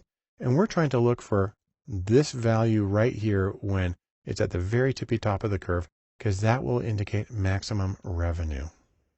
Okay, so what we're going to do is we're going to solve for 0. Let's go back to our equation here. We want to find out when is that equal to 0. Well, we subtract 480 from each side. There we go. And we divide by minus 1.2 on each side. And this is our price for maximum revenue. So we've been charging $500 a week, but this says we'll have more total income if we charge $400 instead. And if you want to find out how many sales we can get, currently we have 480. And if you want to know what the sales volume is going to be for that, well, you take the 480, which is the hypothetical y-intercept when the price is 0, but then we put in our actual price of 400, multiply that, we get 240, do the subtraction, and we get 240 total. So that would be 240 new subscriptions per week. So let's compare this. The current revenue is 180 new subscriptions per week at $500 per year. And that means that our current revenue is $90,000 per year. I know it sounds really good, but we can do better than that because the formula for maximum revenue is 240 times 400. When you multiply those, you get 96,000. And so the improvement is just the ratio of those two. 96,000 divided by 90,000 is equal to 1.07. And what that means is a 7% increase, and anybody would be thrilled to get a 7% increase in their business simply by changing the price and increasing the overall revenue. So let's summarize what we found here. If you lower the cost by 20%, go from $500 per year to $400 per year, assuming all of our other information is correct, then you can increase sales by 33%. That's more than the 20 that you had. And that increases total revenue by 7%. And so we can optimize the price to get the maximum total revenue, and it has to do with this little bit of calculus on the derivative of a function. So, in sum, calculus can be used to find the minima and the maxima of functions, including prices. It allows for optimization, and that in turn allows you to make better business decisions. Our next topic in mathematics and data principles is something called Big O. And if you're wondering what Big O is all about, well, it is about time. Or you can think of it as how long does it take to do a particular operation. It's the speed of the operation. If you want to be really precise, the growth rate of a function, how much more it requires as you add elements, is called its order. That's why it's Big O. That's for order. And Big O gives the rate of how things grow as the number of elements grows. And what's funny is there can be really surprising differences. Let me show you how it works with a few different kinds of growth rates, or Big O. First off, there's the ones that I say are sort of just on the spot. You can get stuff done right away. The simplest one is O1, and that is a constant order, and that's something that takes the same amount of time no matter what. You can send out an email to 10,000 people, just hit one button. It's done. The number of elements, the number of people, the number of operations, it just takes the same amount of time. Up from that is logarithmic, where you take the number of operations, you get the logarithm of that, and you see it's increased, but it's really only a small increase, and it tapers off really quickly. So an example is finding an item in a sorted array. Not a big deal. Next one up from that, now this looks like a big change, but in the grand schemes, it's not a big change. This is a linear function where each operation takes the same unit of time, and so if you have 50 operations, it takes 50 units of time. If you're storing 50 things, it takes 50 units of space. So find an item in an unsorted list. It's usually going to be linear time. Then we have the functions where I say, you better just pack a lunch because it's going to take a little while. The best example of this is what's called log linear. That's where you take the number of items and you multiply that number times the log of the items. And an example of this is something called a fast Fourier transform, which is used for dealing, for instance, with sound or anything that's over time. You can see it takes a lot longer. If you got 30 elements, you're way up there at the top of this particular chart at 100 units of time or 100 units of space, or however you want to put it. And it looks like a lot, but really that's nothing compared to the next set where I say, you're just going to be camping out. You might as well go home. That includes something like the quadratic. You square the number of elements. And see how that just kind of shoots straight up. That's quadratic growth. And so multiplying two n-digit numbers. So if you're multiplying two numbers that each have 10 digits, it's going to take you that long. It's going to take a long time. Even more extreme is this one. This is the exponential, 2 raised to the power of the number of items you have. You'll see, by the way, the red line here doesn't even go to the top. That's because the graphing software that I'm using doesn't draw it when it goes above my upper limit there. So it kind of cuts it off. But this is a really demanding kind of thing. It's, for instance, finding an exact solution to what's called the traveling salesman problem using dynamic programming. That's an example of exponential rate of growth. And then one more I want to mention, which is sort of catastrophic, is factorial. You take the number of elements and you raise that to the exclamation point factorial. And you see that one cuts off really soon because it basically goes straight up. You have any number of elements of any size, it's going to be hugely demanding. And for instance, if you're familiar with the traveling salesman problem, that's trying to find a solution through the brute force search. It just takes an extraordinary amount of time.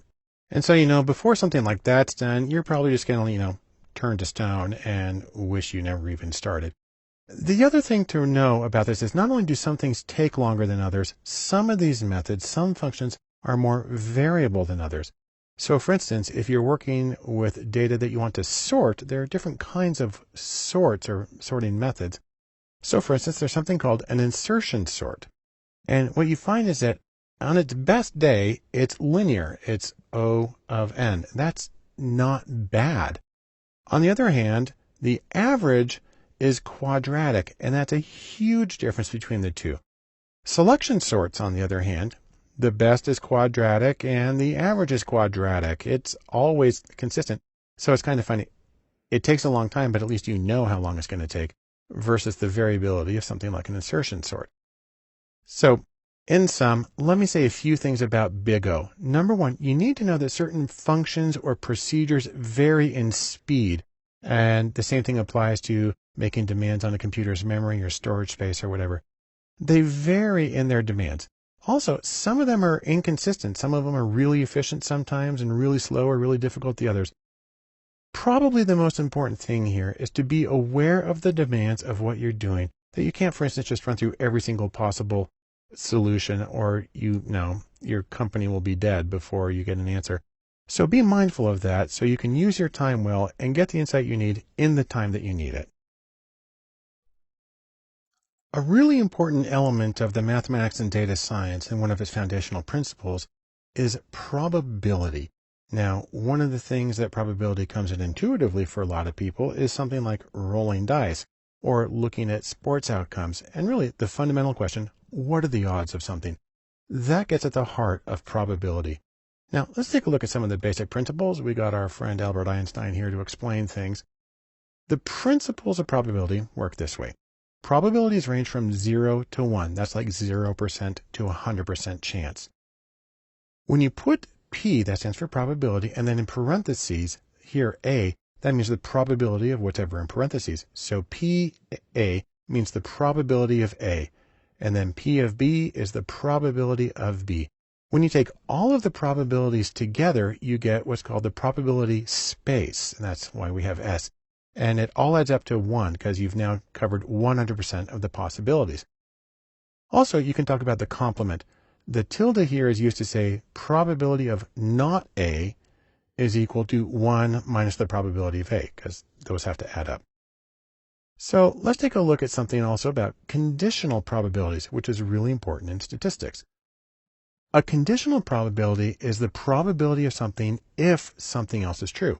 You write it this way, the probability of, and that vertical line is called a pipe, and it's read as assuming that or given that. So you can read this as probability of A given B is the probability of A occurring if B is true.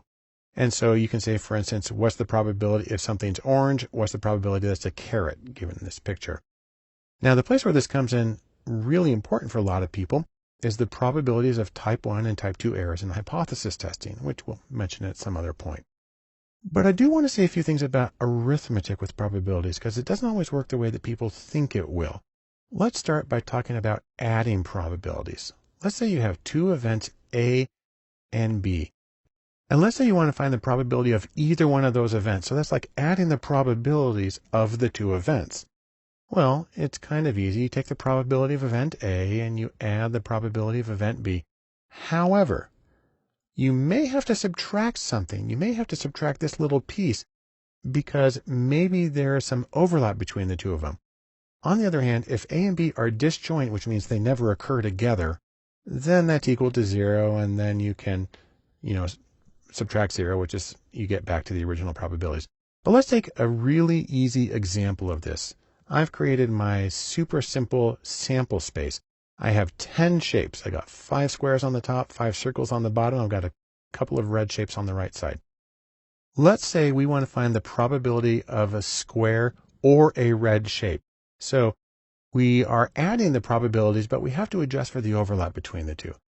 Well, here's our squares on top. 5 out of the 10 are squares. And over here on the right, we have 2 red shapes, 2 out of 10. So let's go back to our formula here. And let's change a little bit. Change the A and the B to S and R for square and red. Now, we can start this way. Let's get the probability that something is a square.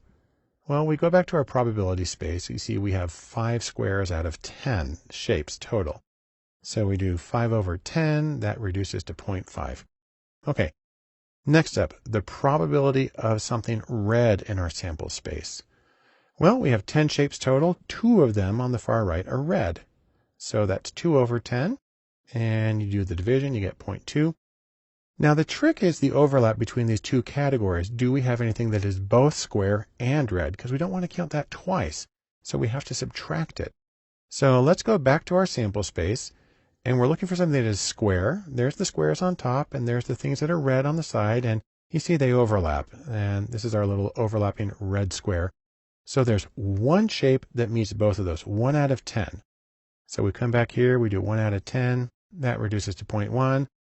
And then we just do the addition and subtraction here. 0.5 plus 0.2 minus 0.1 gets us 0.6. And so what that means is there's a 60% chance of an object being square or red. And you can look at it right here. We got 6 shapes outlined now. And so that's the visual interpretation that lines up with the mathematical one we just did. Now let's talk about multiplication for probabilities. Now, the idea here is you want to get what are called joint probabilities, or the probability of two things occurring together simultaneously. And what you need to do here is you need to multiply the probabilities. And we can say probability of A and B, because we're asking about A and B occurring together, a joint occurrence. And it's equal to the probability of A times the probability of B. That's easy. But you do have to expand it just a little bit because you can have the problem of things overlapping a little bit. And so you actually need to expand it to a conditional probability. The probability of B given A. Again, that's the vertical pipe there. On the other hand, if A and B are independent, if they never co-occur, or B is no more likely to occur if A happens, then it just reduces to the probability of B and you get your slightly simpler equation. But let's go and take a look at our sample space right here. So we've got our 10 shapes, 5 of each kind, and then 2 that are red. And we're going to look at originally the probability of something being square or red. Now we're going to look at the probability of it being square and red. Now I know we can eyeball this one really easy, but let's run through the math. The first thing we need to do is get the ones that are square. There's those 5 on the top, and the ones that are red, and there's those 2 on the right. In terms of the ones that are both square and red, yeah, obviously there's just this one red square at the top right. But let's do the numbers here. We change our formula to be S and R for square and red. We get the probability of square.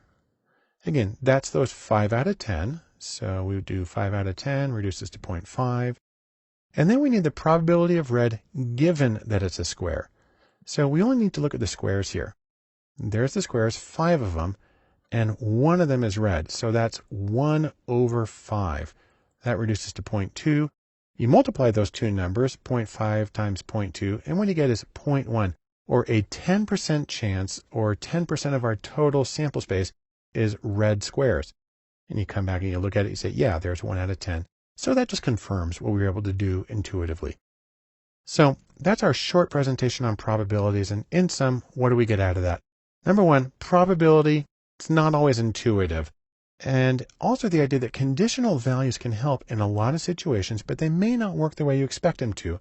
And really, the arithmetic of probability can surprise people. So pay attention when you're working with it so you can get a more accurate conclusion in your own calculations. Welcome to Statistics and Data Science. I'm Barton Polson, and what we're going to be doing in this course is talking about some of the ways that you can use statistics to see the unseen, to infer what's there even when most of it's hidden. Now, this shouldn't be a surprise if you remember the data science Venn diagram that we talked about a while ago.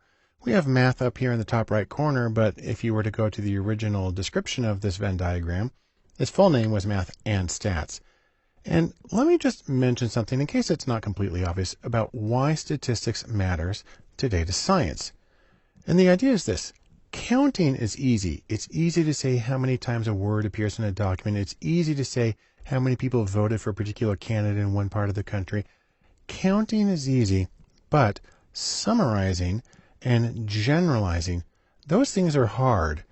And part of the problem is there's no such thing as a definitive analysis. All analyses really depend on the purposes that you're dealing with. So, as an example, let me give you a couple of pairs of words and try to summarize the difference between them in just 2 or 3 words. I mean, in a word or two, how is a souffle different from a quiche? Or how is an aspen different from a pine tree? Or how is baseball different from cricket? And how are musicals different from opera? It really depends on who you're talking to. It depends on your goals, and it depends on sort of the shared knowledge. And so there's not a single definitive answer. And then there's the matter of generalization. Think about, again, take music. Listen to 3 Concerti by Antonio Vivaldi, and do you think you can safely and accurately describe all of his music? Now, I actually chose Vivaldi on purpose because Igor Stravinsky said you could. He said he didn't write 500 concertos. He wrote the same concerto 500 times. But take something more real world like politics. If you talk to 400 registered voters in the U.S., can you then accurately predict the behavior of all of the voters? There's about 100 million voters in the U.S. And that's a matter of generalization. And that's the sort of thing that we try to take care of with inferential statistics. Now, there are different methods that you can use in statistics, and all of them are designed to give you sort of a map, a description of the data you're working with. There are descriptive statistics, there are inferential statistics, there's the inferential procedure, hypothesis testing, and there's also estimation. And I'll talk about each of those in more depth.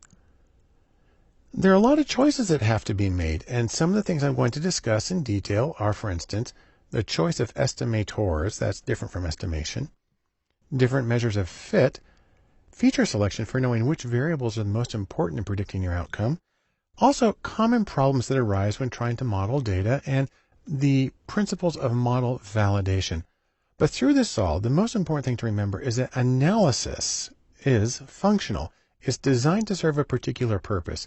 And there's a very wonderful quote within the statistics world that says, all models are wrong. All statistical descriptions of reality are wrong because they're not exact depictions, they're summaries. But some are useful. And that's from George Box.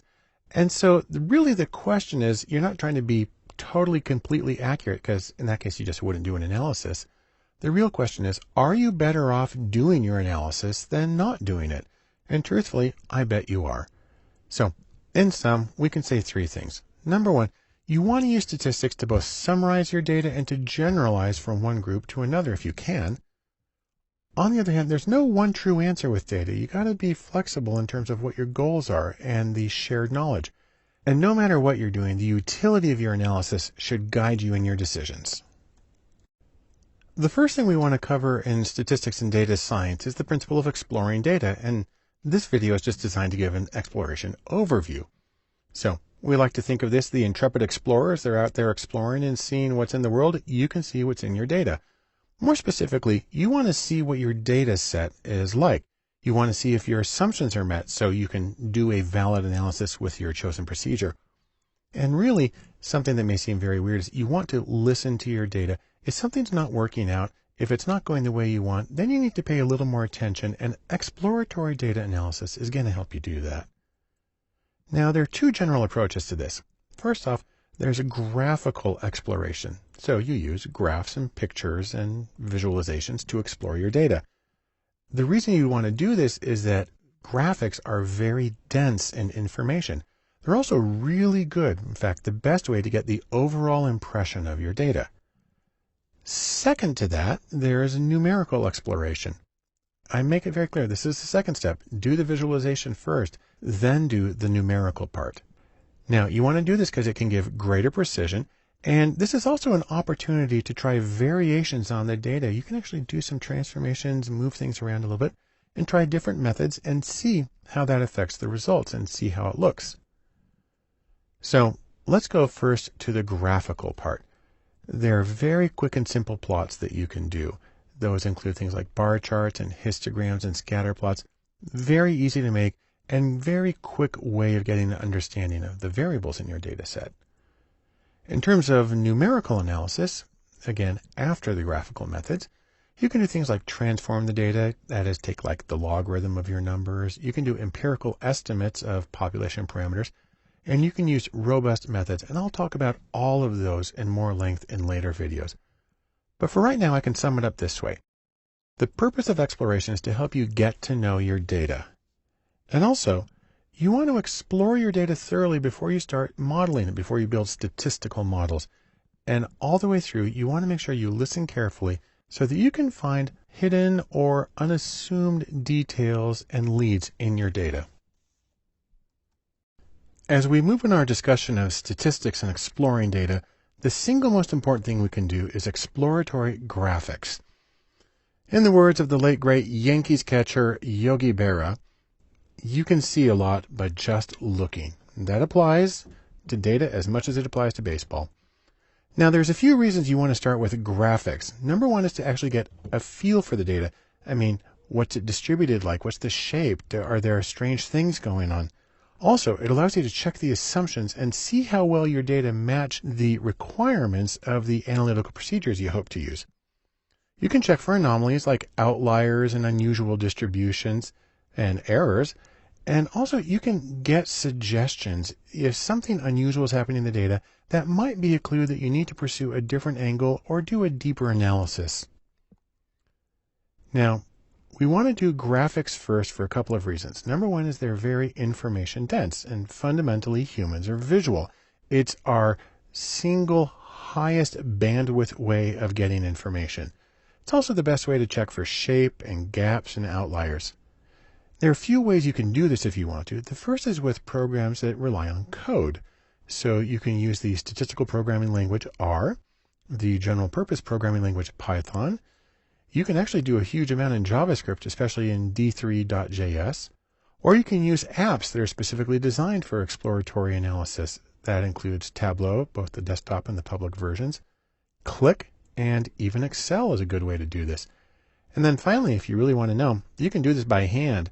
John Tukey, who's the father of exploratory data analysis, wrote his seminal book, a wonderful book, where it's all hand graphs, and actually it's a wonderful way to do it.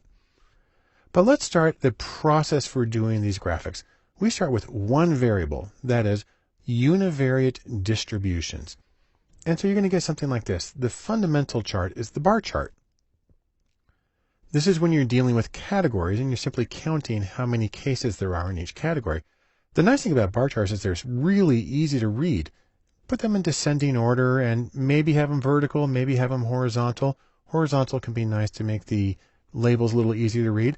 This is about psychological profiles of the United States. This is real data, and that we have the most states in the friendly and conventional, a smaller number in temperamental and uninhibited, and the least common of the United States is relaxed and creative. Next, you can do a box plot, or sometimes called a box and whiskers plot. This is when you have a quantitative variable, something that's measured, and you can say how far apart scores are. A box plot shows quartile values. It also shows outliers. So for instance, this is Google searches for modern dance, and that's Utah at 5 standard deviations above the national average. That's where I'm from, and I'm glad to see that there. Also, it's a nice way to show many variables side by side if they're on approximately similar scales. Next, if you have quantitative variables, you're going to want to do a histogram. Again, quantitative, so interval or ratio level, or measured variables. And these let you see the shape of a distribution and potentially compare many. So here are 3 histograms for Google searches on data science and entrepreneur and modern dance. And you can see mostly for the part normally distributed with a couple of outliers. Once you've done one variable or the univariate analyses, you're going to want to do 2 variables at a time. That is, bivariate distributions or joint distributions. Now, one easy way to do this is with grouped plots. So you can do grouped bar charts and box plots. What I have right here is grouped box plots. I have my 3 regions, psychological regions of the United States, and I'm showing how they rank on openness. That's a psychological characteristic. And what you can see is that the relaxed and creative are highest, and the friendly and conventional tend to go to the lowest. And that's kind of how that works. It's also a good way of seeing the association between a categorical variable, like region of the United States psychologically, and a quantitative outcome, which is what we have here with openness. Next, you can also do a scatter plot. That's where you have 2 quantitative variables. And what you're looking for here is it a straight line? That is it linear? Do we have outliers?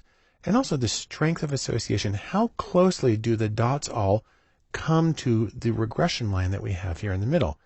And this is an interesting one for me because we have openness across the bottom.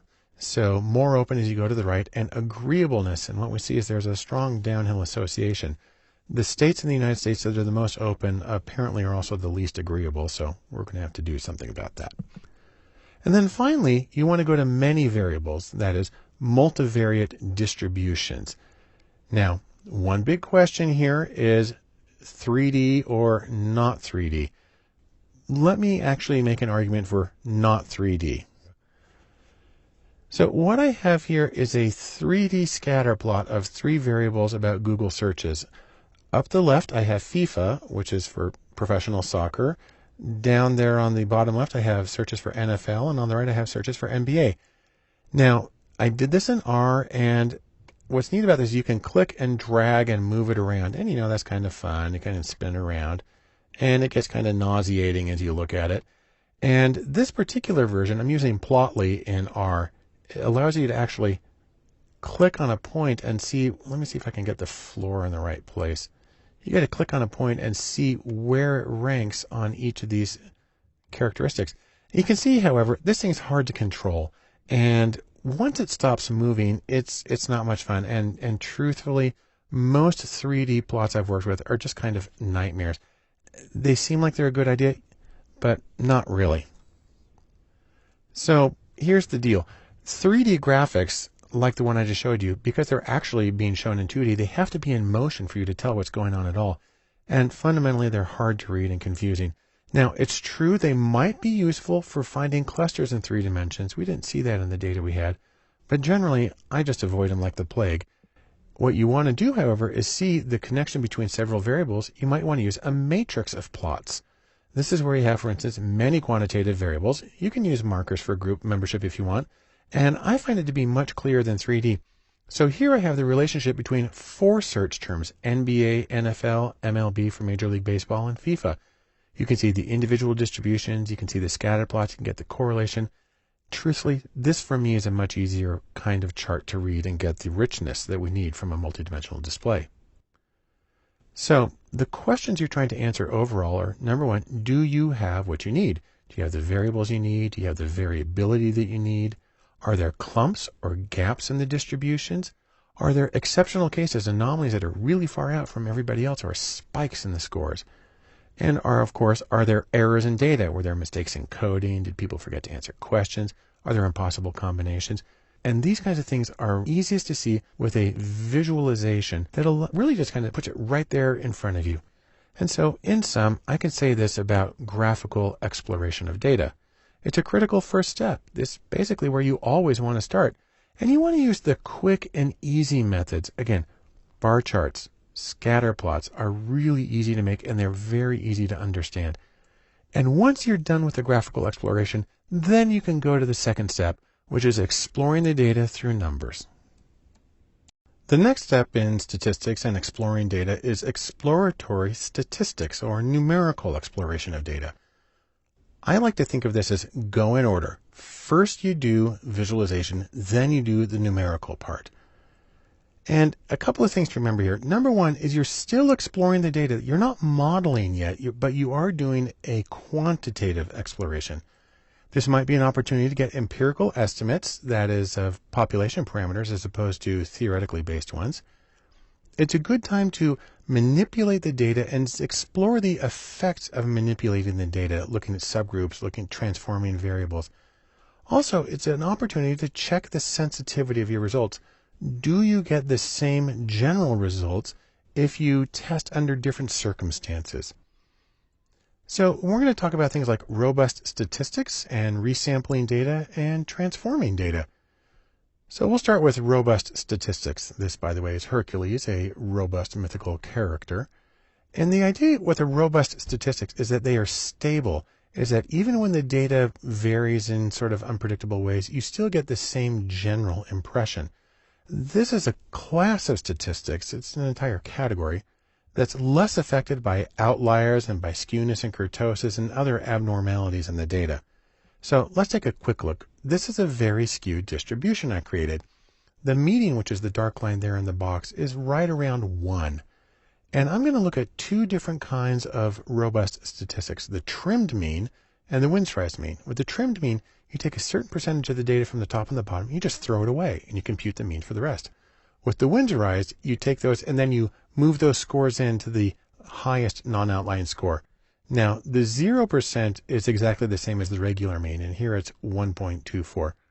But as we trim off 5% or move in 5%, you can see that the mean shifts a little bit. Then 10%, it comes in a little bit more to 25%. Now we're throwing away 50% of the data, 25% on the top, 25% on the bottom. And we get a mean here of 1.03, that's a trimmed mean, and a Windsor's of 1.07. When we throw away 50%, when we trim 50%, that actually means that we're leaving just the median. Only the middle score is left. Then we get 1.01. What's interesting is how close we get to that even when we have 50% of the data left. And so that's an interesting example of how you can use robust statistics to explore data even when you have things like strong skewness. Next is the principle of resampling.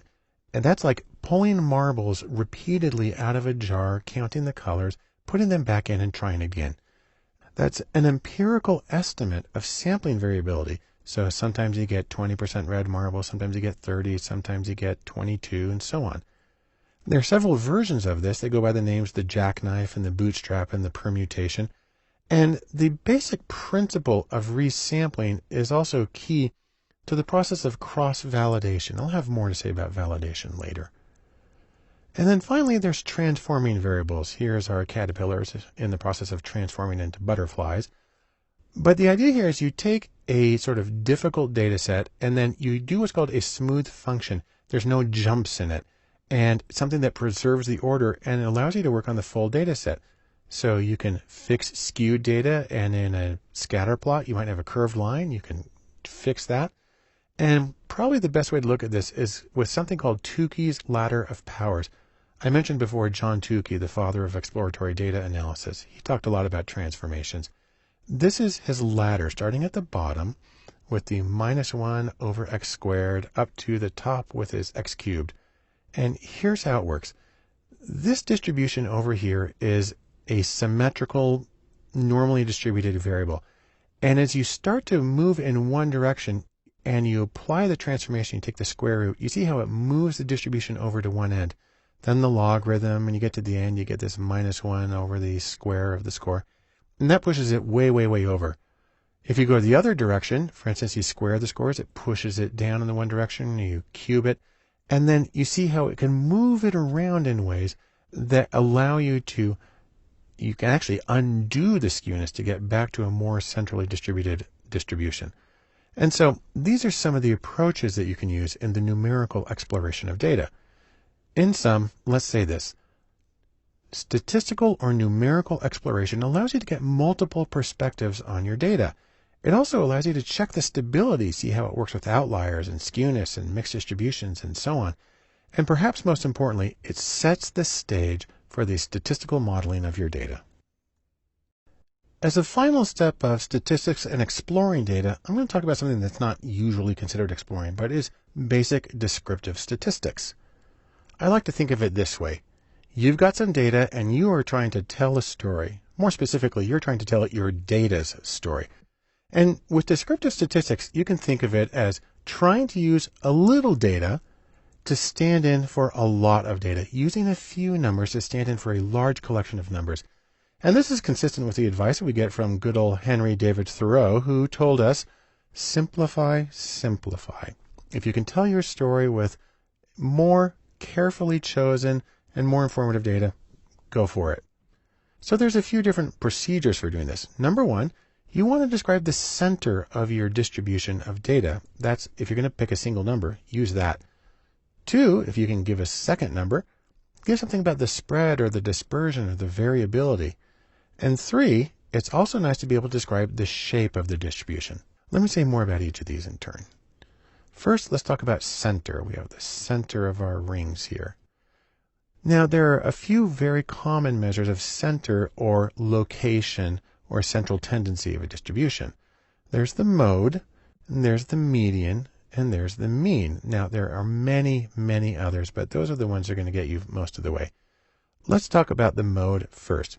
Now, I'm going to create a little data set here on a scale from 1 to 11, and I'm going to put individual scores. There is a 1, and another 1, and another 1, and another 1. Then we have a 2, 2. Then we have a score way over at 9, and another score over at 11.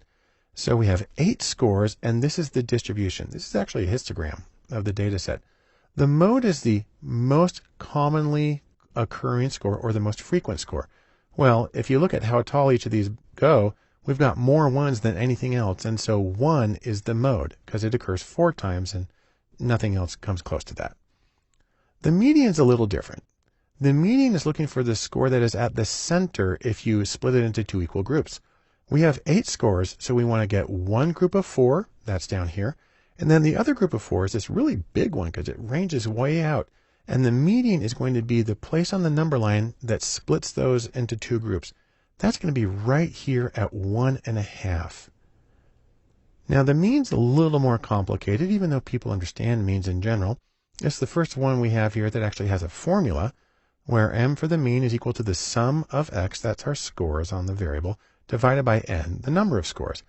You can also write it out with Greek notation if you want, like this, where that's sigma, a capital sigma is the summation sign, sum of x divided by n. And with our little data set, that works out to this, 1 plus 1 plus 1 plus 1 plus 2 plus 2 plus 9 plus 11. Add those all up and divide by 8, because that's how many scores there are. Well, that reduces to 28 divided by 8, which is equal to 3.5. If you go back to our little chart here, 3.5 is right over here. You'll notice there aren't any scores really exactly right there. That's because the mean tends to get very distorted by outliers. It follows the extreme scores. But a really nice, I say it's more than just a visual analogy, is that if this number line were a seesaw, then the mean is exactly where the balance point or the fulcrum would be for these to be equal. People understand that. If somebody weighs more, they got to sit in closer to balance somebody who weighs less, who has to sit further out. And that's how the mean works. Now, let me give a little bit of the pros and cons of each of these. For the mode's really easy to do. You just count how common it is. On the other hand, it may not be close to what appears to be the center of the data. The median, it splits the data into 2 same-sized groups, the same number of scores in each. And that's pretty easy to deal with, but unfortunately, it's hard to use that information in many statistics after that. And then finally, the mean. Of these 3, it's the least intuitive, it's the most effective by outliers and skewness, and that may really strike against it, but it is, however, the most useful statistically, and so it's the one that gets used the most often. Next, there's the issue of spread. Spread your tail feathers. And we have a few measures here that are very common also. There's the range, there are percentiles and interquartile range, and there's the variance and the standard deviation. I'll talk about each of those. First, the range. The range is simply the maximum score minus the minimum score. And in our case, that's just 11 minus 1, which is equal to 10. So we have a range of 10. And I can show you that here on our chart. It's just that line there at the bottom from the 11 down to the 1. That's a range of 10. The interquartile range, which actually is usually referred to simply as the IQR, is the distance between Q3, which is the third quartile score, and Q1, which is the first quartile score. If you're not familiar with quartiles, it's the same as the 75th percentile score and the 25th percentile score. Really what it is you're going to throw away some of the data. So let's go to our distribution here. First thing we're going to do is we're going to throw away the 2 highest scores. There they are. They're grayed out now. And then we're going to throw away 2 of the lowest scores. They're out there. And then we're going to get the range for the remaining ones. Now, this is complicated by the fact that I've got this big gap in between 2 and 9. And different methods of calculating quartiles do something with that gap. So if you use a spreadsheet, it's actually going to do an interpolation process, and it'll give you a value of 3.75, I believe, and then down to 1 for the first quartile.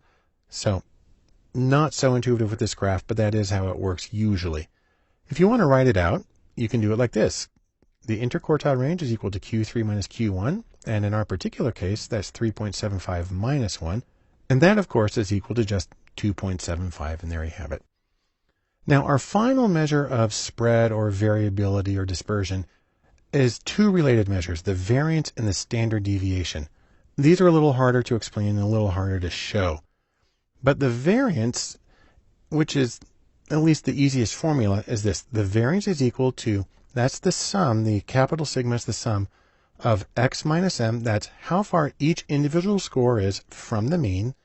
And then you take that deviation there and you square it, you add up all the deviations, and then you divide by the number. So the variance is the average squared deviation from the mean.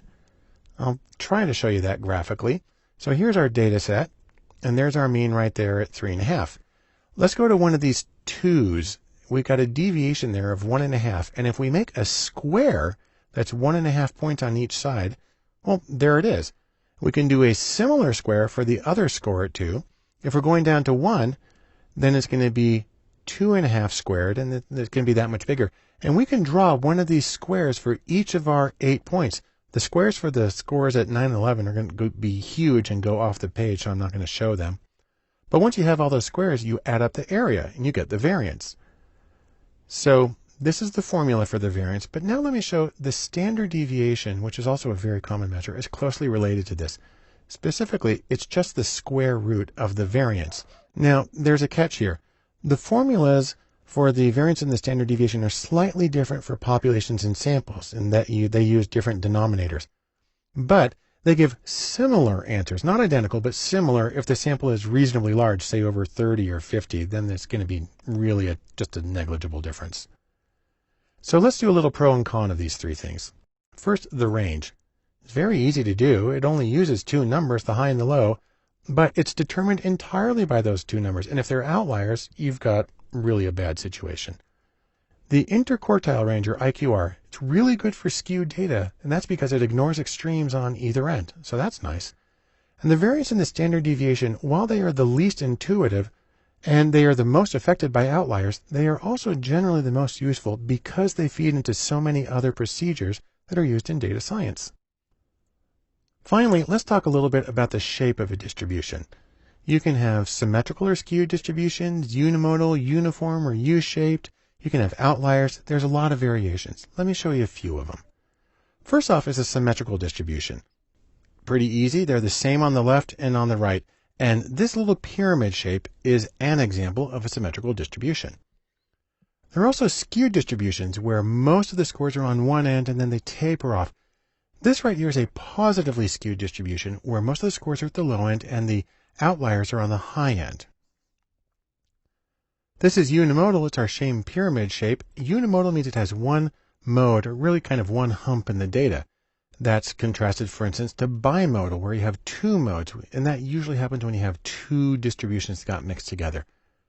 There's also uniform distributions where every response is equally common. There's U-shaped distributions where people tend to pile up at one end or the other and a big dip in the middle. And so there's a lot of different variations, and you want to get the shape of the distribution to help you understand and put the numerical summaries, like the mean and like the standard deviation, and put those into context. In sum, we can say this. When you use descriptive statistics, that allows you to be concise with your data. Tell the story and tell it succinctly. You want to focus on things like the center of the data, the spread of the data, the shape of the data. And above all, watch out for anomalies because they can exercise really undue influence on your interpretations. But this will help you better understand your data and prepare you for the steps that follow.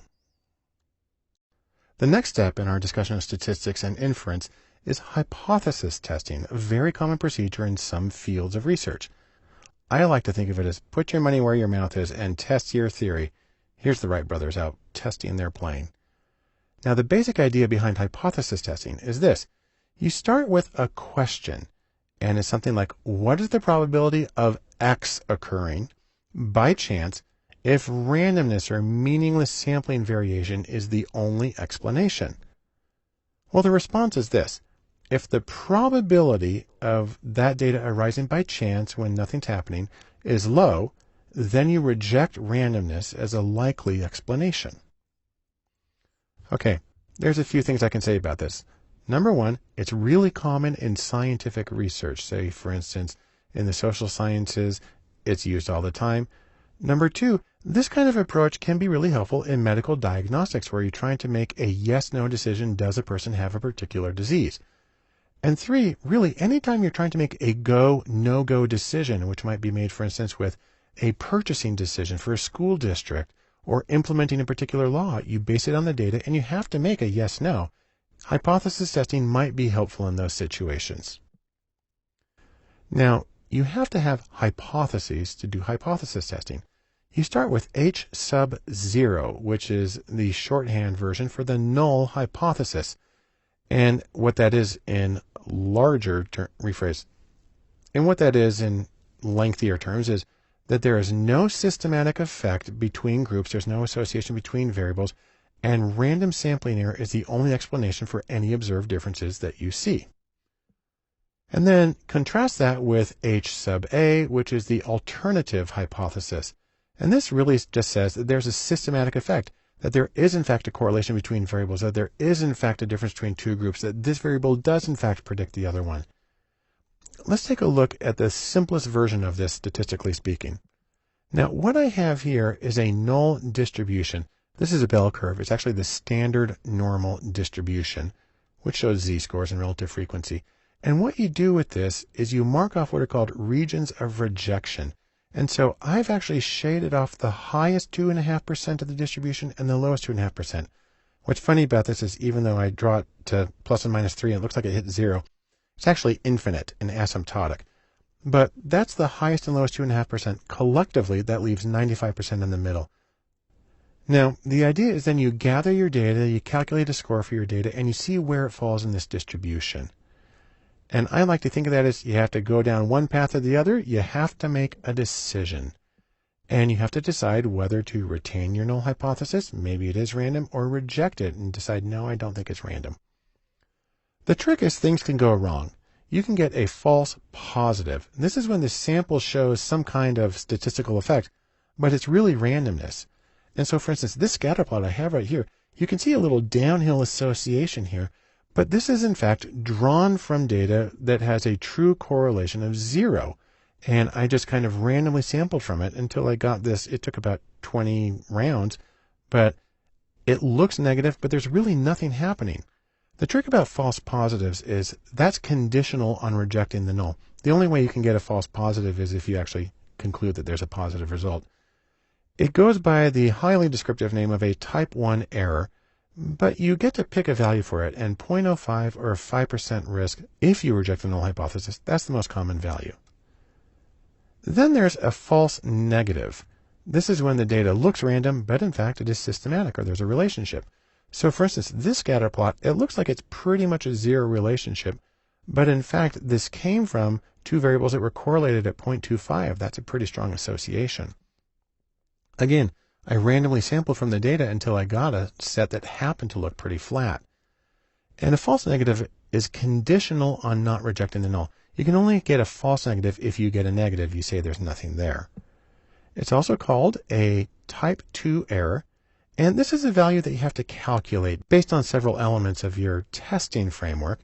So it's something to be thoughtful of. Now, I do have to mention one thing, big security notice, but wait. The problem with hypothesis testing, there's a few. Number one, it's really easy to misinterpret it. A lot of people say, well, if you get a statistically significant result, it means that it's something big and meaningful. And that's not true because it's confounded with sample size and a lot of other things that just don't really matter. Also, a lot of people take exception with the assumption of a null effect or even a nil effect, that there's zero difference at all. And that could be, in certain situations, it could be an absurd claim. So got to watch out for that. There's also bias from the use of a cutoff. Anytime you have a cutoff, you're going to have problems where you have cases that would have been just slightly higher, slightly lower. It would have switched on the dichotomous outcome. So that is a problem. And then a lot of people say that it just answers the wrong question because of what it's telling you is, what's the probability of getting this data at random? Well, that's not what most people care about. They want it the other way, which is why I mentioned previously Bayes' theorem, and I'll say more about that later. That being said, hypothesis testing is still very deeply ingrained, very useful in a lot of questions, and it's gotten us really far in a lot of domains. So in sum, let me say this. Hypothesis testing is very common for yes-no outcomes, and it's the default in many fields, and I'd argue that it is still useful and informative despite many of the well-substantiated critiques. We'll continue in statistics and inference by discussing estimation. Now, as opposed to hypothesis testing, estimation is designed to actually give you a number, give you a value, not just a yes, no, go, no go, but give you an estimate for a parameter that you're trying to get. I like to think of it as sort of a new angle, looking at something from a different way. The most common approach to this is confidence intervals. Now, the important thing to remember is this is still an inferential procedure. You're still using sample data and trying to make conclusions about a larger group or population. The difference here is instead of coming up with a yes-no, you instead focus on likely values for the population value. Most versions of estimation are closely related to hypothesis testing, sometimes seen as the flip side of the coin, and we'll see how that works in later videos. Now, I like to think of this as an ability to estimate any sample statistic, and there's a few different versions. We have parametric versions of estimation and bootstrap versions. That's why I got the boots here. And that's where you just kind of randomly sample from the data in an effort to get an idea of the variability. You can also have what are called central versus non-central confidence intervals in estimation, but we're not going to deal with those. Now, there are three general steps to this. First, you need to choose a confidence level, anywhere from, say, well, you can't have 0. It has to be more than 0, and it can't be 100%. Choose something in between. 95% is the most common. And what it does is it gives you a range of numbers, a high and a low. And the higher your level of confidence, the more confident you want to be, the wider the range is going to be between your high and your low estimates. Now, there's a fundamental trade-off in what's happening here, and it's the trade-off between accuracy, which means you're on target, or more specifically, that your interval contains the true population value. And the idea is that leads you to the correct inference. There's a trade-off between accuracy and what's called precision in this context. And precision means a narrow interval, and it's a small range of likely values. And what's important to emphasize is this is independent of accuracy. You can have one without the other, or neither or both. In fact, let me show you how this works. What I have here is a little hypothetical situation. I've got a variable that goes from maybe 10 to 90, and I've drawn a thick black line at 50. If you think of this in terms of percentages and political polls, it makes a very big difference if you're on the left or the right at 50%. And then I've drawn a dotted vertical line at 55 to say that that's our theoretical true population value. Then what I have here is a distribution that shows possible values based on our sample data. And what you get here is it's not accurate because it's centered on the wrong thing. It's actually centered on 45 as opposed to 55.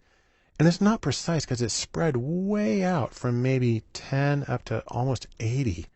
So this situation, the data is no help really at all. Now here's another one. This is accurate because it's centered on the true value. That's nice, but it's still really spread out. And you see that about 40% of the values are going to be on the other side of 50%. It might lead you to reach the wrong conclusion. So that's a problem. Now, here's the nightmare situation. This is when you have a very, very precise estimate, but it's not accurate. It's wrong. And this leads you to a very false sense of security and understanding of what's going on, and you're going to totally blow it all the time. The ideal situation is this. You have an accurate estimate where the distribution of sample values is really close to the true population value and is precise. It's really tightly knit, and you can see that just about 95% of it is on the correct side of 50, and that's good. If you want to see all four of them here at once, we have the precise two on the bottom, the unprecise ones on the top, the accurate ones on the right, the inaccurate ones on the left. And so that's a way of comparing it. But no matter what you do, you have to interpret a confidence interval. Now, the statistically accurate way that has very little interpretation is this. You would say the 95% confidence interval for the mean is 5.8 to 7.2. Okay, so that's just kind of taking the output from your computer and sticking it into sentence form. The colloquial interpretation of this goes like this. There's a 95% chance that the population mean is between 5.8 and 7.2. Well, in most statistical procedures, specifically frequentist as opposed to Bayesian, you can't do that. That implies that the population mean shifts. That's not usually how people see it. Instead, a better interpretation is this. 95% of confidence intervals for randomly selected samples will contain the population mean. Now I can show you this really easily with a little demonstration. This is where I randomly generated data from a population with a mean of 55, and I got 20 different samples. And I got the confidence interval for each sample, and I've charted the high and the low. And the question is, did it include the true population value? And you can see that of these 20, 19 of them included it. Some of them barely made it. If you look at sample number 1 on the far left, barely made it. Sample number 8, it doesn't look like it made it. Sample 20 on the far right, barely made it on the other end. Only one of them missed it completely, that's sample number 2, which is shown in red on the left. Now, it's not always just 1 out of 20. I actually had to run the simulation about 8 times because it gave me either 0 or 3 or 1 or 2. And I had to run it until I got exactly what I was looking for here. But this is what you would expect on average. So let's say a few things about this. There are some things that affect the width of a confidence interval. The first is the confidence level, or CL. Higher confidence levels create wider intervals. The more certain you have to be, you're going to give a bigger range to cover your bases. Second, the standard deviation, where larger standard deviations create wider intervals. If the thing that you're studying is inherently really variable, then of course your estimate of the range is going to be more variable as well. And then finally there's the N, or the sample size. This one goes the other way. Larger sample sizes create narrower intervals. The more observations you have, the more precise and the more reliable things tend to be. I can show you each of these things graphically. Here we have a bunch of confidence intervals where I'm simply changing the confidence level from 0.50 at the left side up through 0.999. And you can see it gets much bigger as we increase. Next one is standard deviations. As the sample standard deviation increases from 1 to 16, you can see that the interval gets a lot bigger. And then we have sample size going from just 2 up to 512. I'm doubling it at each point. And you can see how the interval gets more and more and more precise as we go through. And so let's say this to sum up our discussion of estimation. Confidence intervals, which are the most common version of estimation, focus on the population parameter. And the variation in the data is explicitly included in that estimation. Also, you can argue that they're more informative because not only do they tell you whether the population value is likely, but they give you a sense of the variability of the data itself. And that's one reason that people argue that confidence intervals should nearly always be included in any statistical analysis. As we continue our discussion of statistics and data science, we need to talk about some of the choices that you have to make, some of the trade-offs, and some of the effects that these things have. We'll begin by talking about estimators. That is, different methods for estimating parameters. I like to think of this as what kind of measuring stick or standard are you going to be using? Now, we'll begin with the most common. This is actually called OLS, which is short for ordinary least squares. This is a very common approach. It's used in a lot of statistics, and it's based on what's called the sum of squared errors. And it's characterized by an acronym called BLUE, which stands for Best Linear Unbiased Estimator. Let me show you how that works. Let's take a scatter plot here of an association between two variables. This is actually the speed of a car and the distance to stop from about the 20s, I think. We have a scatter plot here, and we can draw a straight regression line through it. Now, the line that I've used is, in fact, the best linear unbiased estimate. But the way that you can tell that is by getting what are called the residuals.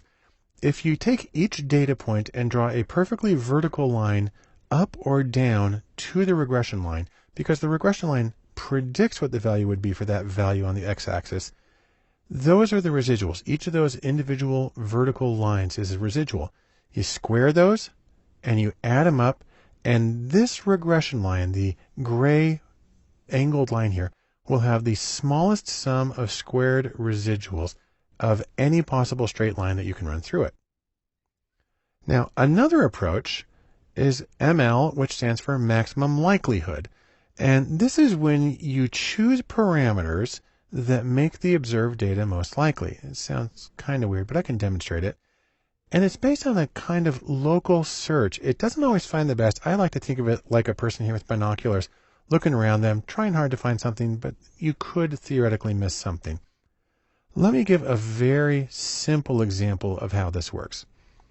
Let's assume that we're trying to find parameters that maximize the likelihood of this dotted vertical line here at 55. And I've got three possibilities. I've got my red distribution, which is off to the left, the blue, which is a little more center, and the green, which is far to the right. And these are all identical, except they have different means. And by changing the means, you see that the one that is highest where the dotted line is the blue one.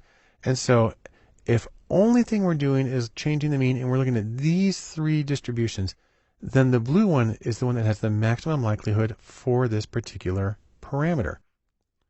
On the other hand, we could give them all the same mean right around 50 and vary their standard deviations instead, and so they spread out different amounts. In this case, the red distribution is highest at the dotted vertical line, and so it has the maximum value. Or if you want to, you can vary both the mean and the standard deviation simultaneously. And here, the green gets a slight advantage. Now, this is really a caricature of the process, because obviously you would just want to center it right there on the 55 and be done with it. The question is, when you have many variables in your data set, then it's a very complex process of choosing values that can maximize the association between all of them. But you get a feel for how it works with this. The third approach that's pretty common is something called map for maximum a posteriori. This is a Bayesian approach to parameter estimation. And what it does is it adds the prior distribution, and then it goes through sort of an anchoring and adjusting process. What happens, by the way, is that stronger prior estimates exert more influence on the estimate, and that might mean, for instance, a larger sample or more extreme values, and those have a greater influence on the posterior estimate of the parameters. Now, what's interesting is that these three methods all connect with each other. Let me show you exactly how they connect. The ordinary least squares, OLS, this is equivalent to maximum likelihood when it has normally distributed error terms. And maximum likelihood, ML, is equivalent to maximum a posteriori, or MAP, with a uniform prior distribution.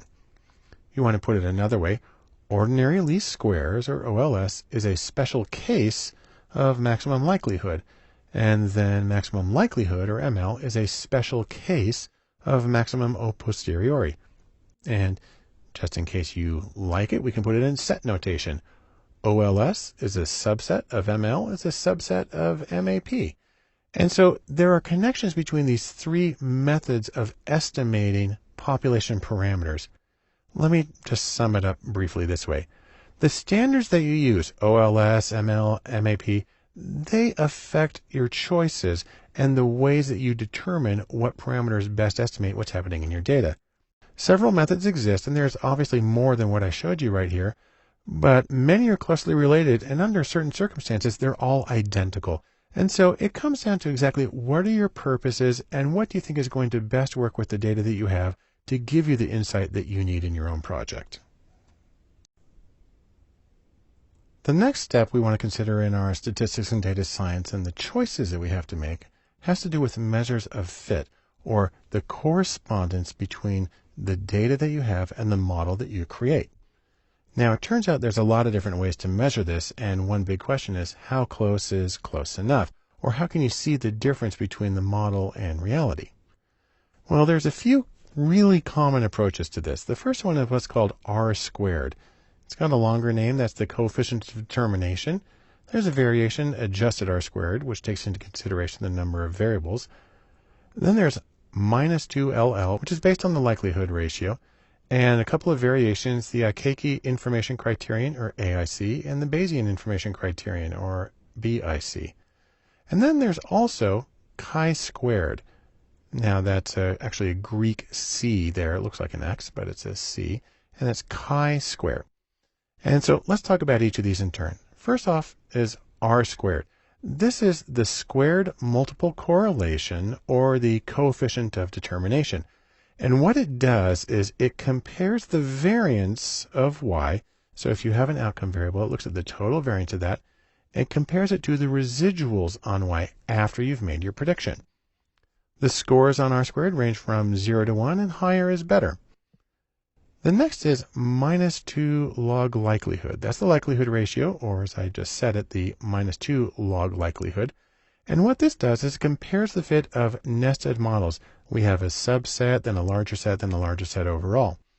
This approach is used a lot in logistic regression when you have a binary outcome. And in general, smaller values are considered better fit. Now, as I mentioned, there are some variations of this. I like to think of variations of chocolate.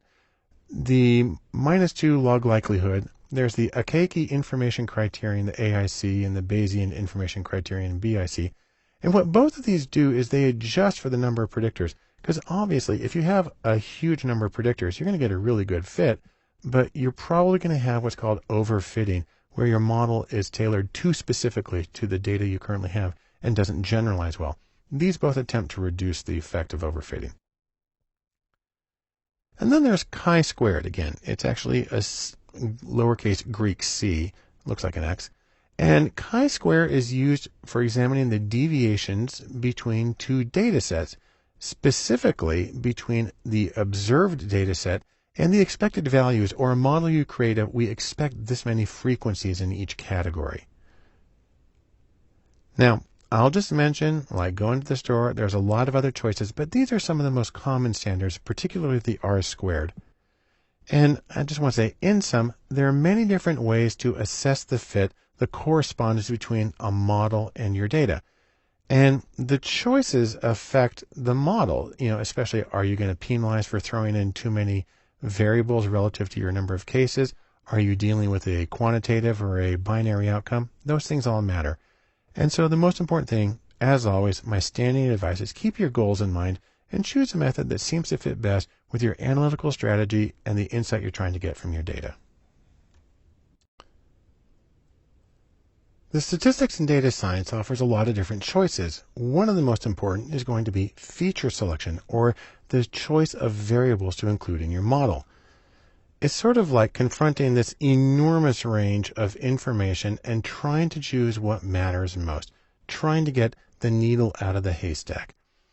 The goal of feature selection is to select the best features or variables and get rid of uninformative and noisy variables and simplify the statistical model that you're creating, because that helps avoid overfitting or getting a model that works too well with the current data and works less well with other data. The major problem here is multicollinearity, a very long word that has to do with the relationship between the predictors and the model. I can show it to you graphically here. Imagine, for instance, we've got a big circle here to represent the variability in our outcome variable. We're trying to predict it. And we've got a few predictors. So we've got predictor number 1 over here, and you see it's got a lot of overlap. That's nice. Then we've got predictor number 2 here. It also has some overlap with the outcome, but it also overlaps with predictor 1. And then finally, down here, we got predictor 3, which overlaps with both of them. And the problem arises the overlap between the predictors and the outcome variable. Now, there's a few ways of dealing with this. Some of these are pretty common. So, for instance, there's the practice of looking at probability values in regression equations. There are standardized coefficients, and there's variations on sequential regression. There are also newer procedures for dealing with the disentanglement of the association between the predictors. There's something called commonality analysis, there's dominance analysis, and there are relative importance weights. Of course, there are many other choices in both the common and the newer, but these are a few that are worth taking a special look at. First is p-values, or probability values. This is the simplest method because most statistical packages will calculate probability values for each predictor, and they'll put little asterisks next to it. And so what you're doing is you're looking at the p-values, the probabilities for each predictor, or more often the asterisks next to it, which sometimes give it the name of star search. You're just kind of cruising through a large output of data and just looking for the stars or asterisks. This is fundamentally a problematic approach for a lot of reasons. The problem here is you're looking individually, and it inflates false positives. Say you have 20 variables. Each is entered and tested with an alpha or false positive of 5%. You end up with nearly a 65% chance of at least one false positive in there. It's distorted by sample size because with a large enough sample, anything becomes statistically significant. And so relying on p-values can be a seriously problematic approach. Slightly better approach is to use betas, or standardized regression coefficients. And this is where you put all the variables on the same scale. So usually standardized from 0 and then to either -1, +1, or with a standard deviation of 1. The trick is, though, they're still in the same context of each other, and you can't really separate them because those coefficients are only valid when you take that group of predictors as a whole.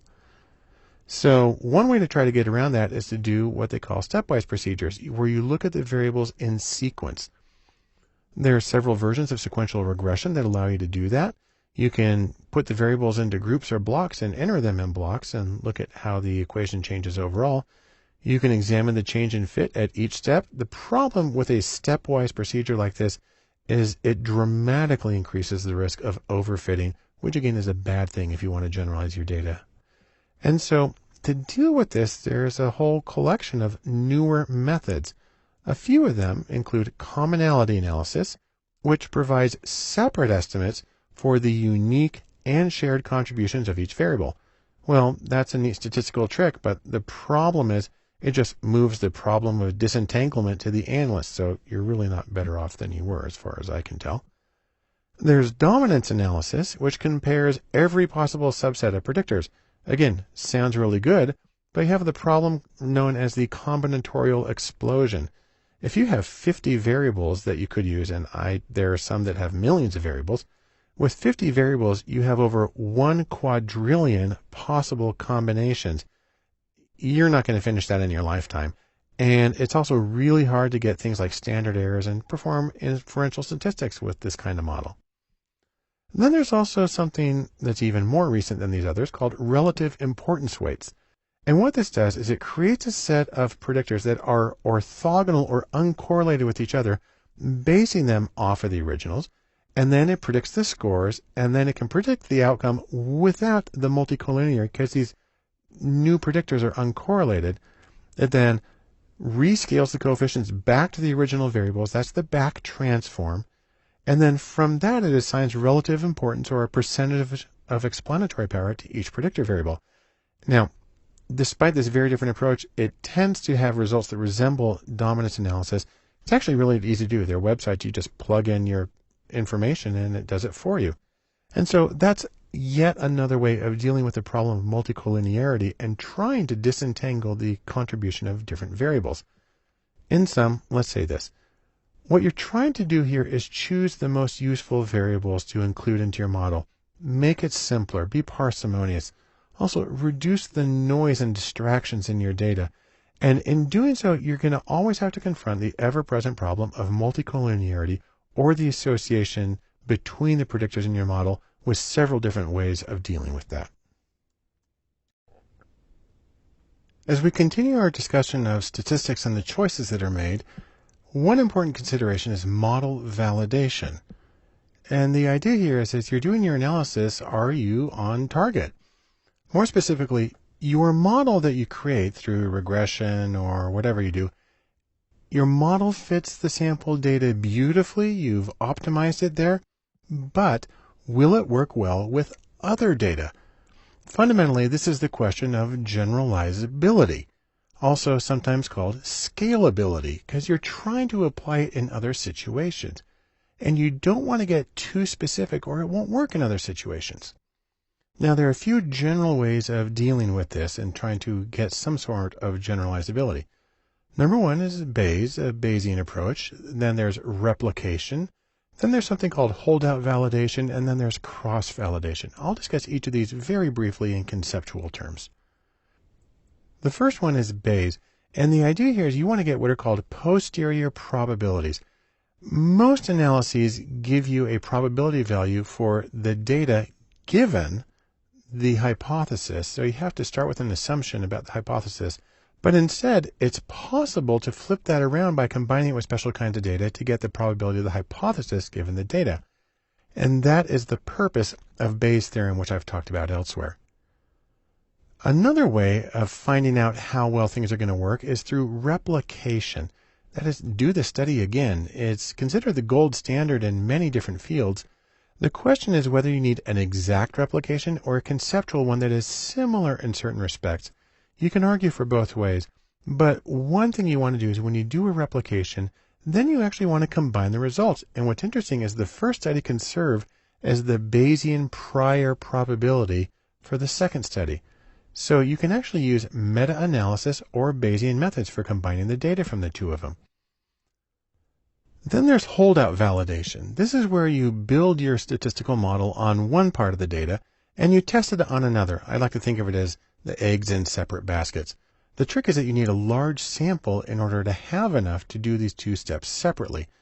On the other hand, it's also used very often in data science competitions as a way of having a sort of gold standard for assessing the validity of a model. Finally, I'll just mention one more, and that's cross-validation. This is when you use the same data for both training and for testing or validating. There are several different versions of it, and the idea is you're not using all the data at once, but you're kind of cycling through and weaving the results together.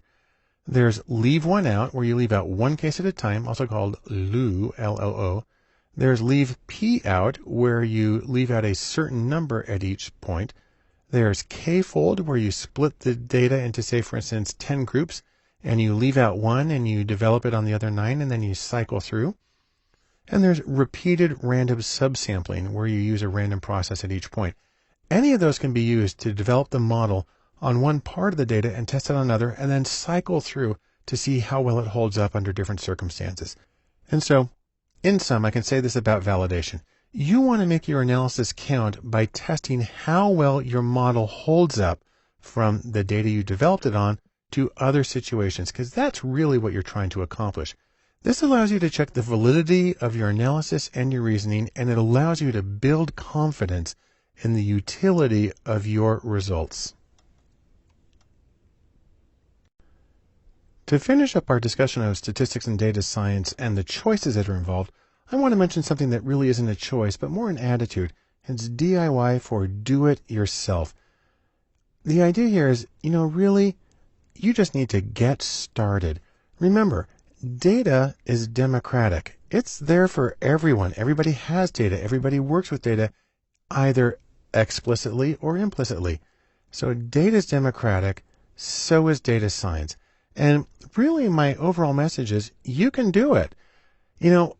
A lot of people think you have to be at this totally cutting edge virtual reality sort of thing. And it's true. There's a lot of active development going on in data science. There's always new stuff. The trick, however, is the software that you can use to implement those things often lags. It'll show up first in programs like R and Python, but as far as it showing up in a point-and-click program, that could be years. What's funny, though, is often these cutting-edge developments don't really make much of a difference in the results of the interpretation. They may in certain edge cases, but Usually not a huge difference. And so I'm just going to say, analysts beware. You don't necessarily have to do it. It's pretty easy to do them wrong. And so you don't have to wait for the cutting edge. Now, that being said, I do want you to pay attention to what you're doing. A couple of things I've said repeatedly is know your goal. Why are you doing this study? Why are you analyzing the data? What are you hoping to get out of it? Try to match your methods to your goal. Be goal-directed. Focus on the usability. Will you get something out of this that people can actually do something with? And then, as I've mentioned several times with the Bayesian thing, don't get confused with probabilities. Remember that priors and posteriors are different things, just so you can interpret things accurately. Now, I want to mention something that's really important to me personally, and that is beware the trolls. You will encounter critics, people who are very vocal and who can be harsh and grumpy and really just intimidating. And they can really make you feel like you shouldn't do stuff because you're going to do it wrong. But the important thing to remember is the critics can be wrong. Yes, you'll make mistakes. Everybody does. I can't tell you how many times I have to write my code more than once to get it to do what I want it to do. But in analysis, nothing is completely wasted if you pay close attention. I've mentioned this before. Everything signifies, or in other words, everything has meaning. The trick is that the meaning might not be what you expected it to be. So you're going to have to listen carefully. And I just want to reemphasize, all data has value, so make sure you're listening carefully. In sum, let's say this, no analysis is perfect.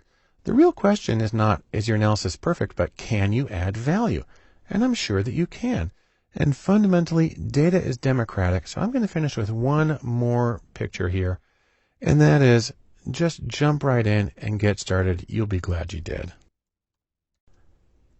To wrap up our course, Statistics and Data Science, I want to give you a short conclusion and some next steps.